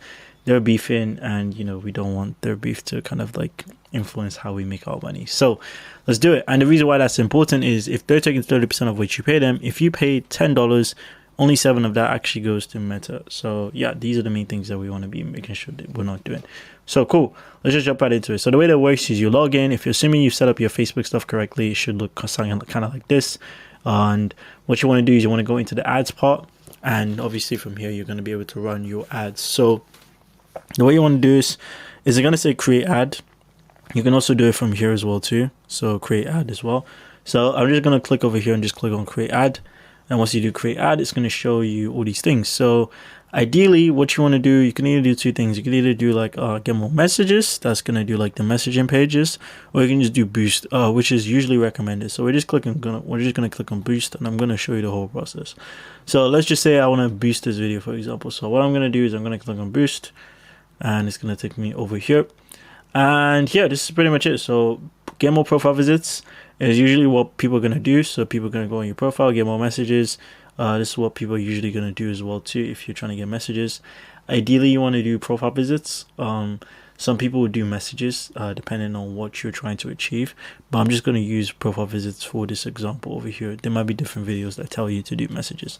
But at the same time, the whole situation is going to be the same thing. So the bottom label is always going to be visit profile, which is good. You don't need to turn this on because like sometimes you would just put the creatives in like random places. So I would recommend just leaving it here. And is this ad about employment? No, it's not. Audience. So I always click on create your own. If you're targeting for coaches, it's very simple. You can just go here, put the age range you want to target, and just put like a decent age range. I don't want to really work with like super old people, so I can just put like 35 or something like that. And then you can just put the locations that you want to work in. So let's say, for example, United States. Ideally, you want to do first world countries because they would most likely be able to afford what you're trying to sell. And you can like put like other locations like Canada and whatnot. Whatever you're trying to do, audience name, just name it an audience. So I like to code it based on like what the audience actually is. So this one is a coach audience, coaches. I like to put the straight line thing. What is it? So here, 24 to 35, and then I like to put it here as well too. And then US, and that's pretty much it, honestly. So I basically just like to put the targeted interest, who I'm targeting, the age range, and where they're from. That's basically what I like to do. Some people like to do more, but it's fine. And here you can just get in specific of like what you want them to do. So I just like to put coaching in terms of like education, and just do like let's say like you can do like other stuff like consulting or something like that. Like you can just, I don't know if consultants over there, just put like that's pretty much fine. Like most people just do coaching, honestly. And then you can just click on like, save audience. So this is obviously as specific as we can get. We can add like Canada if we want to like add more locations, honestly, but I just click on save. And then once you save it, it's then going to create the audience. It's going to be like, okay, cool, this is your audience right now. And here's what you want to do, set duration. So obviously you can't do like a start and stop date. So what I usually recommend is I like to recommend setting it in terms of like 90-day periods, because your ads are just going to, what's it called? Your ads are just going to keep running. If you can pause them, so it's fine. But like, let's say if you only did 7 days and then you realize that the ad was a winner, the ad's just going to stop, and then it's going to restart all of the data from like complete scratch. And obviously you don't want it to do that if the ad is actually really good. So I just recommend just putting in like 60, 90 days out, because you're going to be running it anyways. And if it's not working, you can just pause the ad, which is completely fine. So, and then you put a start date, a daily budget. You can always start with whatever you want to start with. I usually recommend, so when you're starting out, it's either going to be like 25 to like $50 a day if you're not really like doing decently well. You could start with like 15 as well. You don't have to be spending like too crazy amounts. But like, I ideally like to do like 25 to like 30 a day for like these ads specifically. And then it's going to give you what you're going to spend over like 90 days. So it's going to tell you how much you're going to spend, which is fine. And it also gives you like a nice estimate of like the link clicks that you're going to get as well too. So you're going to reach around 4,000 to 12,000 targeted accounts. So just keep in mind that these are targeted depending on what the ad is actually saying, and you're gonna get an average around this. Usually I find that this is sometimes it's accurate, and then sometimes it's completely off in terms of like it underestimates. So don't worry about this too much, and don't use this as like a vague, because sometimes it's literally not even correct what it actually tells you. It's completely wrong. So yeah, what I would basically do here is that you could just do that, and you can just literally just add your payment method over there. I usually recommend adding in credit cards, because if you have credit cards or have access to credit cards, because they are a lot more safer with Facebook, and you can do a lot more stuff. They're a lot more lenient with Facebook essentially. So I'd recommend doing credit cards. If you don't have credit cards, fine, you can use a debit card, but credit cards just allow you to do a lot more stuff. You can get like rewards with like points and whatnot, so it's completely fine. So yeah, like if you want to go crazy and test, I recommend, if you're doing $100 a day for like one specific ad set, sometimes it's just not really gonna do. So if you can see, like my initial budget is limited because this is a new account. So but what I found is that when you do like over like 150, it's like 200 on one specific ad, you end up getting the same results if you were going to be spending like $200, for example. So I usually recommend don't go too crazy when you're just starting out, if you have the funds for it, but like just start with like 25, 50. And then like from there you can just like increase the daily budget. And like I said, you only need to be running this for like 7 days to make an accurate judge to see if something is working or to see if something is not working. So you're not going to be running this for like, I don't know, what was I going to say? For like a whole 60 days to figure out if your ads are working. No, you can just figure it out in the first like 7 days to see if it's working. So I don't know what 7 times 25 is, but in that first 7 day period, you're going to get some good data. So if I do that, that's if you started out with that. yeah, you're gonna spend like $175 to like figure out if your ad is working. So if you're gonna spend that to just figure out if something's working or not, then it's like it's completely fine. You're basically, if you think you're losing out money, then you're not really, because like just think of it as like a game. The main thing you want to just do for these ads, and a good thing to just kind of remind yourself, is like at the end of the day, guys, it's like all this money is gonna come back. Is that all you're just doing is you're getting more data and you're getting more knowledge to feed your info. The cost of not having this knowledge is going to be more expensive than the $175 you're going to spend for the 7 days. Like if you're having like an uneasy time thinking, oh, should I run these ads? Should I not do this? It's going to cost you more to not know what's going to happen when you spend $25 for 7 days than it is to actually spend $25 for 7 days. I don't know if that makes any sense, but to kind of like comprehend that, you don't know what you don't know. So the best thing to do is just get into it and just kind of like spend and just figure out what's going on, and you're going to get so much information and so much insights that you wouldn't have gotten if you didn't spend this amount. Okay, so yeah, that's pretty much it. And that's how to basically run it. Obviously you publish it, and then once you publish it, it's going to tell you, okay, we're going to be reviewing these ads, see if it's good, and then in the next like 24 hours, they usually get approved earlier if they're good, and then they get approved. If they get rejected, you want to see why they rejected it. Sometimes you can appeal it, maybe something with a copy, maybe something what you said, but whatever. That's pretty much it, honestly. So yeah, that's honestly all it is, and hope you got a lot of value from this, and yeah, see you in the next one. Hey guys, welcome to this video of the paid ads module. In this video, I'm going to show you how to actually read the metrics, how to make sure that everything is going well, and potentially also how to optimize your results.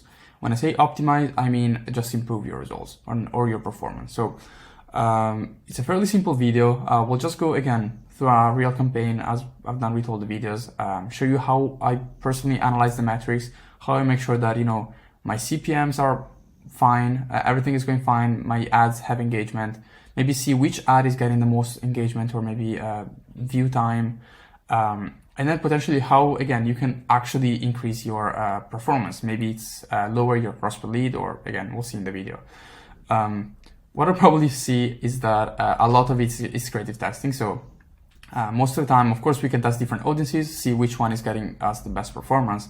But then as soon as we find our winning audience, so the audience that is giving us the best performance, a lot of it is just creative testing. So really testing different hooks, different structure, different videos, and see, again, I'll show you everything in the video, but you'll see how the cost per lead is actually gradually going down until a point where I think we're actually getting a cost per lead that is 50% lower, almost 50% lower compared to the first test that we did. So, again, as always, it's a fairly simple video, but make sure that you pay a lot of attention because it's also very important. And I think it will put you in the right mindset of, okay, this is how you can actually get results. And just to show you that I think there is a saying that this is not a sprint, but it's a marathon. So you need some tests before you actually get a really good result. So again, it's a fairly simple video, but make sure that you pay a lot of attention. And as always, if you have any question, feel free to reach out. Thanks, guys.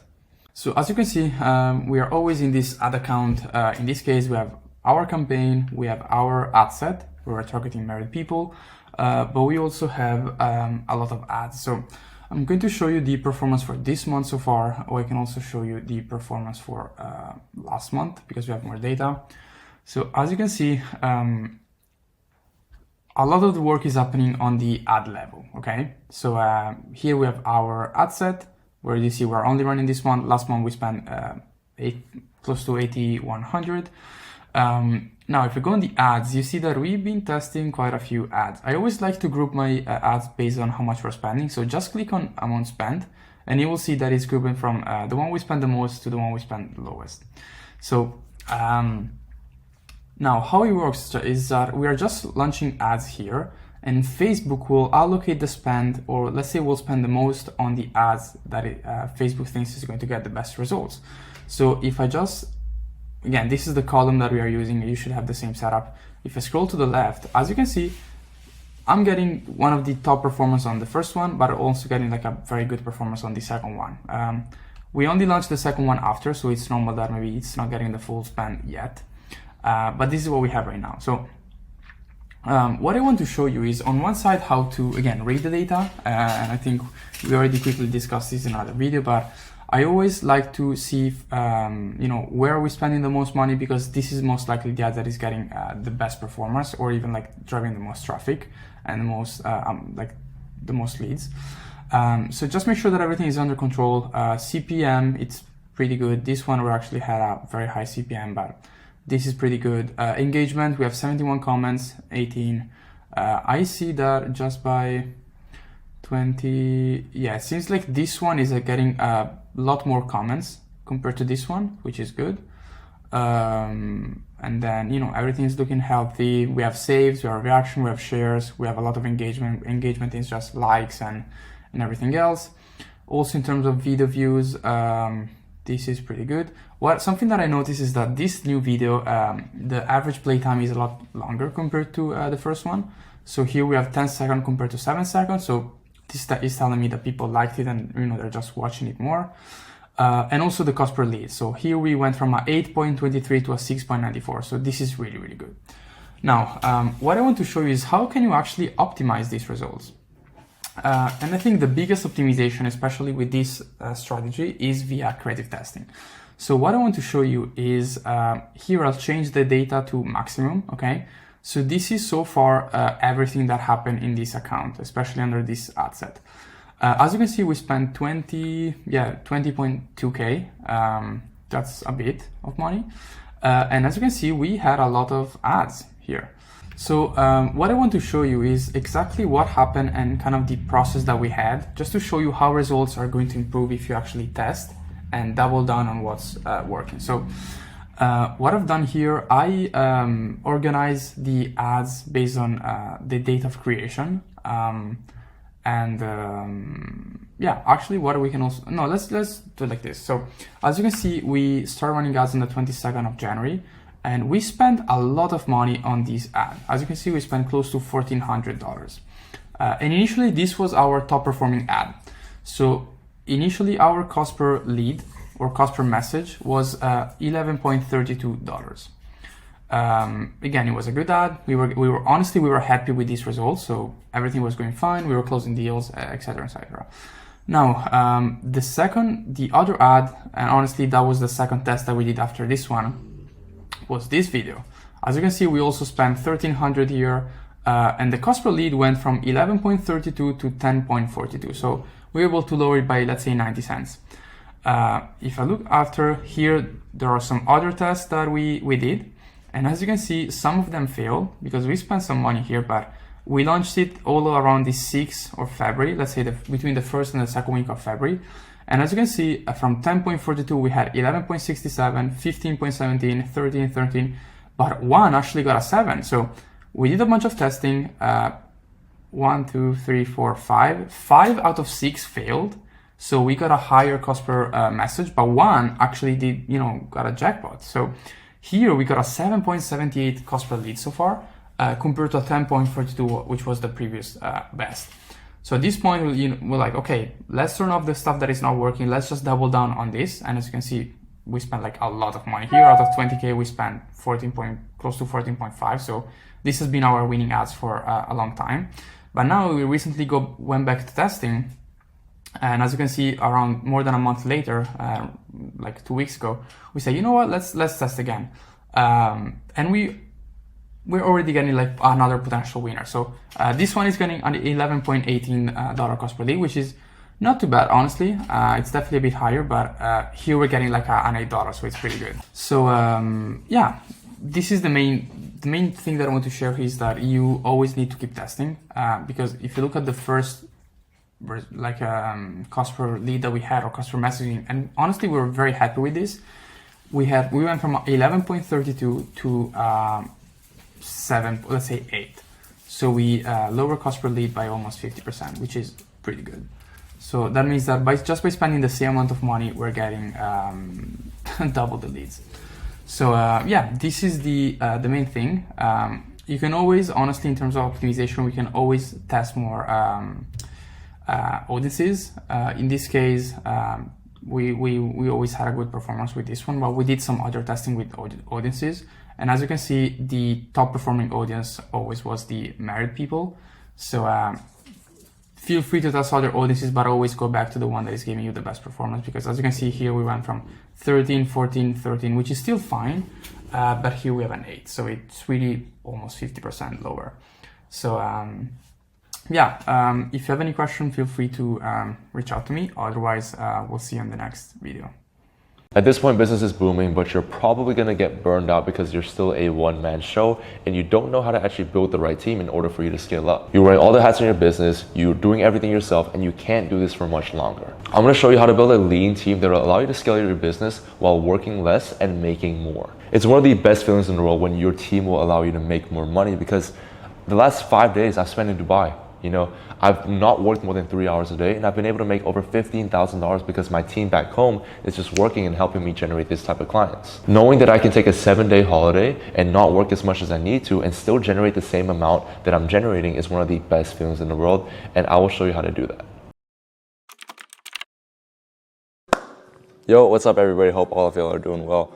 In this video, I'm going to be going over the exact strategies that I use to host sales team calls, keep everyone motivated, and just keep everyone on track and on the same page. All right, this is something I really specialize in, and I'm very, very excited to share this with you because it's a very overlooked part in business. If you know how to host a sales team call, you have a dialed-in sales team that can really, really work hard, do 100 outbounds, have a 40% close rate, and this is the foundation of getting that sales team to the next level. All right, so let's go ahead and talk about the goals of these calls. Now, we want to keep everybody accountable, build a strong team culture, and get everyone excited to work for the next week. Your sales team has to actually look forward to these calls, and you want to get them excited. When they join the group call, they should be smiling. If you're not smiling, then you're doing it wrong, okay? Whenever I host calls with my sales team, everyone's happy, everyone's excited to see the numbers, and we joke around a lot. And I look at my sales team not as someone that I just do business with, but my family. I can rely on them, I can trust them, I can have fun with them. That's what a sales team should be all about. It's like having a business with friends. You want to treat it like that, but you want to maintain that professionalism as well, okay? So in regards to the team call structure, you want to structure it with 3 weekly group calls per week. Now, if you don't know sales, you want to either learn it so you can coach them up yourself, or I will help with the group calls I host every week. So you want to have one team call. Have a great introduction for the first 5 to 10 minutes. Literally just do not talk about business at all. Just catch up with everybody and show them you care about them. Joke around and have a laugh. A lot of people just dive right into the numbers and the spreadsheets and the trackers and everything, but you need to treat these guys with care. You need to actually care about these guys and look after them as if they're your family. And the reason why is because when you do that, these guys are going to actually love working for you. They're going to love working for you. They're going to feel a passion to actually do well and perform better. That's what humans is all about. Think about it like this. If you have a boss and he does not have a relationship with you, he just tells you what to do and that's it, you're going to do it, but you won't do it with passion. You know what I mean? But if you have a boss that you really like, that you really admire, and he has a good relationship with you, you feel open to telling him things, not just about the business, but about personal stuff, you're going to want to work for him. You're going to want to impress him. You're going to want to make him proud of you. That's the mindset that you have to adopt when you are running a sales team call. Nobody wants to work for a strict boss that is super self-centered on the business, but people want to work for a boss that is caring, that actually treats his employees well, and things of that nature, all right? So once you do that, then you can go over the logistics, go over the numbers in the spreadsheets, talk to them about the revenue generated this past week, cash collected, bottlenecks we need to fix, and what we need to do to fix them, okay? This is very important. We want to track all the numbers, and when you track certain numbers in each category, you keep each other accountable, okay? So let's say the book calls are down this week. If the book calls are down this week, when you go over the appointment setting numbers and you see how many outreaches each setter is doing, how many follow-ups each setter is doing, then that's keeping them accountable. That's keeping them accountable. And you're making them realize that they're not just letting themselves down, they're letting the entire business down. They're letting this closer down. They're letting the sales manager down. They're letting you down. They're letting the VA down, You want to make them realize that, and once they do, then they're going to be able to work harder and push more. The goal here is to actually keep everybody accountable. If the setting numbers are low, then you have to confront them in front of everybody. And as I said, you want to make them realize it's not just letting them down, it's letting the whole team down, okay? Now that is a team call. That's how you host a weekly team call on Monday or Sunday to set the tone for the rest of the week. Now we're actually going to go through the closer call, tell them how to actually be better at closing and how to increase their closing rate, okay? So to host this call, you actually have to understand sales, obviously, how to close people, how to structure a call, etc. If you do know sales, then go ahead and review a call that they had this past week that could be improved. that didn't close, and go over exactly what they're doing well and what could be improved. Now, throughout the call, you want to give feedback. Maybe they didn't set the agenda correctly. You want to tell them how to set the agenda, teach them how to set it, and then perform a live role play there where he's implementing the advice you just taught him, and then you carry on with the video, if that makes sense. Okay? So the reason why I want to do this is because it's active recall, it's active learning. You don't just want to tell them what to do, get them to do it on the spot so that they actually understand your advice. And if they don't understand your advice, then you can answer their question in more context and give them more advice, right?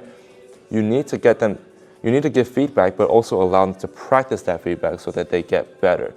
So many coaches make the mistake of just giving them feedback, giving their setters and closers feedback and everything, but they don't actually allow them to implement it. You need to get them to implement the feedback right after you give them advice. So as I said, you can run a mock call, get them to implement the feedback immediately, and after you review the entire call and everything, you want to go through the specific parts that he messed up in. So maybe setting the agenda. Okay, you go through that one. Once he nails that one, then you go through maybe it's objection handling. Okay, boom. And then let's go through the, how to actually state the price. Okay, now he has 3 different things that he mastered on this 30-minute to 1-hour call with you. And he proved that he can actually implement it because he did it on a live situation.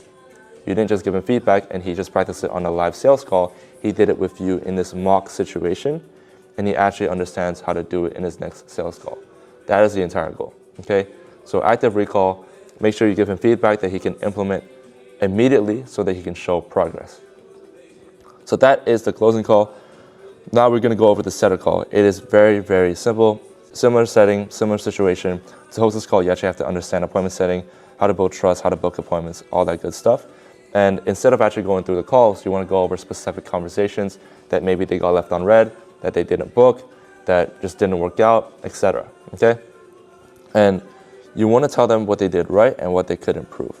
And you never want to say they're flat out wrong. You always want to give actionable feedback. That is a huge mistake I see coaches make. You want to always give them a stepping stone or things that they can implement to get better. And if you're just saying like that they're bad and you don't know how they can change it, don't say it. Don't give criticism that they can't change, okay? You always want to give actionable feedback that they can improve on. And after you review those appointment setting DMs, then you want to run a mock setting similar to how we did in the closer call, okay? So here, you want to run a mock setting where he actually implements what you just told him. So you're on your phone, maybe he messed up the time that he pitched the call. Then you want to go over that specific scenario, okay? Or maybe he messed up the priority question. Then you want to go over that specific part, okay? And once you go over those specific parts, you want to run through the exact entire mock setting role play of the inbound, whether it's the inbound or the outbound.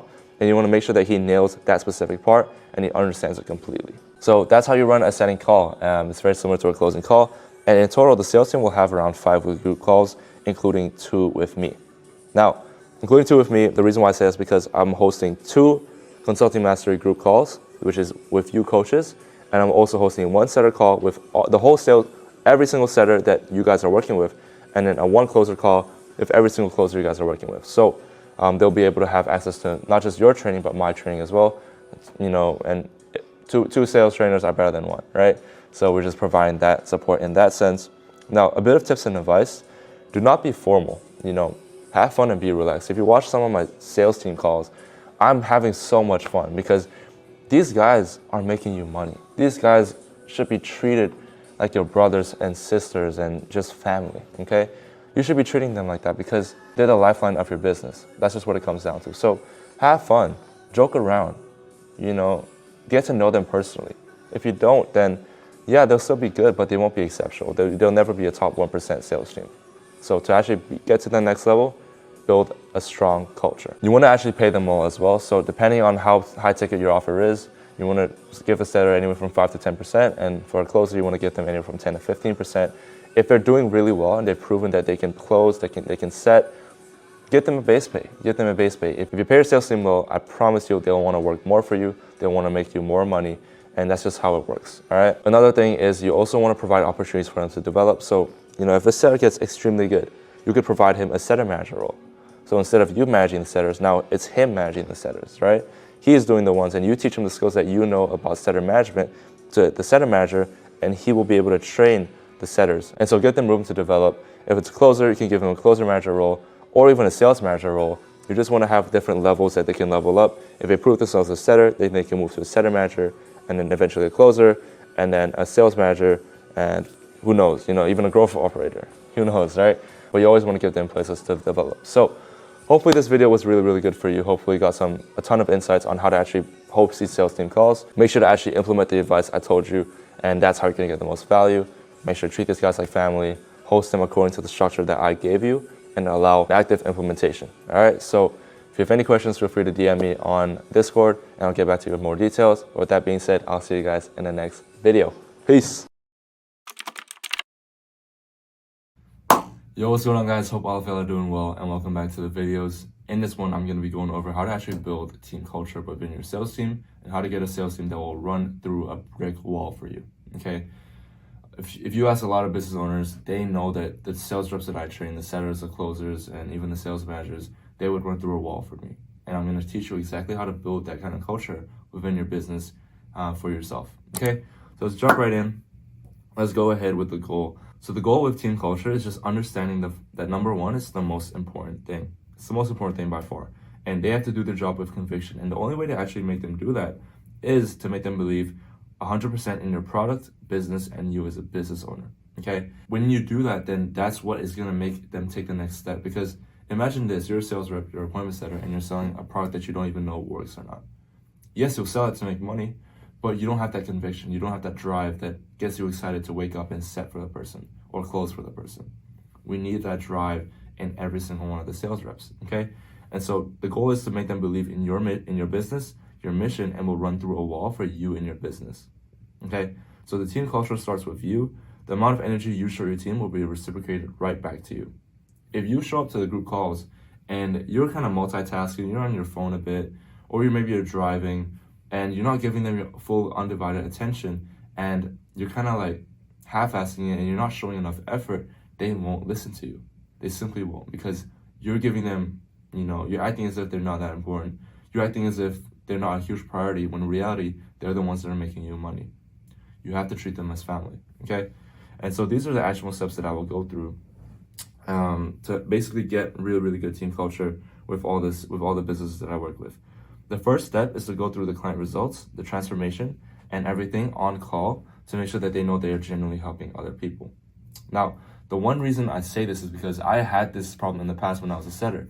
I didn't know if the program that I was selling was actually helping these men with their dating lives. I was setting for a dating coach, and I didn't know if the dating coach was actually good. And so I would set, but that feeling of uncertainty whether or not what I was selling was actually helping someone was what led me to actually be, less hardworking. If I knew that, the product actually worked and it changed a ton of people's lives, which I found out later that it did, then that was what will make me go the next step, the next mile for me to work harder, okay? So you need to explain that the actual product that they're selling is really, really good. And you do this by talking about the transformations that the clients have received, any results that the clients have gotten, and the positive feedback that their program is receiving, okay? That's the most important thing.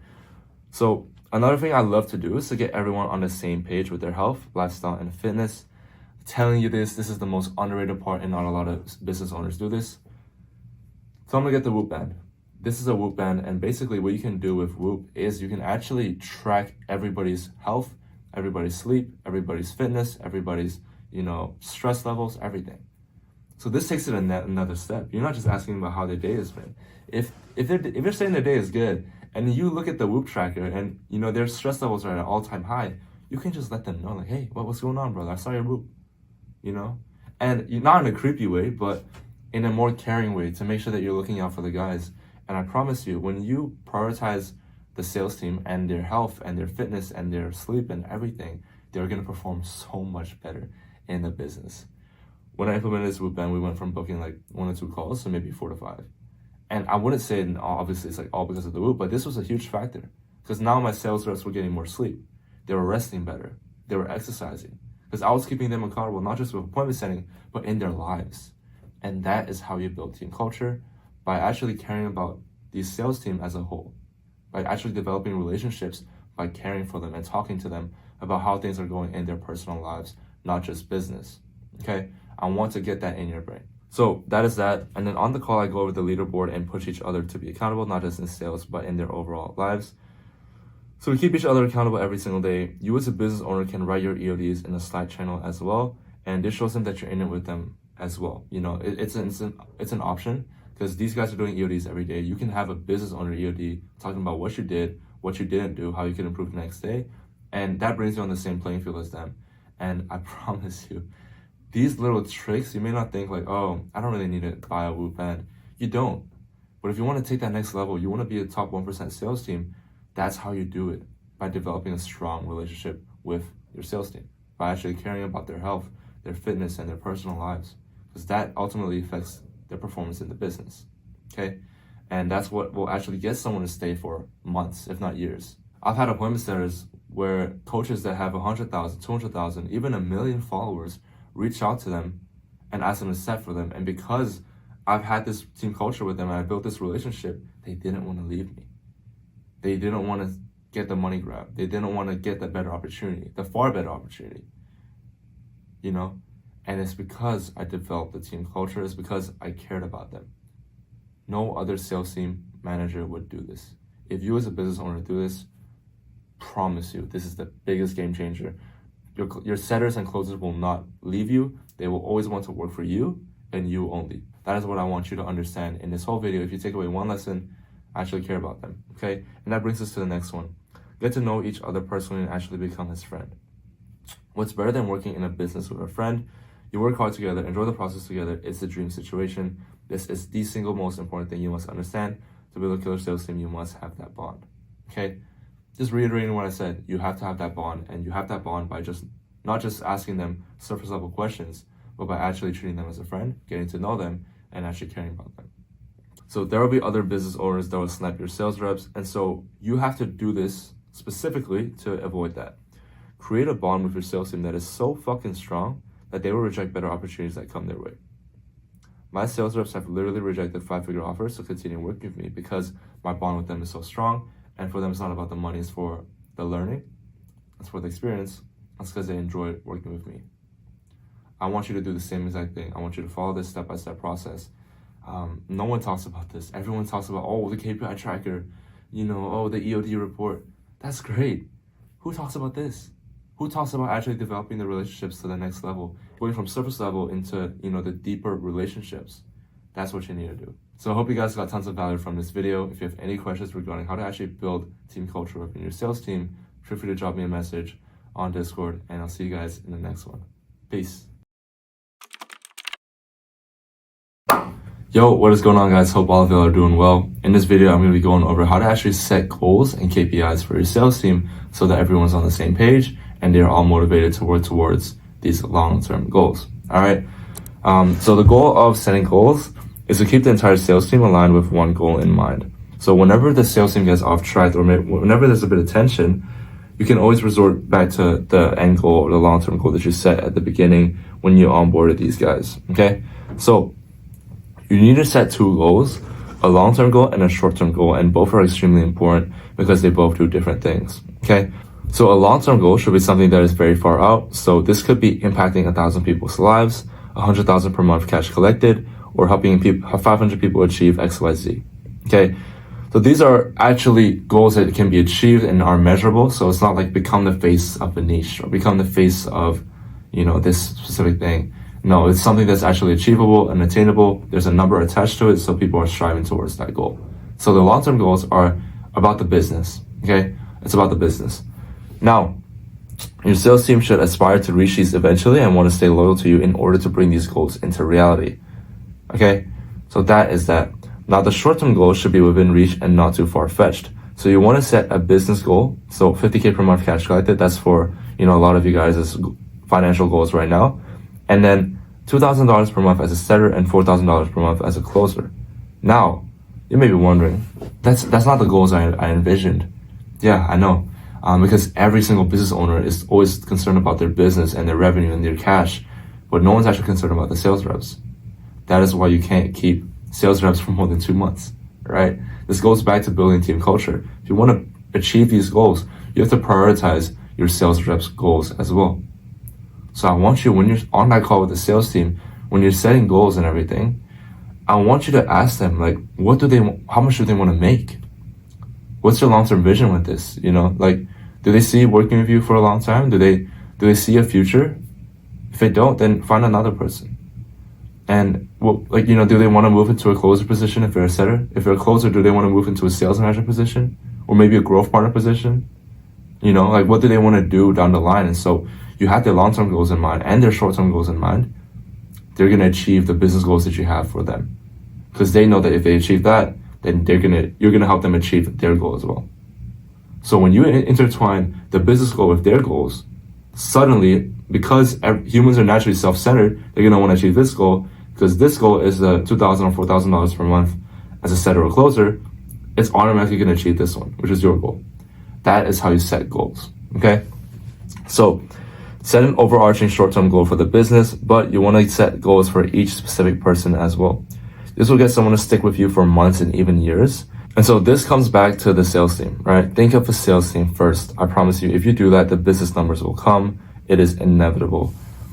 The biggest epiphany you probably got from this training protocol video modules is that it's not really like some special secret. The special secret is that you actually have to care about your sales team. You have to pay them well. You have to get them motivated. You have to make them believe in the product. These are all things that you probably already knew before, but you're not implementing. So these aren't crazy epiphany moments and all these gems. You'll probably already know this. You're just not doing it, which is why your sales team sucks, right?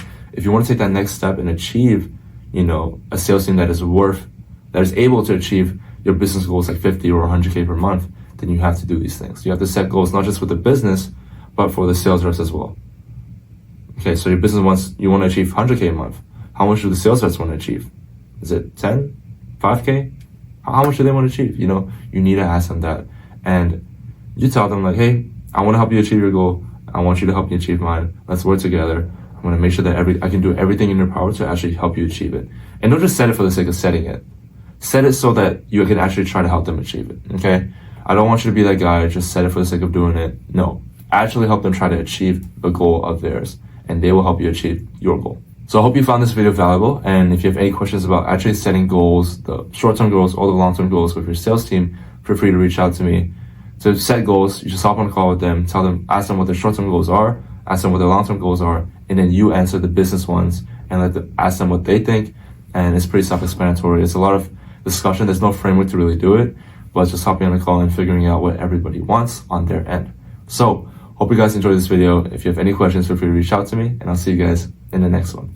Peace. Now that is the end of this entire video. I genuinely hope you guys enjoyed because I took a lot of effort and time to put into this, and I genuinely hope you take everything that I've given you and actually apply it.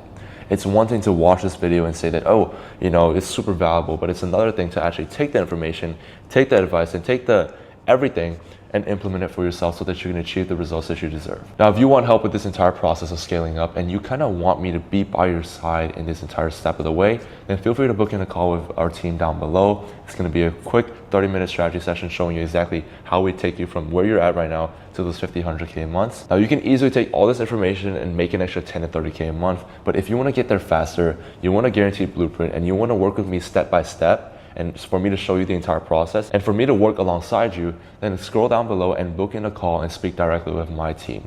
If that interests you, then just book in a one-on-one call with me and my team. We'll build out a whole game plan for you.